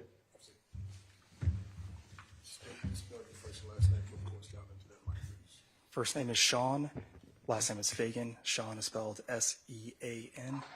Last name Fagan, F-A-G-A-N. Good afternoon, former Officer Fagan. That's correct. How long did you work with the Atlanta Police Department? Approximately 5 years. And when you worked there, what zone were you primarily assigned to? Zone 3. And during those 5 years, were you patrol? Yes, sir. What beat within Zone 3 were you working January 19th, 2015? I was assigned to beat 303. Occasionally we would have to go to different beats, but I would assume that I was beat 303 that day. And does beat 3 or beat 303 within Zone 3, does that cover Hendricks Avenue and Pryor Street? Yes. Now, had you been to that area before in your career? Yes. Were you familiar with those streets? Yes. Now, back on January 19, 2015, what was your shift? Was it daytime? Was it nighttime? It was the evening watch shift, which would run from 2 p.m. to 10 p.m. And on that night, did you ever have did you ever respond to a 213 Hendricks Avenue? Yes. So can you tell the jury what time did you respond to that address? It's listed as 2130, which would be 9:30 p.m. Okay. And when you got there, what did you see? We were responding to a person shot. There's an individual that had sustained a gunshot wound to their back. Did you, when you saw that person, what was their name? I'd have to refresh my memory. Would looking at a copy of your report help refresh your memory? Yes.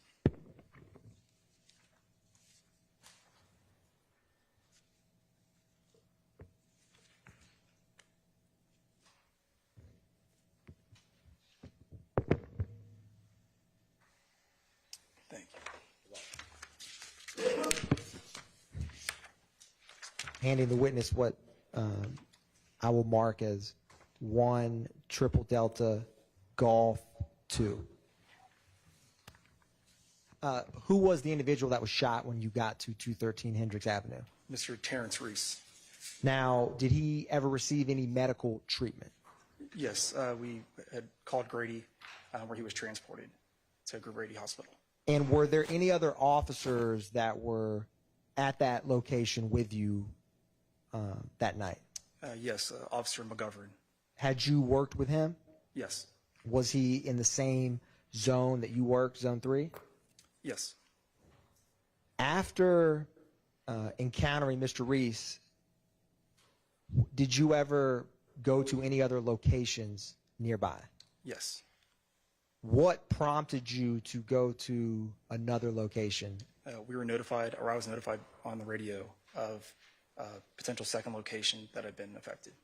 And where? Yes. So we were notified on the radio of another location that was affected. What was that other location? I'd have to refresh my memory. That's perfectly fine. Just look up at me once your memory is refreshed.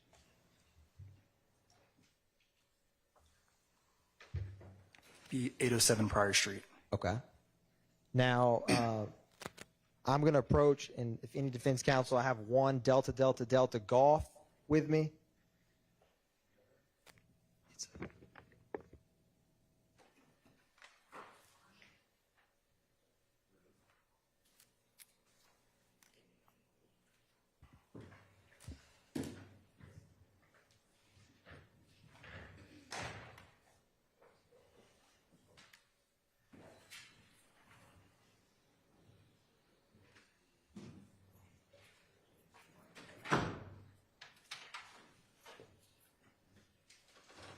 So I am approaching the witness with what's been marked as 1 Triple Delta Golf.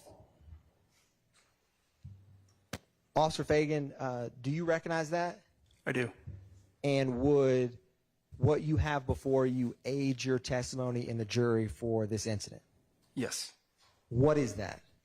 This is the street, Pryor Street, as well as Hendricks Avenue. This is the location of the incident where we responded.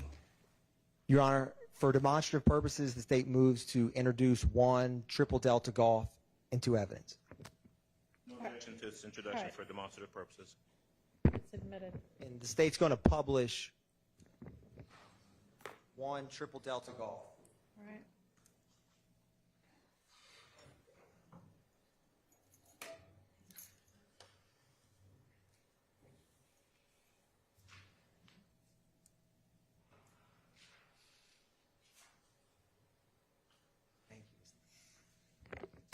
So I'm going to zoom in just a little bit to the left of this. Do you see numbers? And is this, what's the street on the bottom? Hendricks Street. And what's the street that's kind of perpendicular to it? Pryor Street. I'm going to see if there is a wooden pointer. And I'm going to ask you, if you wouldn't mind, just standing up. Can you point to where 213 Hendricks is, where you first responded? That'd be this location right here. And can you show members of the jury, you had mentioned an 807 Pryor Street. Where is that house? It's going to be right up here off of Pryor Street, perpendicular to Hendricks Avenue. Okay. Thank you. You may be seated. Now, once you got to 807 Pryor, did you encounter anybody? I did. Who did you encounter? Need to refresh my memory. That's all right. You may. Once your memory's refreshed, just look up at me.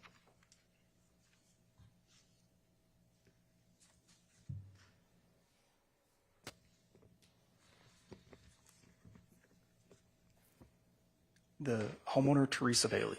And did you, without saying what she said, did you speak with her? Yes. Was there anyone else present with her? I believe her daughter was. Did you speak with her? Yes. Now, after speaking with them, did you ever speak again with Officer McGovern? I do believe so. And after speaking with him, what did you do next in your investigation? We then moved back from Pryor to Hendricks Avenue to canvass the area for. What were you canvassing the area for? Additional shell casings, victims, property damage, anything related to this incident. And once you began canvassing the area, did you see any other homes that had any damage or people? Yes. What was the first home you saw? I'm going to refresh my memory. That's perfectly fine.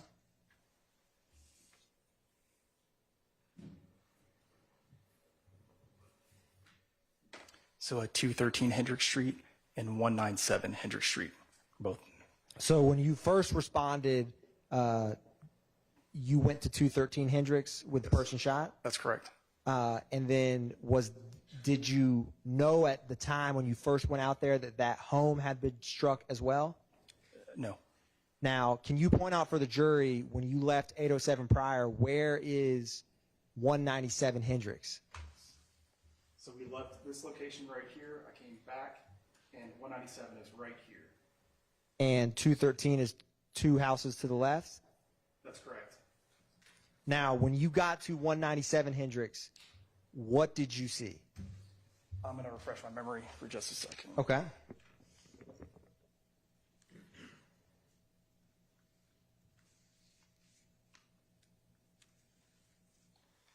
What did you see at 197 Hendricks? Observed what appeared to be a bullet through the right side window into the house. Now, did you encounter anyone, or did you ever see anyone that was at that 197 Hendricks? I did. Do you remember their name? Not off the top of my head, but I could refresh. Yes. Okay. If your memory is refreshed, just let me know.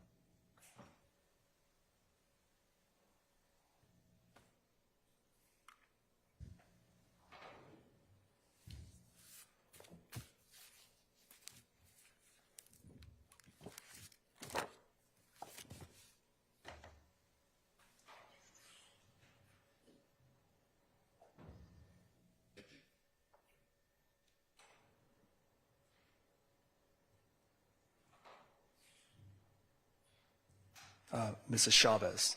And did she let you come inside her home? Yes. When you went inside her home, did you see any other damage or defects inside? Yes, there was a bullet through the wall, I believe in her bedroom. Now, did she show you anything else? And by anything else, I mean any kind of document, photograph, anything else? Yes. Hearsay objection. Your Honor, Overruled. Yes. now, what kind of category of thing did she show you? Social media. And what specific type of social media? Instagram. Okay. Without stating what was on that, what did you do after being shown that Instagram social media from the homeowner of 197 Hendricks Avenue? I then left that location and I went down to what we would consider the pool house. What is the pool house? Pool house is it's a house that has a pool table in the backyard where a lot of guys would typically meet up. Had you been familiar with that pool house before from working that zone? Yes. What's the address of the pool house? Refresh my memory. Yes, you may.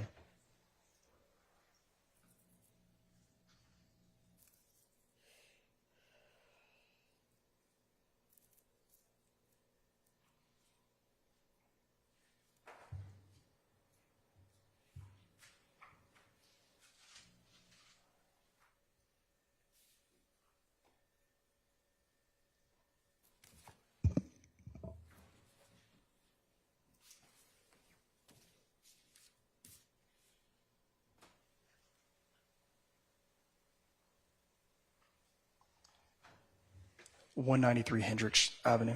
Can you point out for the jury where 193 Hendricks is on this map? It's right here. Now, had you been to any houses before on Hendricks Avenue in working zone 3? Yes.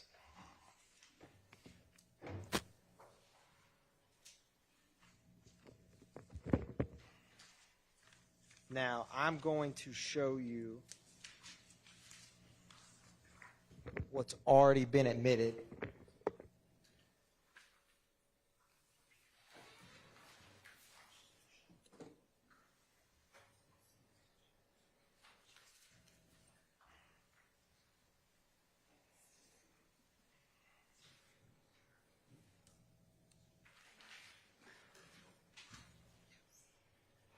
That's all right. While this is coming up, I'm going to publish what's already been admitted as 1 Triple Delta Mike. When you went to 193 Hendricks, did you knock on the door or what did you do? I knocked on the front door. Did anyone answer? No. What did you do after no one answered at 193 Hendricks? I walked around to the rear of the residence. And what did you see around the rear? A pool table. Was there anyone out there? No. Now, while you were on scene, did you ever notify anyone with the crime scene unit? Yes. Now, do you remember who specifically, or let me ask you this, did anyone from the crime scene unit come on scene? Yes. Who? Refresh your memory. Okay, you may, and just look up at me when your memory's refreshed. Turner was a crime scene tech. And were you on scene when they came out? Yes. And were there any shell casings recovered? There were. Can you describe what they were? 40 caliber. And how many were there? 3. Okay. Now, on the screen, it should be in both in front of you and larger behind you, is 1 Triple Delta Mike. Do you recognize that on the screen? I do. What is that? 193 Hendricks Avenue and what was known in the neighborhood as the pool house. Okay. Thank you. Now, when I want to also ask you, when crime scene tech Turner was with you, did you and him ever go back to 807 Pryor Street? I'm not sure. I believe so. I would like. Yep. You may use your report. Yes, that is correct. And was anything collected or photographed at 807 Pryor? Yes, bullet holes in the back of the house.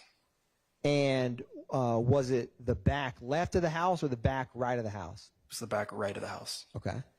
And when after 807 Pryor, you remember you'd mentioned you went back to 213 Hendricks Avenue?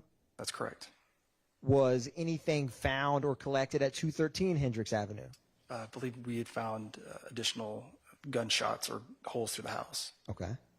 Now, when you work patrols, do you ever get a morning or routine briefing? Yes. What kind of things are you briefed on when you come on shift? Things that are As for relevance? Overruled. You may answer.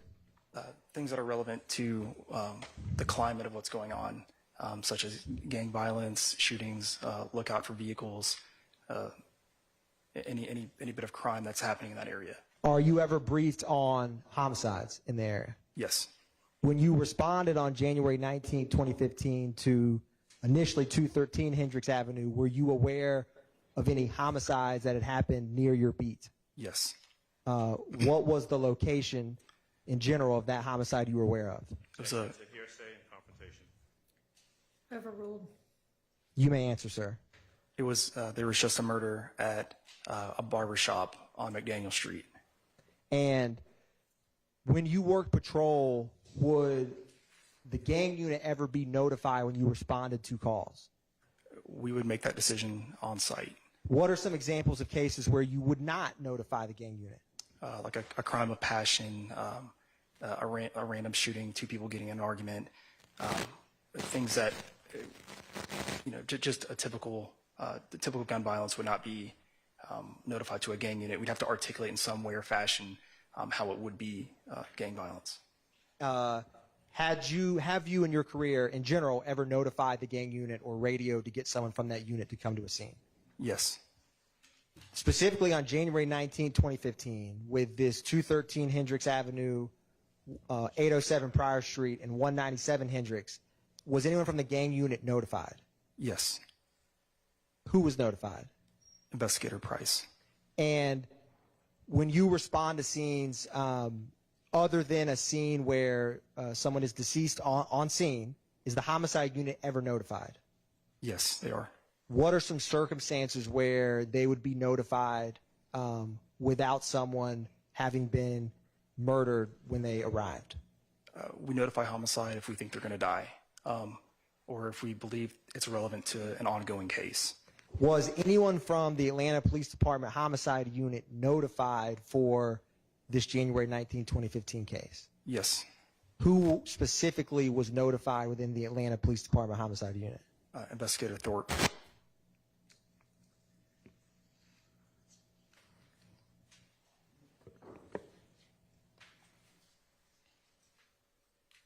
One brief moment, Your Honor.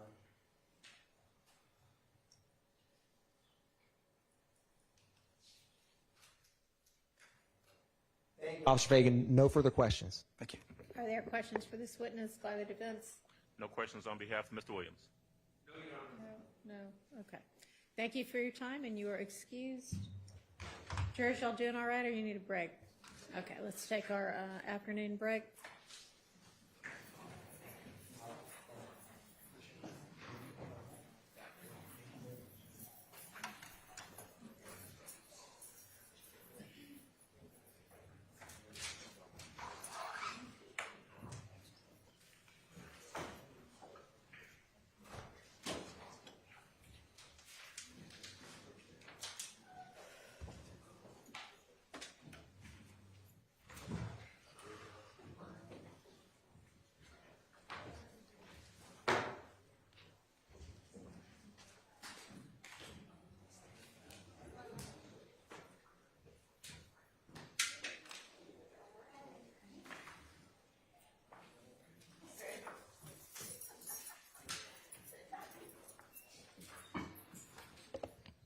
All right, we'll be in recess for a few minutes.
In the interest of time, I made this objection before.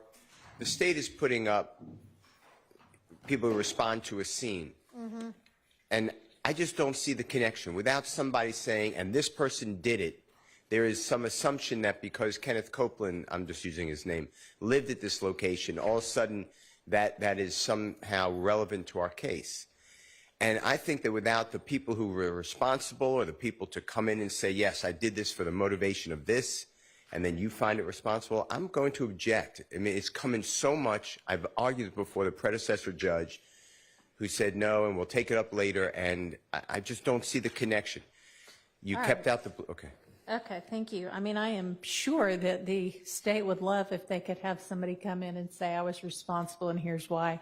They apparently don't have that, and it's inferential, it's circumstantial, but they're entitled to prove their case with circumstantial evidence if that's all they have. And so I feel you, but I'm going to overrule your objection. Okay, can we just have it continuing again? You may. And like the last one, you know, and I think it was Mr. Adkins, you know, did you go to meetings at the police department?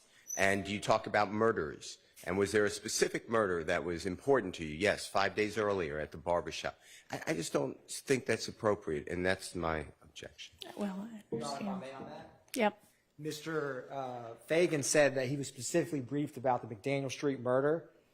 The Instagram post, which we didn't get into hearsay, the witness gave that and said this is in retaliation for the murder of Donovan Thomas a few days earlier. So that evidence was very relevant for Mr. Fagan because it impacted why he notified the gang unit, and he gets this Instagram post that says, I'm going to chop down family trees, and is a threatening post of witnesses and evidence that we have put forth for the jury.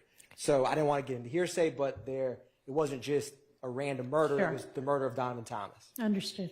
I understand that too, but they're not linking it up. So they're going to argue to the jury. If they're not linking it up, that's a good thing for your client. It may be good, but it shouldn't come in. And it shouldn't be argued. All right. Well, my ruling stands. Thank you. Thank you. Okay. Y'all ready with your next witness? Can we get the jury in? Okay. Let's get the jury in.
All right, thank you. If you can swear our next witness.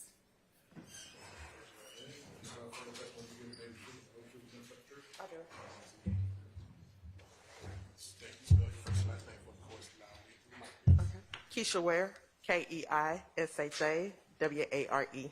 And good afternoon, Ms. Ware. How are you currently employed? I'm currently employed as a crime scene supervisor.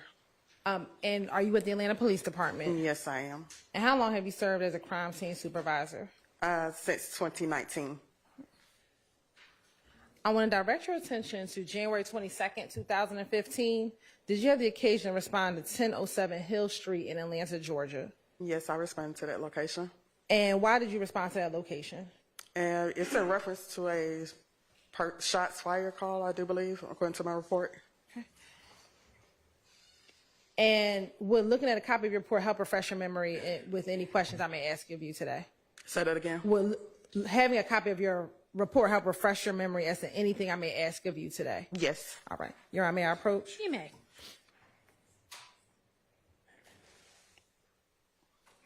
Thank you. I handed you what's been marked as 31 DDDI. Is that a copy of your report from January 22nd, 2015? Yes, it is. And would that report help refresh your memory today? Yes, it would. I want to ask you, what was the case number that was associated with that report? The incident case number is 15022-2838. Now, once you got to the location, what, if anything, did you observe? When we returned to a crime scene, I would speak to the primary investigator or the primary officer at the location. Okay. And after speaking with that primary officer, what would you do next? I would do a walkthrough of the crime scene to see what evidence and what photos need to be processed or collected. And did you do that in this case? Yes. And did you take pictures in this case? I did. And have you had the opportunity to review the pictures from your crime scene on January 22nd, 2015? I did. And did those pictures appear to be a fair and accurate depiction of the scene as you remember it from January 22nd, 2015? Yes. You're on permission to approach? You may.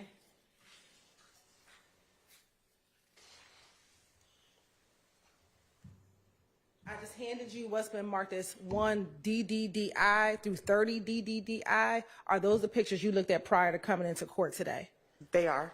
And again, are those fair and accurate depictions of the scene at 1007 Hill Street on 1/22/2015? Yes. You're on this time the state would like to tender State's Exhibit 1 DDDI through 30 DDDI into evidence. They're admitted. You're on permission to publish certain portions. You may.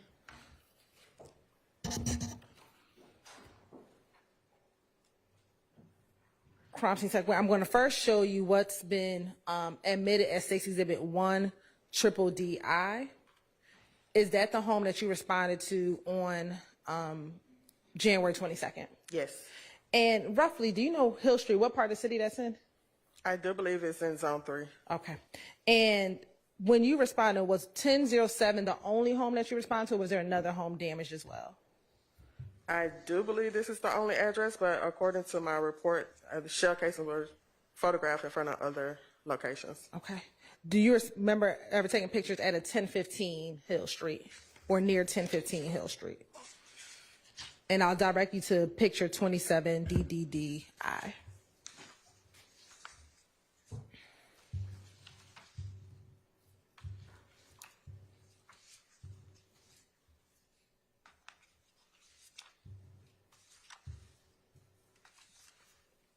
Yes. Okay. It's photographed. All right. Now going back to 1007 Hill Street, just generally, if you could tell the jurors, what, if any, type of damage did you see to that home? There were defects outside of the home and also inside of the home, as a picture frame and a closet wall or walls. All right.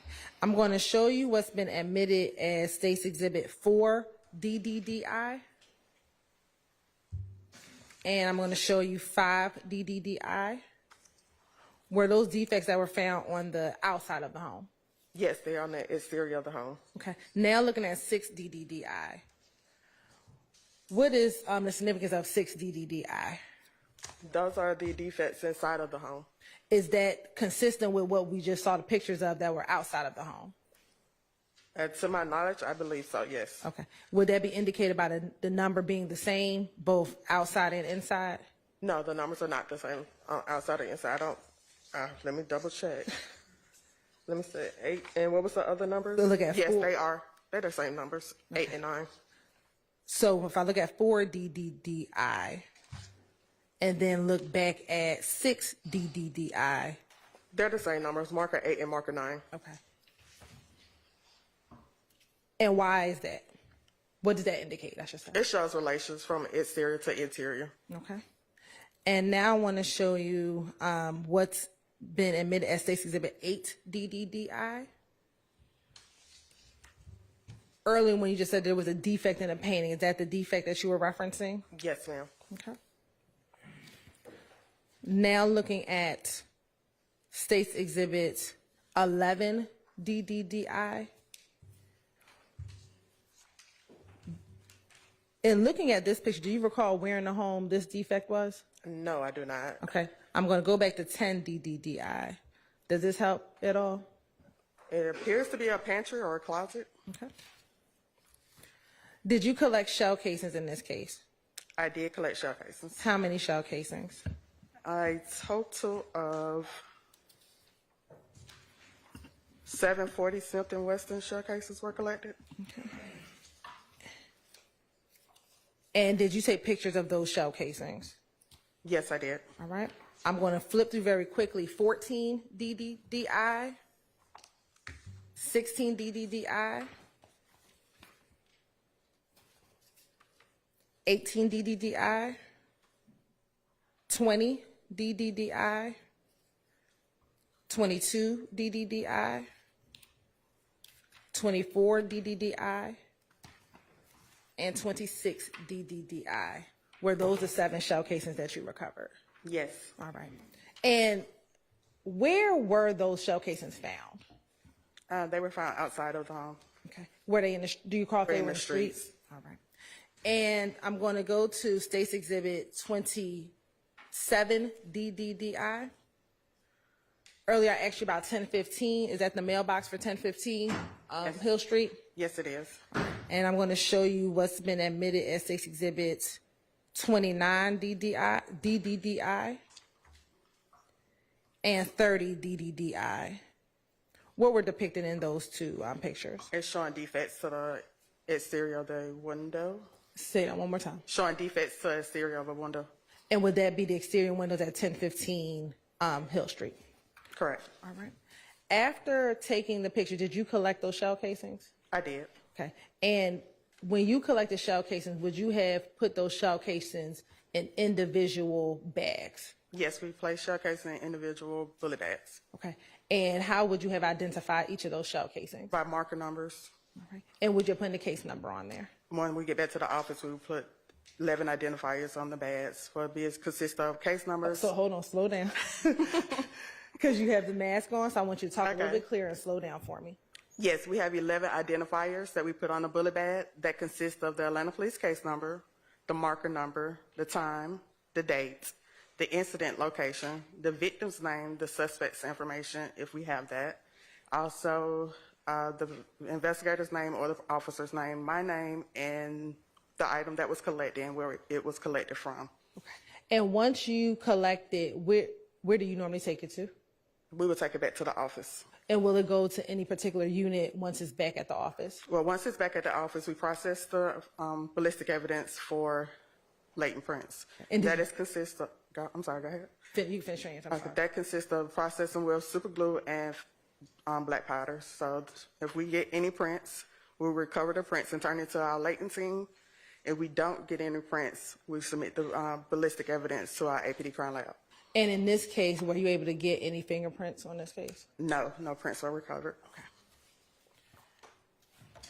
Now I want to also direct your attention, after collecting the bags, collecting the shell casings, place them in the bags, and taking them to APD evidence in the crime lab, would that have concluded your involvement in that case? Yes. All right.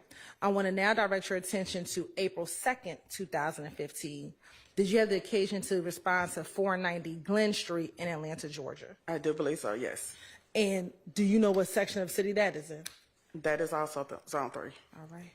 And would looking at a copy of that crime scene report help refresh your memory as to the actions you took on that scene? Yes, ma'am. Permission to approach again, Yarro? You may.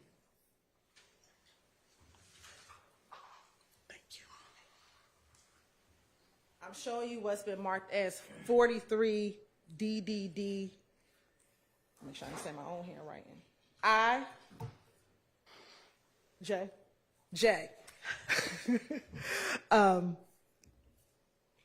Is that your report for 490 Glen Street? Yes, it is. What is the case number associated with that case? The incident case number is 150922269. And why did you respond to that scene? This is in reference to an homicide.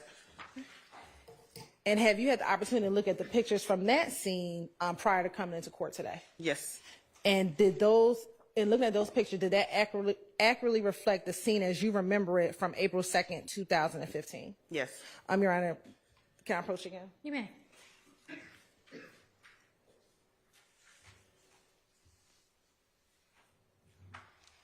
I just handed you what's been marked as State's Exhibit 1, DDDI to 42, to 41, excuse me, I keep on saying I. 1 DDDJ to 42 DDDJ. Are those the same pictures that you were able to view prior to coming into court today? Yes. Your Honor, this time the state would like to tender 1 DDDJ to 42 DDDJ. All right, those are admitted. Yeah. Sure.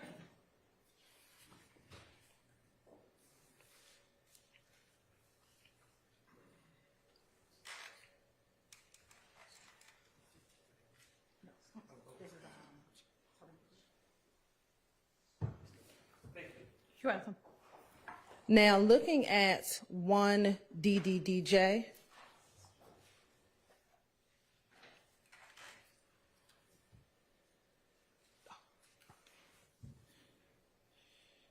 let me ask you this while it's loading. On this scene, just generally tell the jurors what were you taking pictures of while on this scene?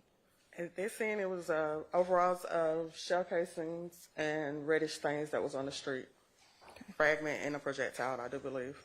And did you collect those shell cases in the same manner that we just discussed previously? Yes, I did. And would you have packaged those in the same way that we just discussed previously? Well, I didn't collect those. Those were taken into possession by Investigator Egbert, but yes, they were placed into bullet bags on the scene. Can you tell Joy why in some instances you would take it versus the investigator taking it? It just depends on the nature of the call and also the investigators. Sometimes they wanted to, they would take the evidence and submit it themselves. It'd get a quicker turnaround or response depending on the nature of the call. This was a homicide, so. And did you find in homicide cases that homicide investigators would normally take their evidence versus responding to an aggravated assault? Yes. Okay.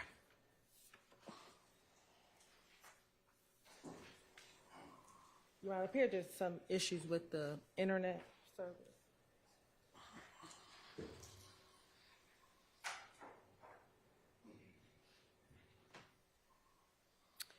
Did y'all have the hotspot or whatever it is?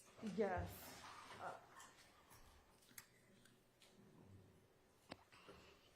We're on the VPN, Your Honor, because we couldn't get on the full code, so we're on the public Wi-Fi.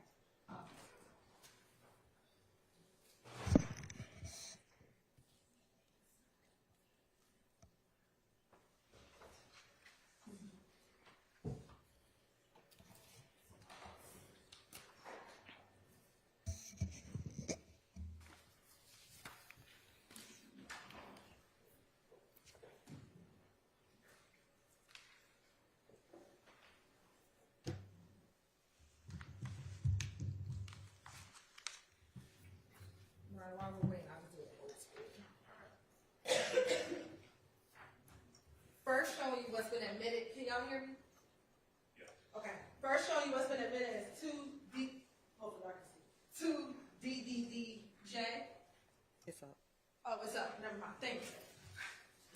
All right. Looking at 2 DDDJ, what was this just an overall of the area and where you were asked to respond to? Yes, that's correct. Okay.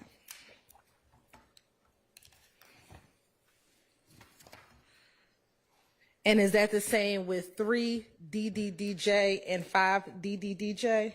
Yes, those are overall of the incident's location. All right. I'm going to go to 10 DDDJ.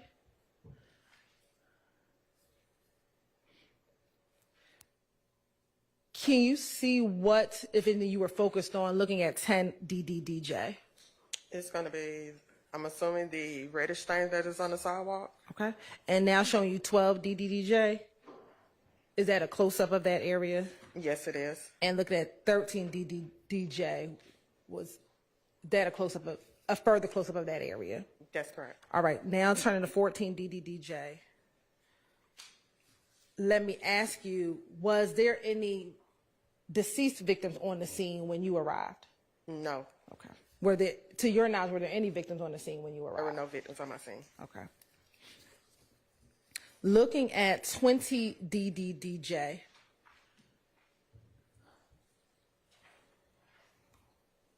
what is depicted in 20 DDDJ? That would be the evidence marked with the markers. Okay. And would those be shell casings? Yes. And looking at the larger stack that you have in front of you, are the individual placards contained within the larger stack that is in front of you?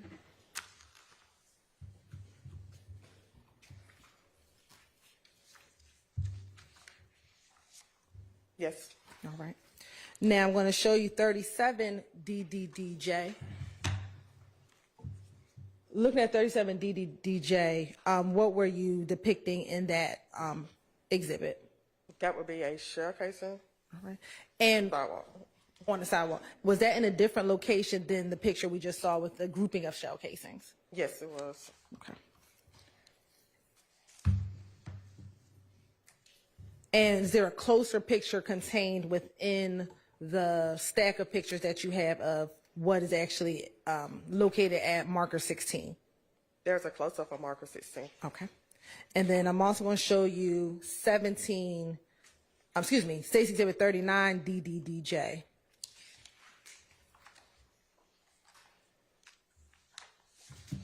What is depicted in 39 DDDJ? It's a projectile or a fragment or another shell casing. I would have to see it up close. All right. Showing you 40 DDDJ. Are you able to tell within the...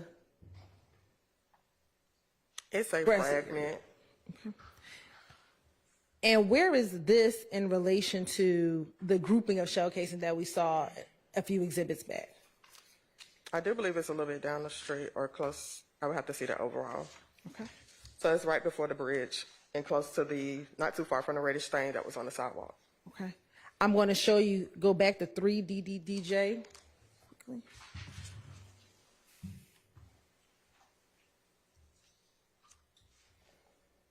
Is the area in 3 DDJ that is the corner, is that where the large group of shell casings were? Yes. All right. And if we made a right where everyone looks like to be gathered in the picture, can you see that in? Where everyone is walking? Yes. Mm-hmm. Would that be the area where 17 DDDJ was? Yes. Okay.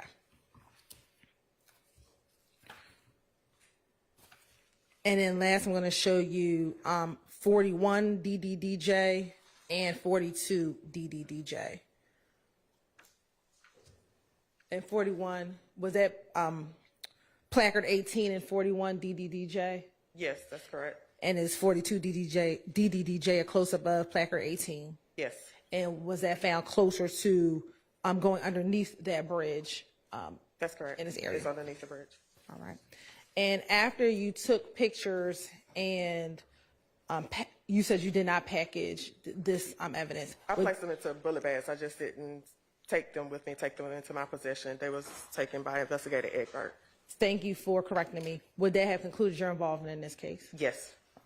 Court's indulgence.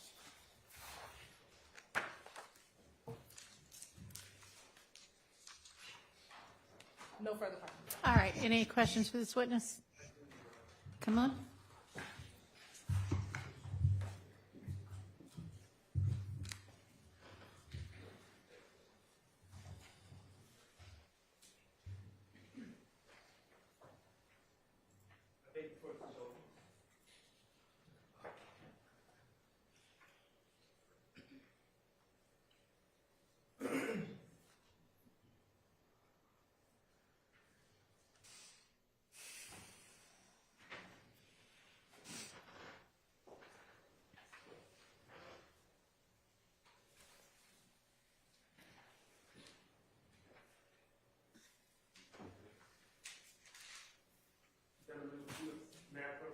You may.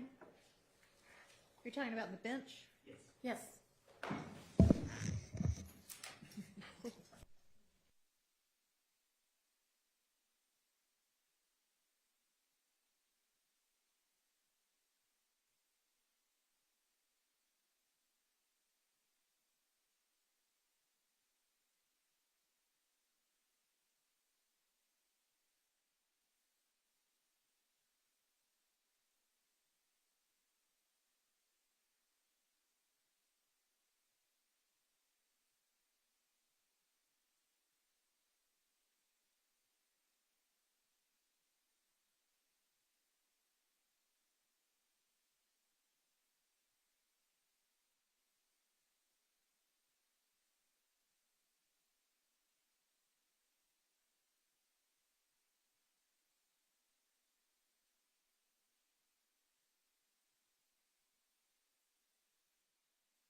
I know Mr. Short needs just a second to get some photos up. Are there any other defense attorneys that are going to have questions for this witness?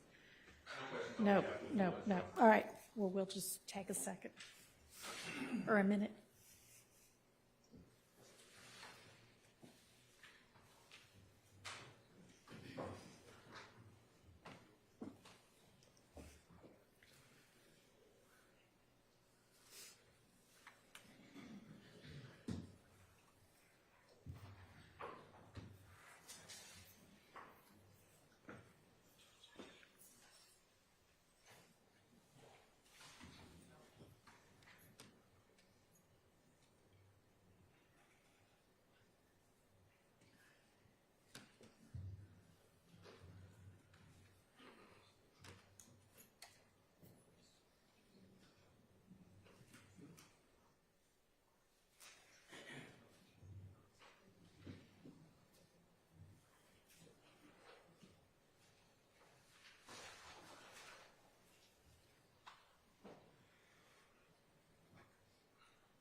Mr. Short, could you, would it be possible for you to begin your examination on other topics while Mr. Kokomo gets pictures up? That's, okay. That's pretty much all you wanted to ask her about? Okay. Anybody need a break, or are we just going to hang out and wait? Okay. It shouldn't be too long.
Investigator Ware, good afternoon. My name is Max Shard.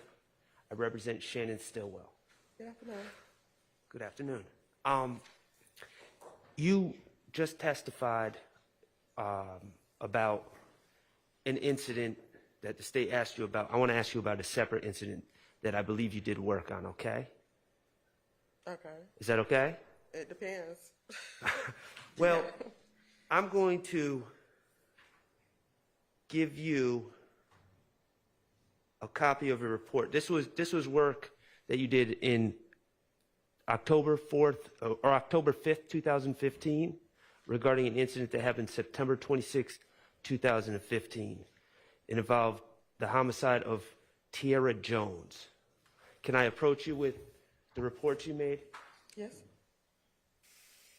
And if you didn't do work on this, please tell me.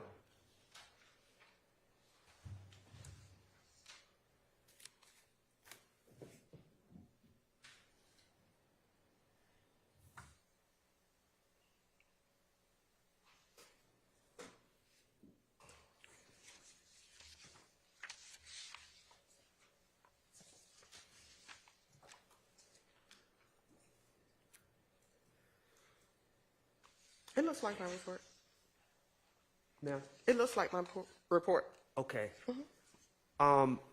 Could you, and again, regarding the Tiara Jones case, there was a time when you took pictures of a greenish SUV in the police cage or the evidence cage for APD, correct? Do you have the photos? I can't. I'm going to show you the photos. Okay. Do one of those reports show you taking pictures of a SUV? Showing one that I took 23 photos and one showing that I took 7 photos of a firearm. Right. I'm talking about the 23 photos. Okay. Do you have any independent recollection of that incident? No, this is about 9 years ago, so no. Okay. Can you explain to the jury, you certainly go to crime scenes to take photos, correct? Yes, we respond to Okay. scenes. But are there times where you also go to APD, the evidence area, to take photos as well? Yes, we respond anywhere that the investigator needs us to respond to. Okay. As far as when vehicles are evidence, and you're asked, I assume, by investigator to document and take pictures of certain evidence away from the crime scene? Yes. Okay. Is there a specific place that they take the vehicles that are evidence? It just depends. Sometimes, majority of the time, well, this happened in 2015. So at this time, let me see. So at this time, the vehicle was brought to the annex. With homicide, have a vehicle cage at the annex that's in the back. Okay. And where is that? 3493 Donnelly Holloway Parkway. Okay. And I think I said that my belief is that you did work on October 4th of 2015 regarding that report? That's correct. Okay. And does your report indicate a date where the incident occurred? September the 25th, 2015. Okay. So something happened September 25th, and then you take photos on October 4th. Is that unusual? No, it's not. Okay. Can I show you some photos to see if you recognize this is work that you did? Yes. All right, thank you. Mr. Kokomo, will you kindly approach?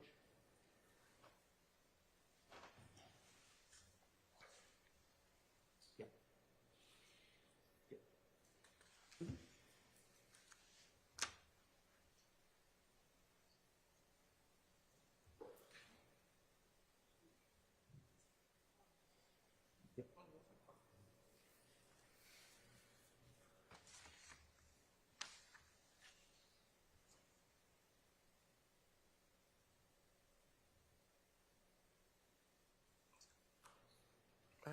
Mr. Kokomo, did you have the opportunity to look at each one? I'm sorry. Did you have the opportunity to look at each of the photos? No, he only showed me 3. Okay. Oh, it's just 3. I'm sorry. It was just 3? Yeah. Okay.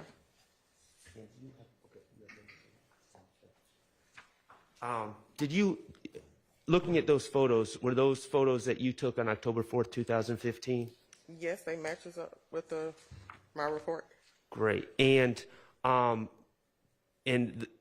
that work that you did in 2015, October 4th, 2015, that was, you said it was in the annex and taking photos of a vehicle, correct? That's correct. And do you know what type of vehicle does your report indicate?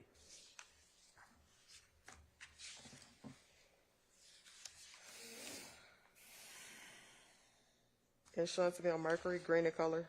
I'm assuming a gray Mercury Mountaineer. You said a Mercury Mountaineer? Yes. Okay, great. And does that report reference a case number or a case that you were doing that work for? Incident number 152690014. 1526. 152690014. Okay, great. Thank you. And were those photos that were shown you by Mr. Kokomo, were those fair and accurate representations of the photos that you took on October 4th, 2015? Yes. Okay. Your Honor, I would move DS49A, DS49B, and DS49C. I would move to admit those photographs into evidence. All right, those are admitted. Permission to publish. May.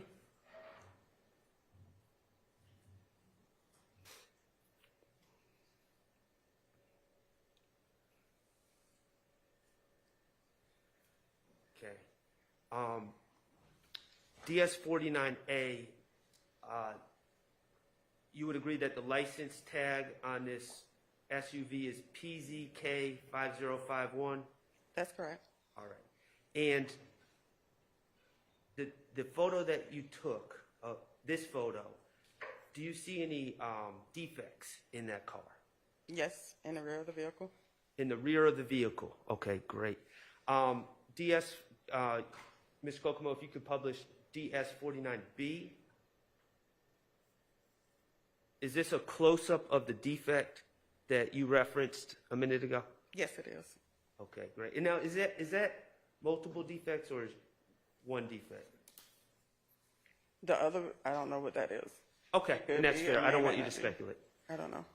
And could you publish DS49C, Mr. Kokomo?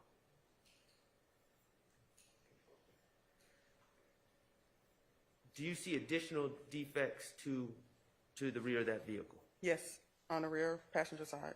Okay. And the windshield of that vehicle, is it present? It doesn't appear to be, no. Okay. And would you have documented shattered glass inside the vehicle as well? Yes, it depends. Let me just look at my report. Yes, the interior of the vehicle was photographed. Okay, great. Did you document any, can you tell from your report if you documented any defects from any other areas of the car?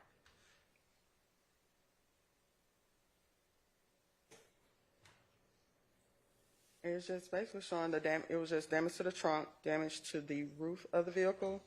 Defects were in the rear, but the vehicle overall had a damage. There was, yes, majority of it was damaged, but the defects were also just in the rear of the vehicle. Overall damage, but defects, and when we say defects, we're talking about bullet holes, right? Yes, Bullet holes were to the rear of the vehicle. that's correct. All right, thank you. I have no further questions. All right, and nobody else had questions. Is there redirect? No redirect. Okay, thank you for your time, and you are excused. Call your next witness. Your Honor, this is the witness that we discussed yesterday. Okay, all right, so we're ready.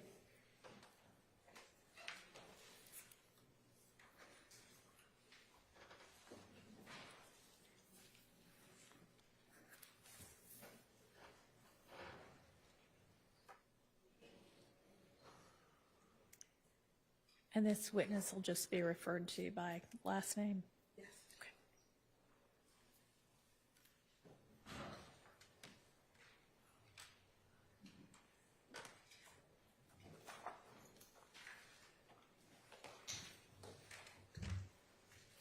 Okay. Go ahead and face the officer for a minute.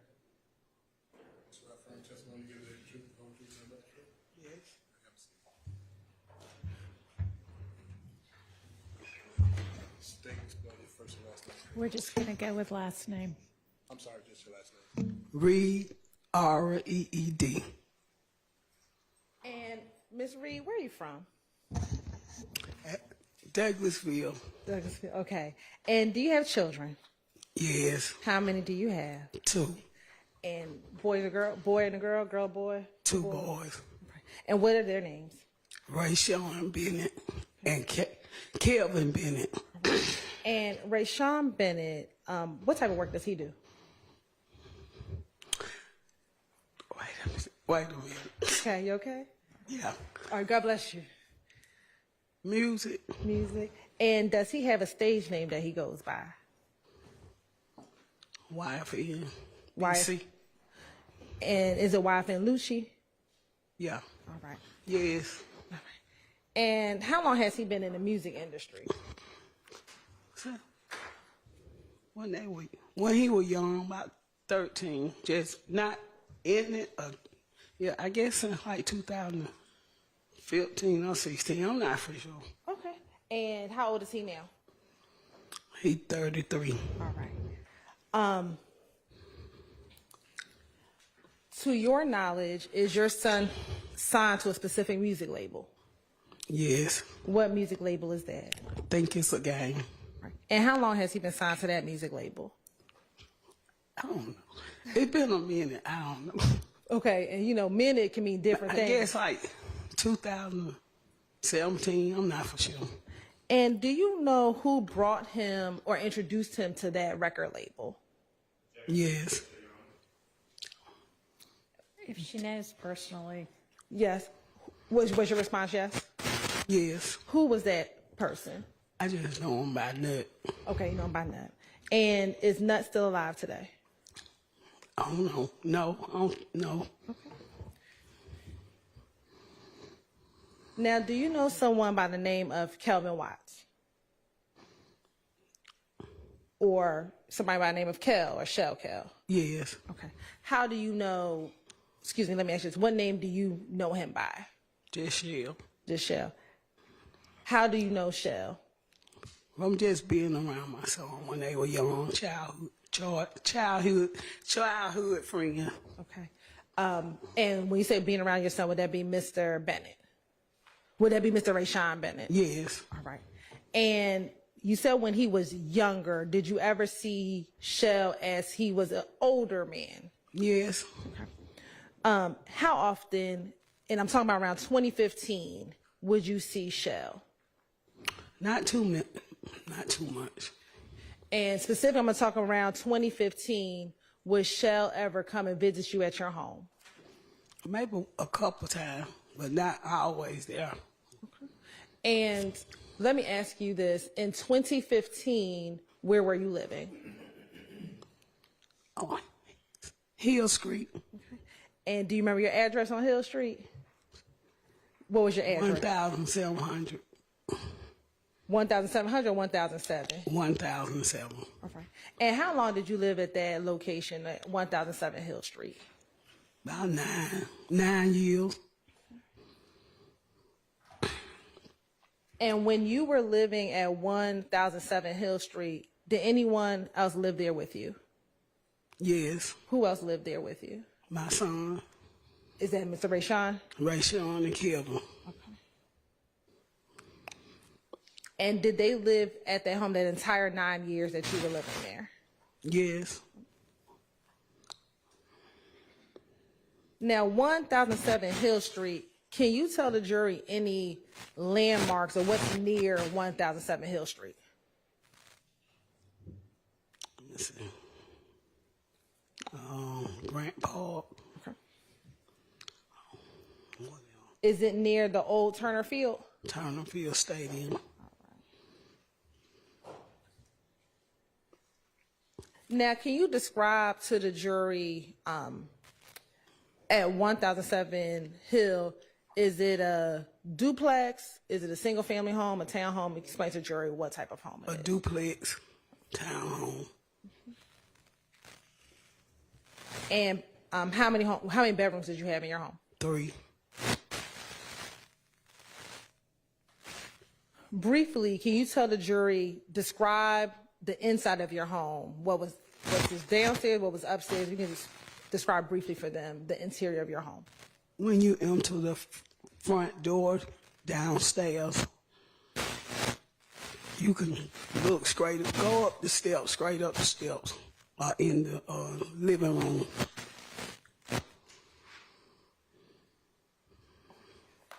And were the bedrooms all upstairs? Yes. All right. And inside the home, where was your bedroom? Upstairs on the left-hand side. Okay. And the front of your bedroom, did that face Hill Street? Yes. Now, you said that both of your sons lived at your home. In 2015, did anyone else live there besides your 2 sons? My granddaughter, well, they would be over. And your granddaughter back in 2015, how old was she? She was 2. Yeah. Anyone else besides your granddaughter? Her mother would stay over sometime.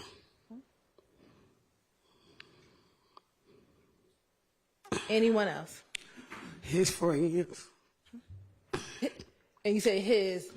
Like Juju. Well, y'all know him by, I don't know his real name. I just know him by his street name. Okay. But when you say his friend, you're talking about Rayshawn's friends. Yes. All right.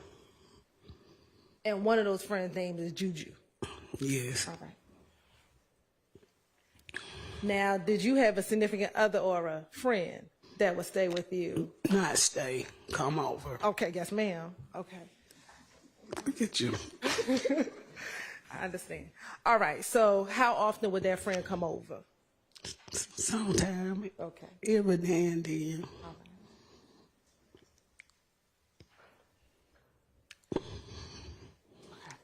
Outside of the individual we just spoke of, anyone else that would stay with you from time to time at 1007 Hill Street? No. All right. I want to kind of direct your attention back into that 2015 time frame. Were you aware of any conflict that your son Rayshawn was having, if any? No. Okay. I'm going to direct you specifically to January 22nd, 2015, okay? Yes. Did the police have to respond to your home on the evening of January 22nd, 2015? Yes. Why did they have to come to your house? Shoot him. And what do you remember about what happened right before the shooting? Nothing. Were you doing anything at home? Probably downstairs cooking. I don't even know. I don't remember. Do you remember there was anyone else home with you? Yes. Who else was home with you? My grandbaby. Her mother. Let me see. I think Juju was there. And let me ask you this. How many times back in 2015 was your home shot up? Twice. All right. And this time that you're speaking of, strike that. Were you injured at any one of those times that your home was shot up? The second one. Okay. When you're speaking about who was in the home right now, you said Juju, your granddaughter. Was this the time that you were shot or not the time that you were shot? Yes, the second time when I was shot. Okay. So let's talk about the time, not the time you were shot. Let's talk about the first time. Yeah. Okay. And let me ask you this. How many days were between the time you were shot and the time that you weren't shot? How many days have passed? 1. Okay. And was the time that you were shot the second time or the first time? The second. Okay. Let's talk about the first time when you were not shot. Was there anyone home with you that first time? Yes. Okay. Was it the same people we just talked about? Yes.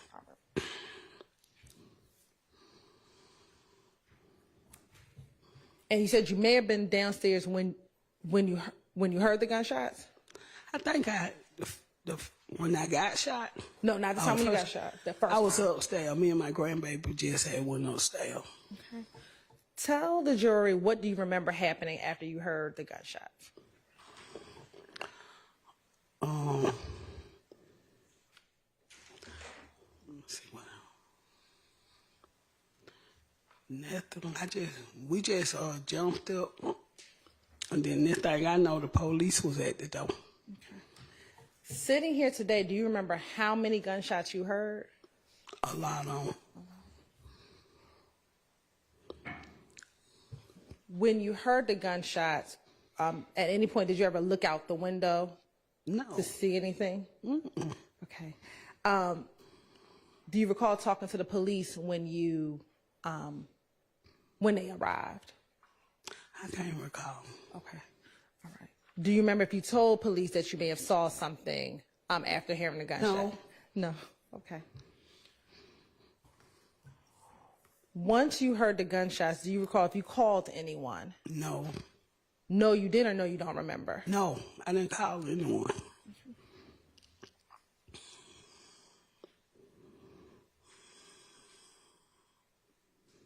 At any point, do you remember anyone coming to your home that was not the police?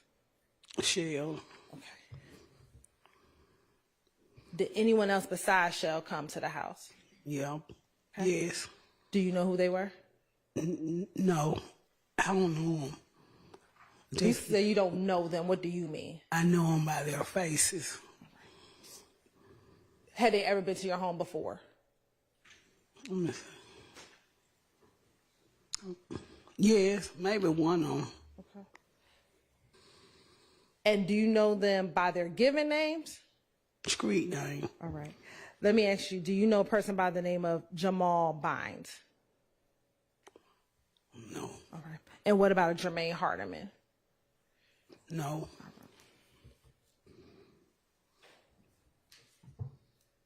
Do you remember if your son, Rayshawn, was home when the house was shot up the first time? No, he wasn't.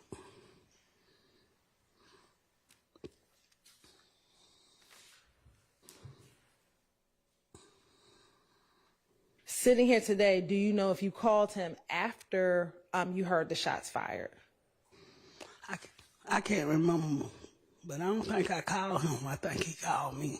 I can't remember. And whether or not you called him or he called you, did you tell him what occurred? He just said, "You okay?" And I said, "Yes."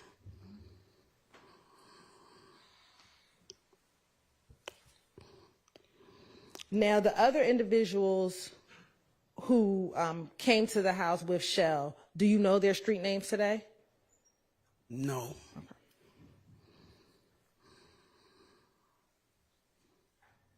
What, if any, damage was done to your home the first time? A lot of holes in the wall.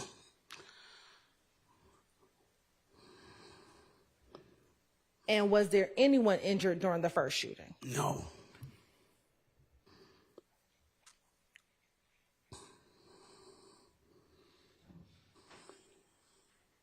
Prior to the first shooting, did anything like this ever happen at your home? No.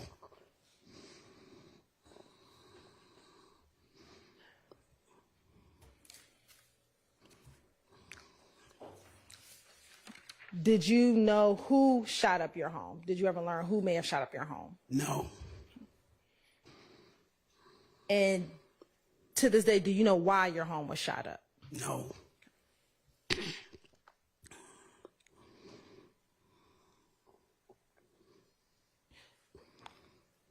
And I think I asked, do you know if anyone who was living in your home had any issues or conflicts that would cause anyone to shoot up your house? No. No, you don't know, or no one had any conflicts? No.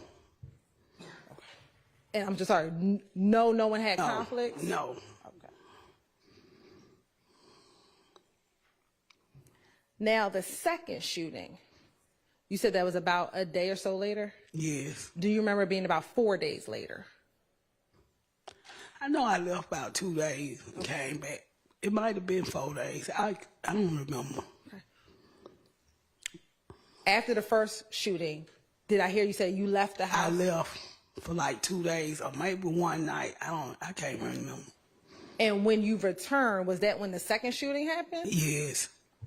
The same day that you returned? Yes. Okay. Now let's talk about the second time that your home was shot up. Who was at home during that second time that your home was shot? The same three.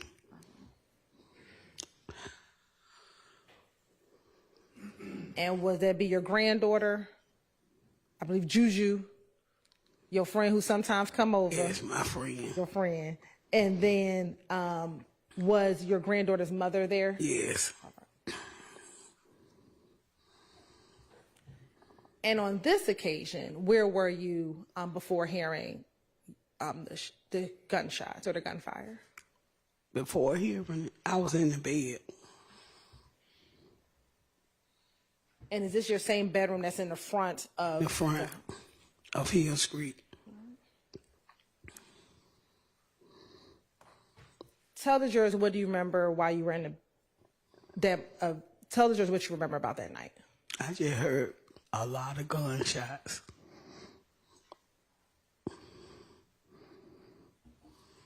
In your room, was there anyone else in your room? Yes. Okay. Was that your friend? Yes. All right. And where was he at inside of the room? In the bed.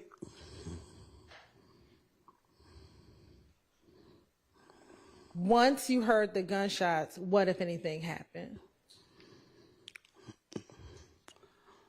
We noticed we were shot. When you said we knew we were shot, I say that's when I noticed.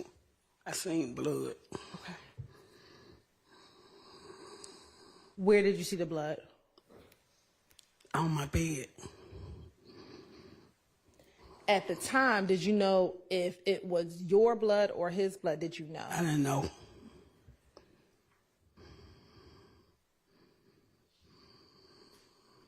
Once you saw the blood, did you try to get out of the bed? No. What about your friend? Did he try to get out the bed? I think he did, because I think he went and grabbed my grandbaby. I can't remember. Had he been hit? Yes. And your friend, what was his name? Elster. And is that last name Elston? Okay.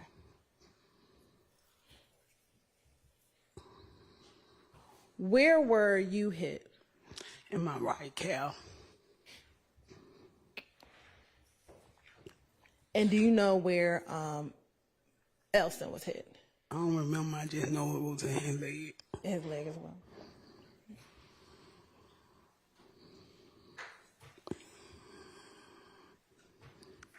I know you said you heard a lot of shots. Could you tell if it was one gun, multiple guns? Could you tell? Several guns. It sounded like several guns.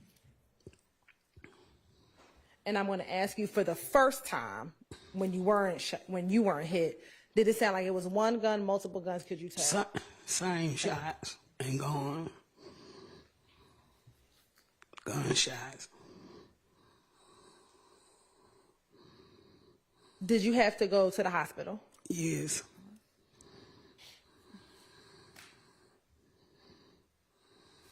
In addition to harming you, were there any other damage to your home the second time around? Yes. What was damaged the second time at your home? One of the wall, the bathroom mirror.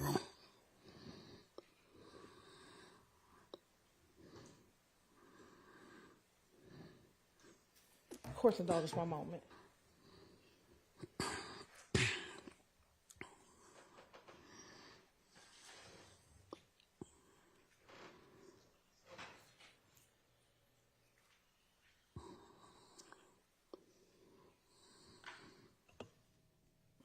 Ms. Reed, I'm going to show you what's been admitted as 3GG.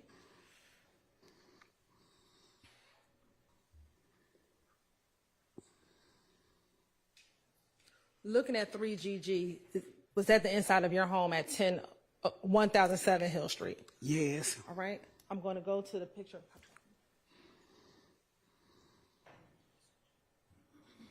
Were these some of the markings, some of the defects you saw inside of your home? Yes.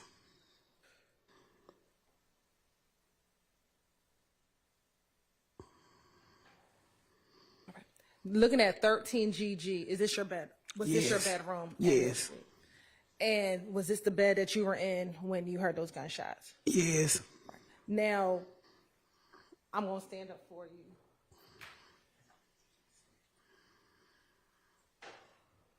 Okay. Can you see that picture? Yes. With the black curtain and the white curtain, is that the window that Yes. faces Hill Street? Yes. And is that where the bullets came in through your bedroom? Yes.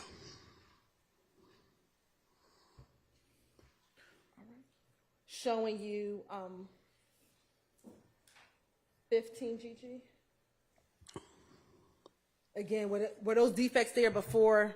Do you see what's on the ceiling? Mm-hmm. Was that there prior to hearing these gunshots? Yes. No, not the fan. But do you see the marking on the inside? Talking about at up in the ceiling? Yes. Yes. That was there before? No. Okay. Was that happened because of the bullets? Yes.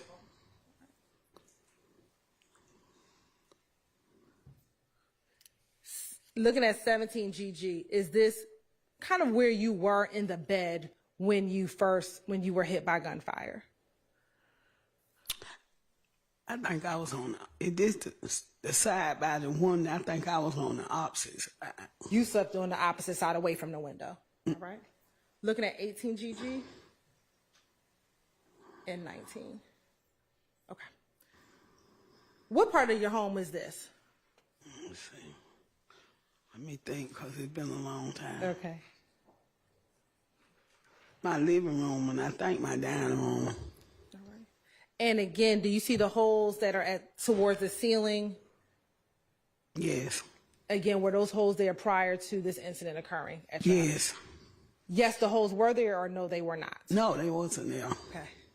And finish with, you can go to the next one. All right. Was this your bathroom at your home? Yes. All right.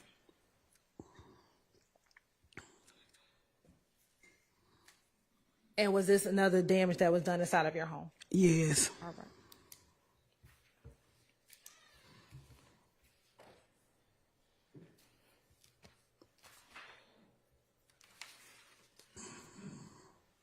Now, on both incidents, both the first time and the second time that your home was shot, did you speak with police?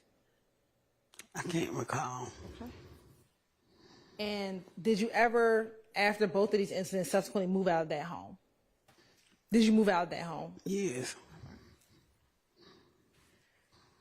Have you ever heard of Inglewood family? No. Okay. What about YFN? Yes. Okay. How, outside of your son being named YFN Lucci, how have you heard of YFN?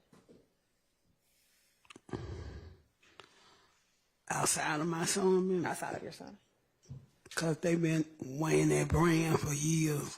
And when you say they have, who are you talking Him and his friends. Okay.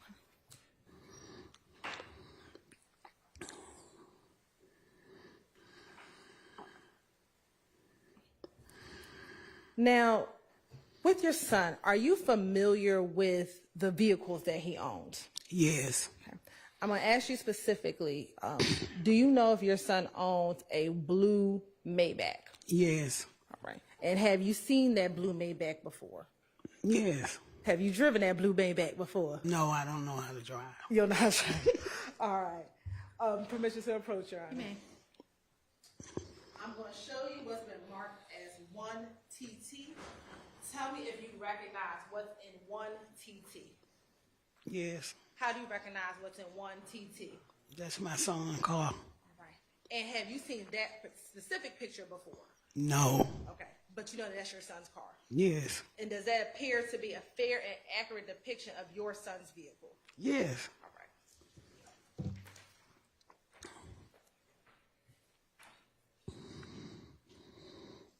Do you know if your son ever drove a G-Wagon? Yes. And what color was your son's G-Wagon? Red, white, and black.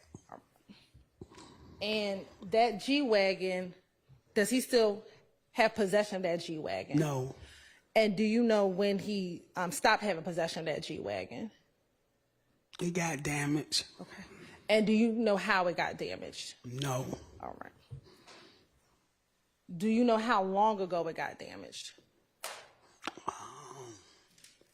It's been a long time. A long time. When you say a long time, we're in 2024. What do you define as a long? We are in 2024. Yes. How long do you define? It was before that. Yeah. Let me see. I think it was before, like, probably 2019. I can't remember. And the Maybach, does your son still own that car? Yes. Court's indulgence.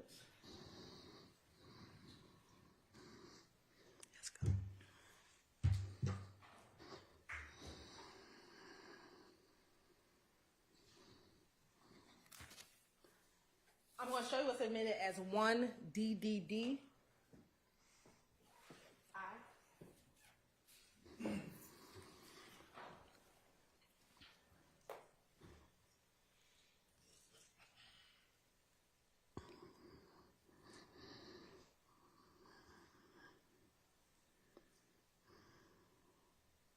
Looking at what's been admitted as 1DDDI, is that the front of your home? Yes. All right. And is your home to the left where the light is at the top? The left.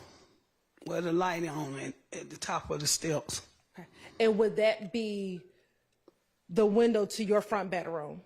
No, that's to the front hallway. Okay. So looking at this picture, which is your bedroom window? On the left-hand side. To my far left? No. The second one from where the light, but to the left. Okay. If you come facing this way, to the left. To the left.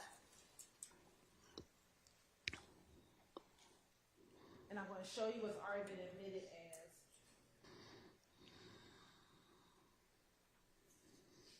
326Y. Do you see your son in this picture in 326Y? Yes. And what is he wearing? A red jacket. Okay. There's two people with red jackets. Red jacket with the black shirt. Okay.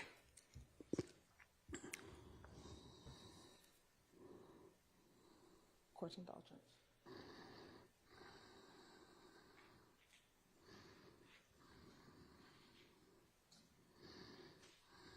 I have no further questions, Your Honor. Thank you. Defense counsel have questions for this witness? No questions. All right. Ms. Reed, thank you for your time, and you are excused. Call your next witness. Your Honor, state calls Officer Z. Atha to the stand, or Atha.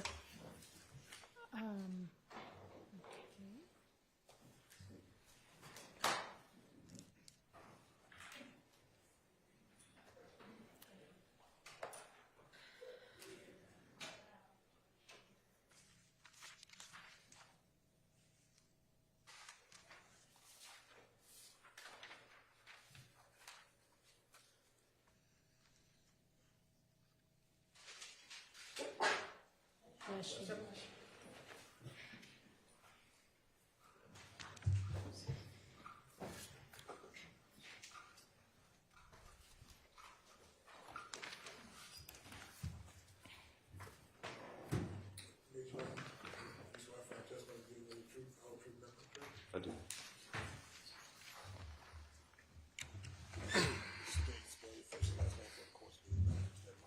Zachary Atha, Zachary-Atha.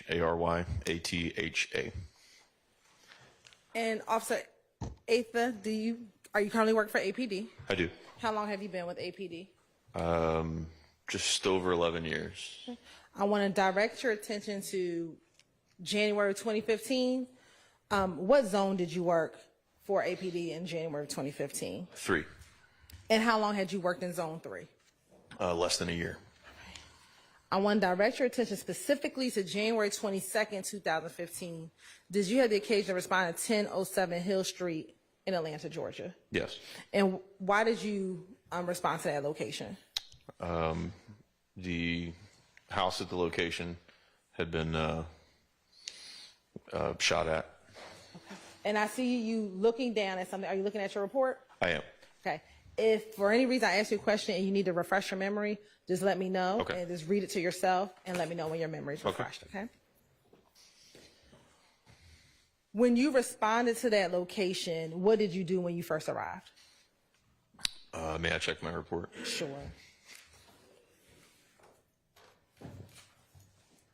When I first arrived, I spoke with the victim, Miss Frida Reed.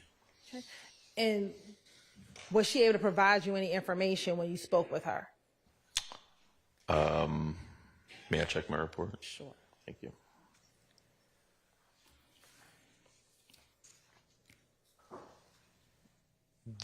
She advised that she heard gunshots coming from the street and that multiple bullets had hit her home. Okay. And was she able to tell you if she saw any vehicles or, excuse me, was she able to tell you if she looked out the window after hearing gunfire? I'm not sure if it was her or the neighbor that mentioned seeing a Dodge Charger. So if you can look back at your report to the first paragraph and see if you see if Ms. Reed specifically told you. Withdraw that objection. All right.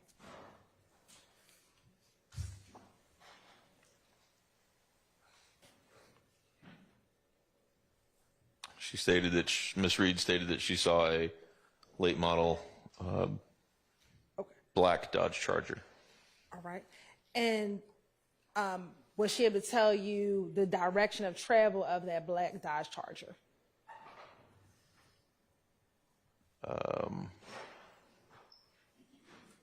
Southbound on Hill Street. And did she say if they were speeding, taking their time? Did she give any description? Speeding. All right. And did you make any observations yourself once you looked at the home? In regards to what? Did you see any bullet holes? Yes. All right. How many? I do not remember. Okay. Did you notate it in your police report?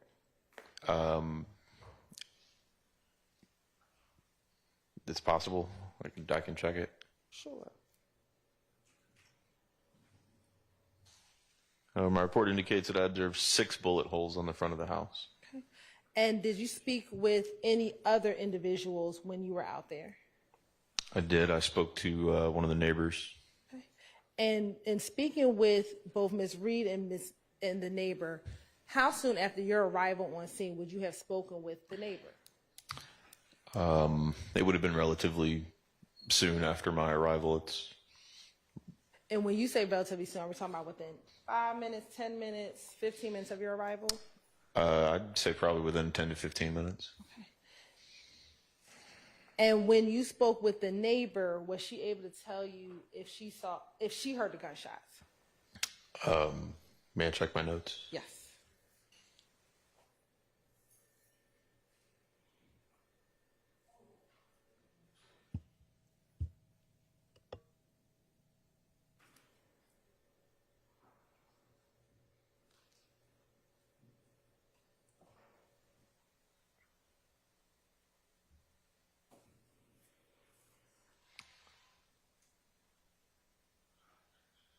She advised that she heard gunshots coming from Hill Street. And what was the rest of the question? Was she able to tell you if she saw any vehicles or, excuse me, let me strike that. Was she able to tell you what she did after she heard the gunshots? She advised she crawled to the window and observed a black Dodge Charger being pursued up Hill Street at a high rate of speed by a silver Dodge Charger. And when you got to the scene, did you see a silver Dodge Charger while on the scene? Yes. Right. And was that silver Dodge Charger occupied by anyone? It was. Who were the individuals inside that silver Dodge Charger? Would have been Mr. Kelvin Watts, Mr. Jamal Baines, and Mr. Hardiman, whose first name I do not have. Okay. In your report, does it say Mr. Jermaine Hardiman? My report, I think my copy of it lists a typo. The name does sound familiar. Okay. And on scene, did other officers arrive to the scene? Yes. Okay. Specifically, did investigators with the gang unit arrive on the scene? Yes. Did any of those individuals speak with either Mr. Watts, Mr. Hardiman, or Mr. Baines? All 3 of them, yes. Okay.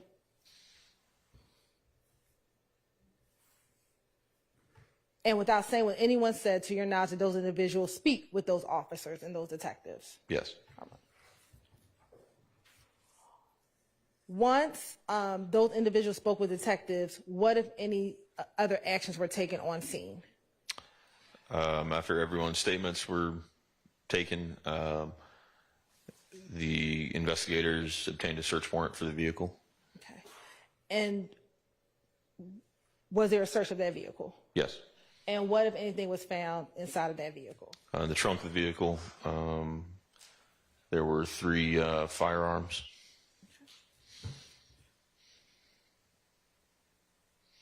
Outside of finding the 3 firearms in that vehicle, were there any shell casings found? In the vehicle, I don't remember. I could check my report, but I'm not sure if that's in there or not. That was a bad question. Were there any shell casings found outside of the home? Yes.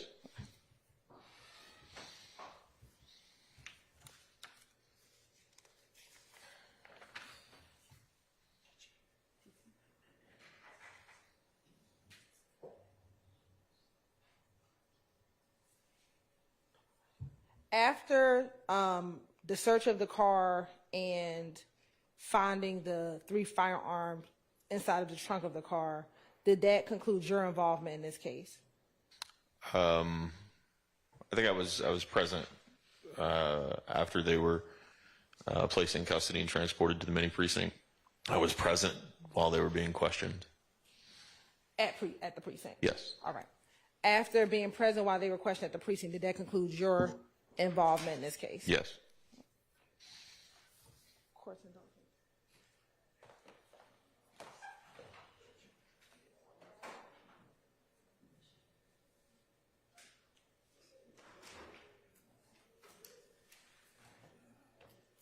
I have no further questions, Your Honor. Questions for this witness? None. None. Okay. Thank you for your time. You're excused. Thank you, Your Honor. Call your next witness. Your Honor, the state calls Officer Lieutenant A. Leduc to the stand.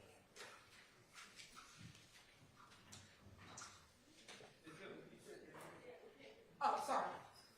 Lieutenant A. Leduc to the stand.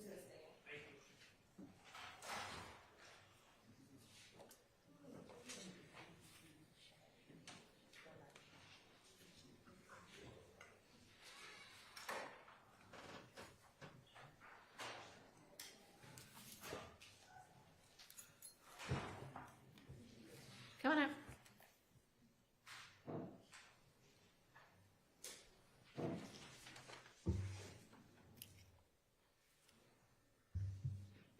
Please raise your right hand. Do you swear affirm that the testimony you're about to give in the matter not pending before the court shall be the truth, the whole truth, and nothing but the truth? So help you God. Yes. You may be seated. Welcome back. Hi. Hi. I'm going to quickly just direct your attention to April 2nd, 2015. Did you have the occasional response of 490 Glen Street? Yes. And can you get a jury some basic landmarks of what's at 490 or near 490 Glen Street? There is an apartment complex located nearby, actually two right there in that area. Okay. And why did you respond to that location? To a person shot call. And once you arrived to that location, what did you see? At that time, there was a male on the ground that had a gunshot wound to his head. And were you able to identify who that individual was? Eventually, yes. And what was the name of that individual? Do you mind if I refer to my report? No, no problem, yes. Yep. That individual's name was Tyreek Rivers. All right. And was there anyone else present at the scene, any other males present at the scene when you arrived? Yes, there were two other males. And where were they when you first arrived on the scene? They were in the vicinity, like nearby. Did either of those males direct you to where Mr. Rivers was? Yes, one of the males did. Okay. And when you went to Mr. Rivers, were you able to see his injury? Yes. And once you saw his injury, what, if anything, did you do? At that time, I most likely requested or ensured that Grady was en route to the location. And did Grady arrive at the location? Yes. And was he transported? Yes. After being transported, did crime scene come out to that location? Yes. Right. I'm going to show you what's been admitted as 1DDDJ when it comes up. Were you responsible for securing the crime scene? Yes, I most likely assisted. Okay.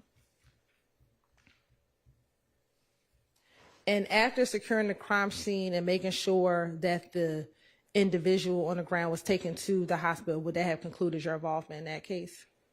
Yes. Court's indulgence for one moment.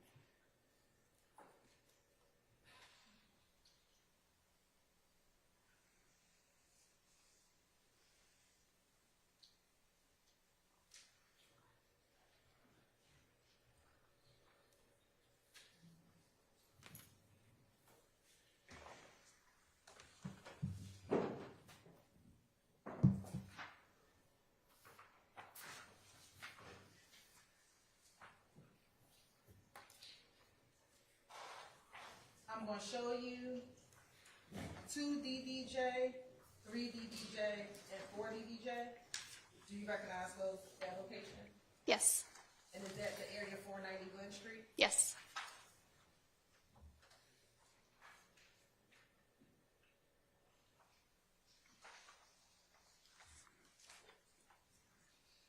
And would you have been the one responsible for calling a homicide investigator out to the scene? I might have been. It might have been another officer, depending on who was doing what that day. All right. I have no further questions, Your Honor. All right, are there any questions for this witness? All right, thank you for your time. You may go. Call your next witness. You may. Do y'all need a restroom break while they're, anybody? Everybody's good? Okay.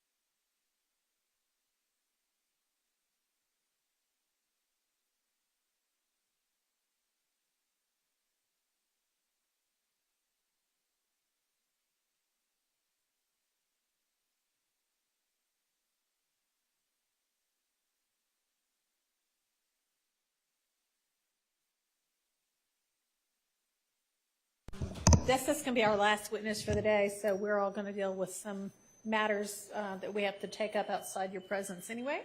But y'all get to go home for the day a few minutes early.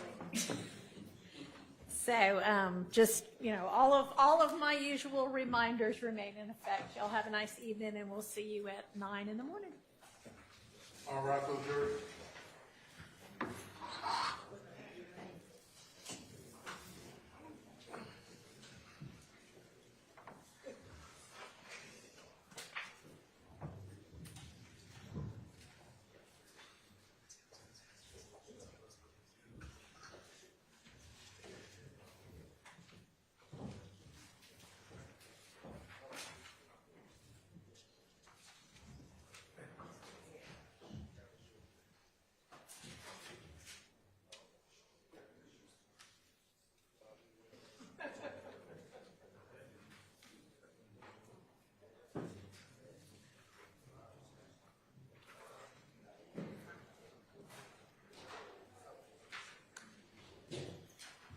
All right, y'all can be seated.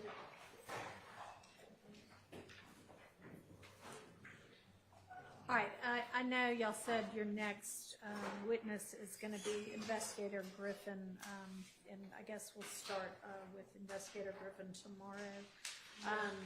There are a couple of witnesses for today on the list that have not testified. Are y'all not going to call them? I don't believe.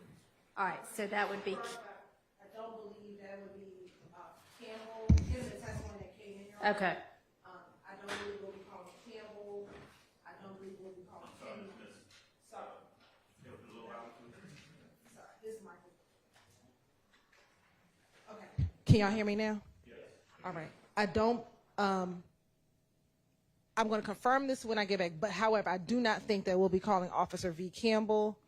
I don't think we'll need to call Officer Pena, and I don't think we'll need to call Officer Lucky, but I can confirm that in the morning for the court, Your Honor. Okay, what was that last one? Officer J. Lucky. Lucky. Okay, well, I was looking at this one that you gave everybody. What about Officer Moore?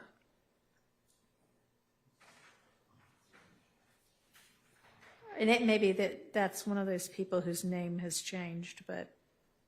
No, that's not an officer. That she testified, Your Honor. That was the older lady in the wheelchair. Oh, Janice okay. Moore. All right. Yeah, that was the older lady. All Well, right. You heard her called by her other name, Maryweather. Okay, that was the confusion. Okay, all right.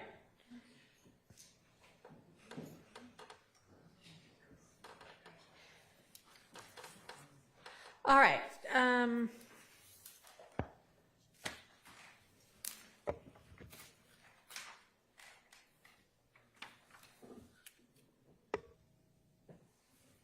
So the issue with the statements by Mr. Stillwell when he was a victim, I've taken a look at the statements themselves, I'm a little confused about the third one from November because it seems like he was talking to one of the other detectives before he switched over to talk to this detective, but we don't have that part, at least in the transcript.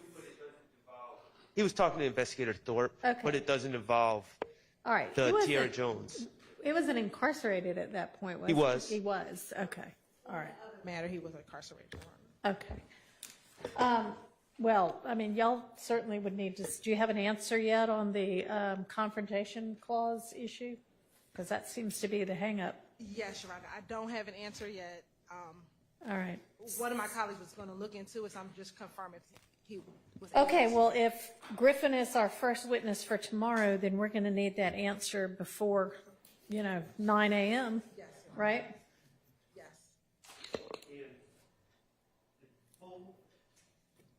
In full fairness to all parties, and I'm hoping to put a smile on Miss Hilton's face, the Discovery 13 did have a substantial amount of information about the Tiara Jones case. So those photos, like the photos that Mr. Kokomo was kind enough to get at the last minute, those were from Discovery 13. So I have those, and they were in fact in Discovery. I still don't have, I've looked pretty carefully, that original letter is not in there to my eyes. So that's still outstanding. Ironically, the second letter in full candor is in there. Of course, there's no indication where that came from. I can speculate. I believe that maybe one of the defense attorneys for Bobby Hardy or the others came up with it. But, I mean, it's just a notarized, undated letter. Are you questioning whether it's your client's? Yes. Okay. And also, I'm questioning the date. Okay. Where Well, it came all from. that also then seems problematic. And additionally, when y'all were reviewing our upcoming witnesses before and said, oh, we're going to have Griffin come back and it's going to be 15 minutes because all we want to do with that witness is establish that this incident occurred. And now it seems like you want a whole lot more than that. And you're right. It is primarily that the incident occurred and these individuals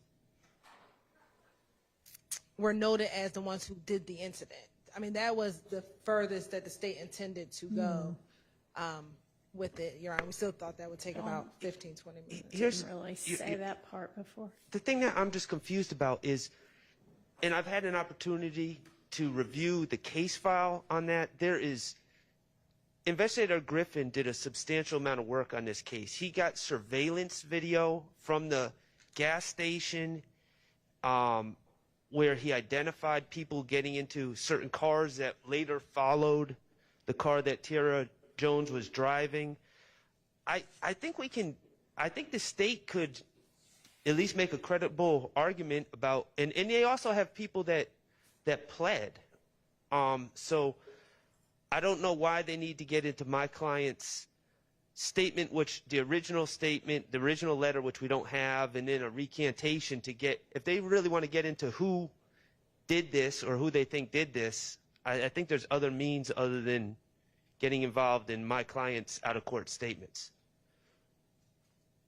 Well, I mean, they can choose whichever way they want to. It still Right, needs but to if be evidentially admissible, but I'm just saying that it seems like there's problems with this way of doing it, and there might be a clearer way to do it that wouldn't implicate some of these problems. okay. Well, I mean, I guess I'll wait and see what they have to say about the confrontation clause issue in the morning. Yes, Your Honor, and we would have an answer by 8:45 or 8:30, whatever the court desires. Okay. All right. What other matters do we still need to circle back on? I know one thing. I had told y'all I was going to go back and look at one of Mr. Blaylock's Instagrams where some other person, page 293, where some other person is asking, can he be real slime, basically, and Blaylock saying, yeah, you're going to be, and they both say, where are you? I'm on Cleveland. Well, I am too. And this is the only communication we have with that other person, right? I believe so, Your Honor. I'm pulling that up to pull up I don't remember in this exact moment the handle of who he's speaking with. Holy Shy something or another. That is the Jay. only, Okay. there's nothing outside of that Instagram All right. return. Okay, and so what was your argument for why the other portion, his two comments was going to come, should come in? Your Honor, may you give, or may I have 20 seconds to pull Sure. up this?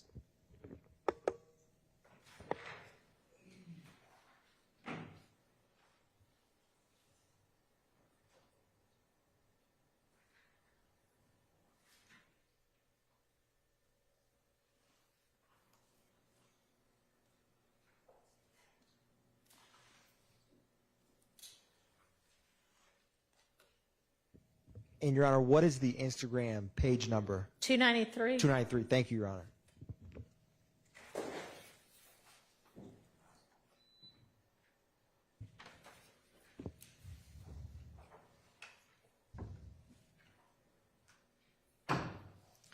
Oh, so Your Honor, with this thread, when this Instagram handle,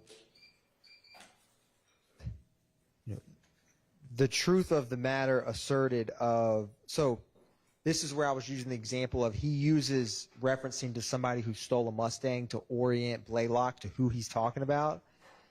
I don't know who he is referring to, but, and that's kind of is why the state's argument about these is the truth of the matter asserted, whether he's talking about Joe or Bob is irrelevant, but he's saying that they're trying to put me in slime, but I got to get put in by you. And it's Blaylock, and then Blaylock responds, mentioning having to give that person money. And then the guy follows up, the Instagram handle follows up in terms of, I'm getting in the fire right. I don't want someone to come up and say I'm not like a real slime. And then Blaylock responds, you are going to be real on slime. And so whether, this other party's comments, it's for Blaylock giving assurances to this prospective member from just the contents of the Instagram, what this other Instagram handle is stating, the state's not intending to introduce his comments for the truth in terms of it's Blaylock saying in furtherance of the conspiracy that he is going to be official.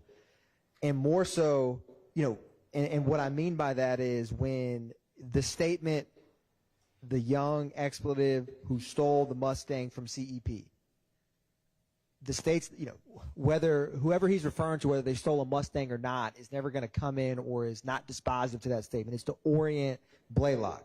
The next statement he says, that gentleman who stole the Mustang is trying to put me in slime, but he said I got to get put in by you, to Blaylock. Whether that other gentleman actually said that or not, that is needed for the context of Blaylock's response, where he says, you're going to have to give money. And then he follows up and says, basically, am I going to be official or not? And Blaylock assures him, you are going to be real on slime. You are. And then they discuss where they currently are to meet up.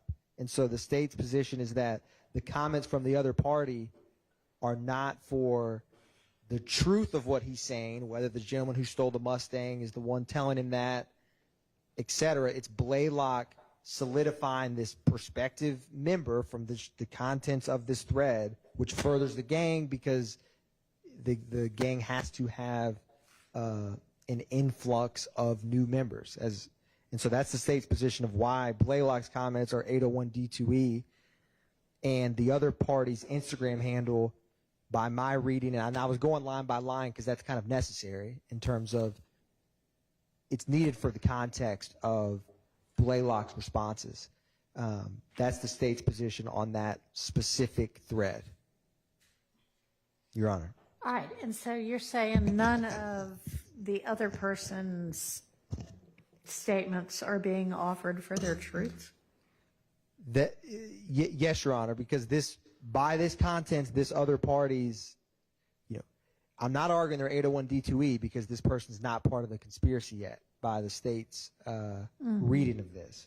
And so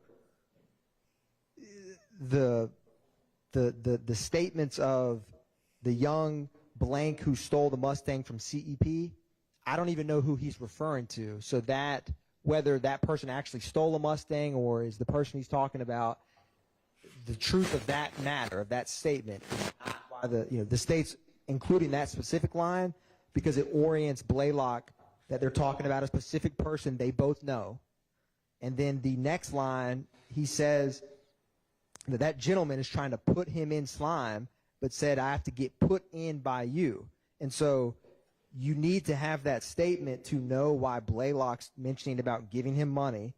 And then further on, and to the court's question, I mean, the state would also be fine with, on page 293, I mean, this thread starts a little earlier on 292. If you just started on 293 and Blaylock mentions exchange of money, and then this other Instagram says, basically, is this going to be official? He doesn't want anyone to come up to him to talk about he's not going to be a real slime. And Blaylock assures him, you are going to be real on slime. And again, the reason that matters in terms of the furnace of the gang is because right before then, he's saying, basically, I have to get put on by you. And Blaylock's saying, well, if you do get put on by me, you're going to be official, is what he's asserting in this private DM thread between these two. And then they just mentioned meeting up on Cleveland, which is just the end of the conversation. There's nothing uniquely significant about that last portion. And so that was the state's position with this thread in Blaylock's Instagram, Your Honor. All right. Anything else on that from the defense? I would oppose the position of Mr. Atkins because, Your Honor, the way he just read it, I believe that is for the truth. So I could go further, but I think that he's saying that these out-of-court statements by an unknown party, he wants to say, well, they're not for the truth, but they are specifically for the truth. Yeah, I'm having a hard time figuring out how saying something like, I don't want anybody beefing about me not being real slime is anything but offered for the truth of that, and here's why I'm reaching out to you, because I've been told you need to put me in. So I think that I'm going to exclude this one. Understood, Your Honor. Okay.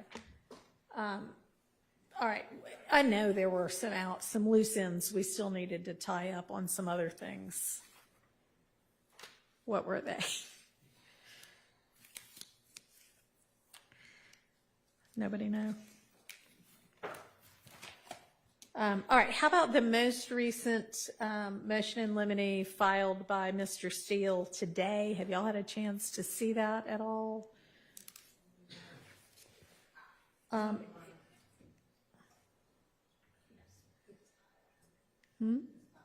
It was filed yesterday, late, I guess. This is about mention of Rich Homie Kwan. And I know we've been in court all day, so if you haven't had a chance to look at it, we'll take it up another time.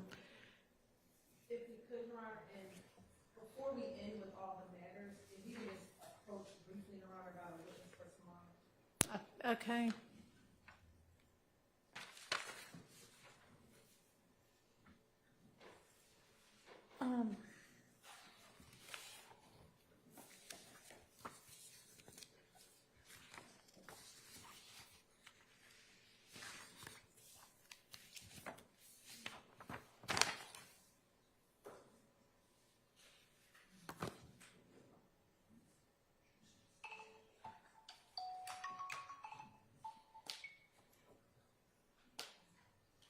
All right, if y'all want to approach.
Objection unless we know why. I mean, we couldn't hear. You might not have been able to hear why. Yeah. Okay. All right. Listen.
Mr. Sharp for clearing up that he was getting some of these. I can't even hear you. I'm sure they can't hear you. I do want to thank Mr. Sharp for bringing to the court's attention that he did receive some of that discovery previously. Okay. Thank you. All right. There was that video from Trooper Campbell that everybody was having difficulty playing. Have y'all been able to find the original of that? Yes, we forwarded a copy via Dropbox to Mr. Sharp. I'm not sure if he was able to play it, but we did have a copy. So if he lets me know. Yes. Okay. All right. So you'll look at that and then figure out whether you have an issue. And if you do, then I'll need a copy that I can open as well. But if you don't have an issue, then that'll be fine.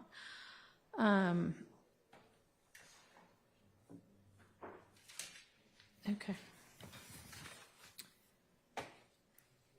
All right. So we've got motions in limine 64, 65, and 66 now to add. That can y'all throw in the response to that by Friday as well?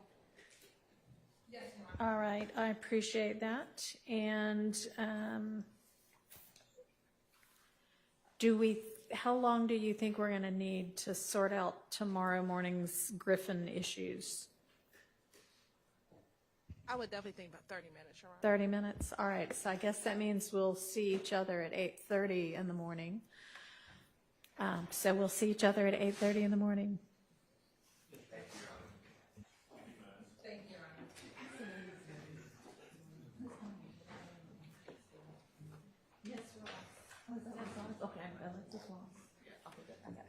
Ms. Ross, on an unrelated matter.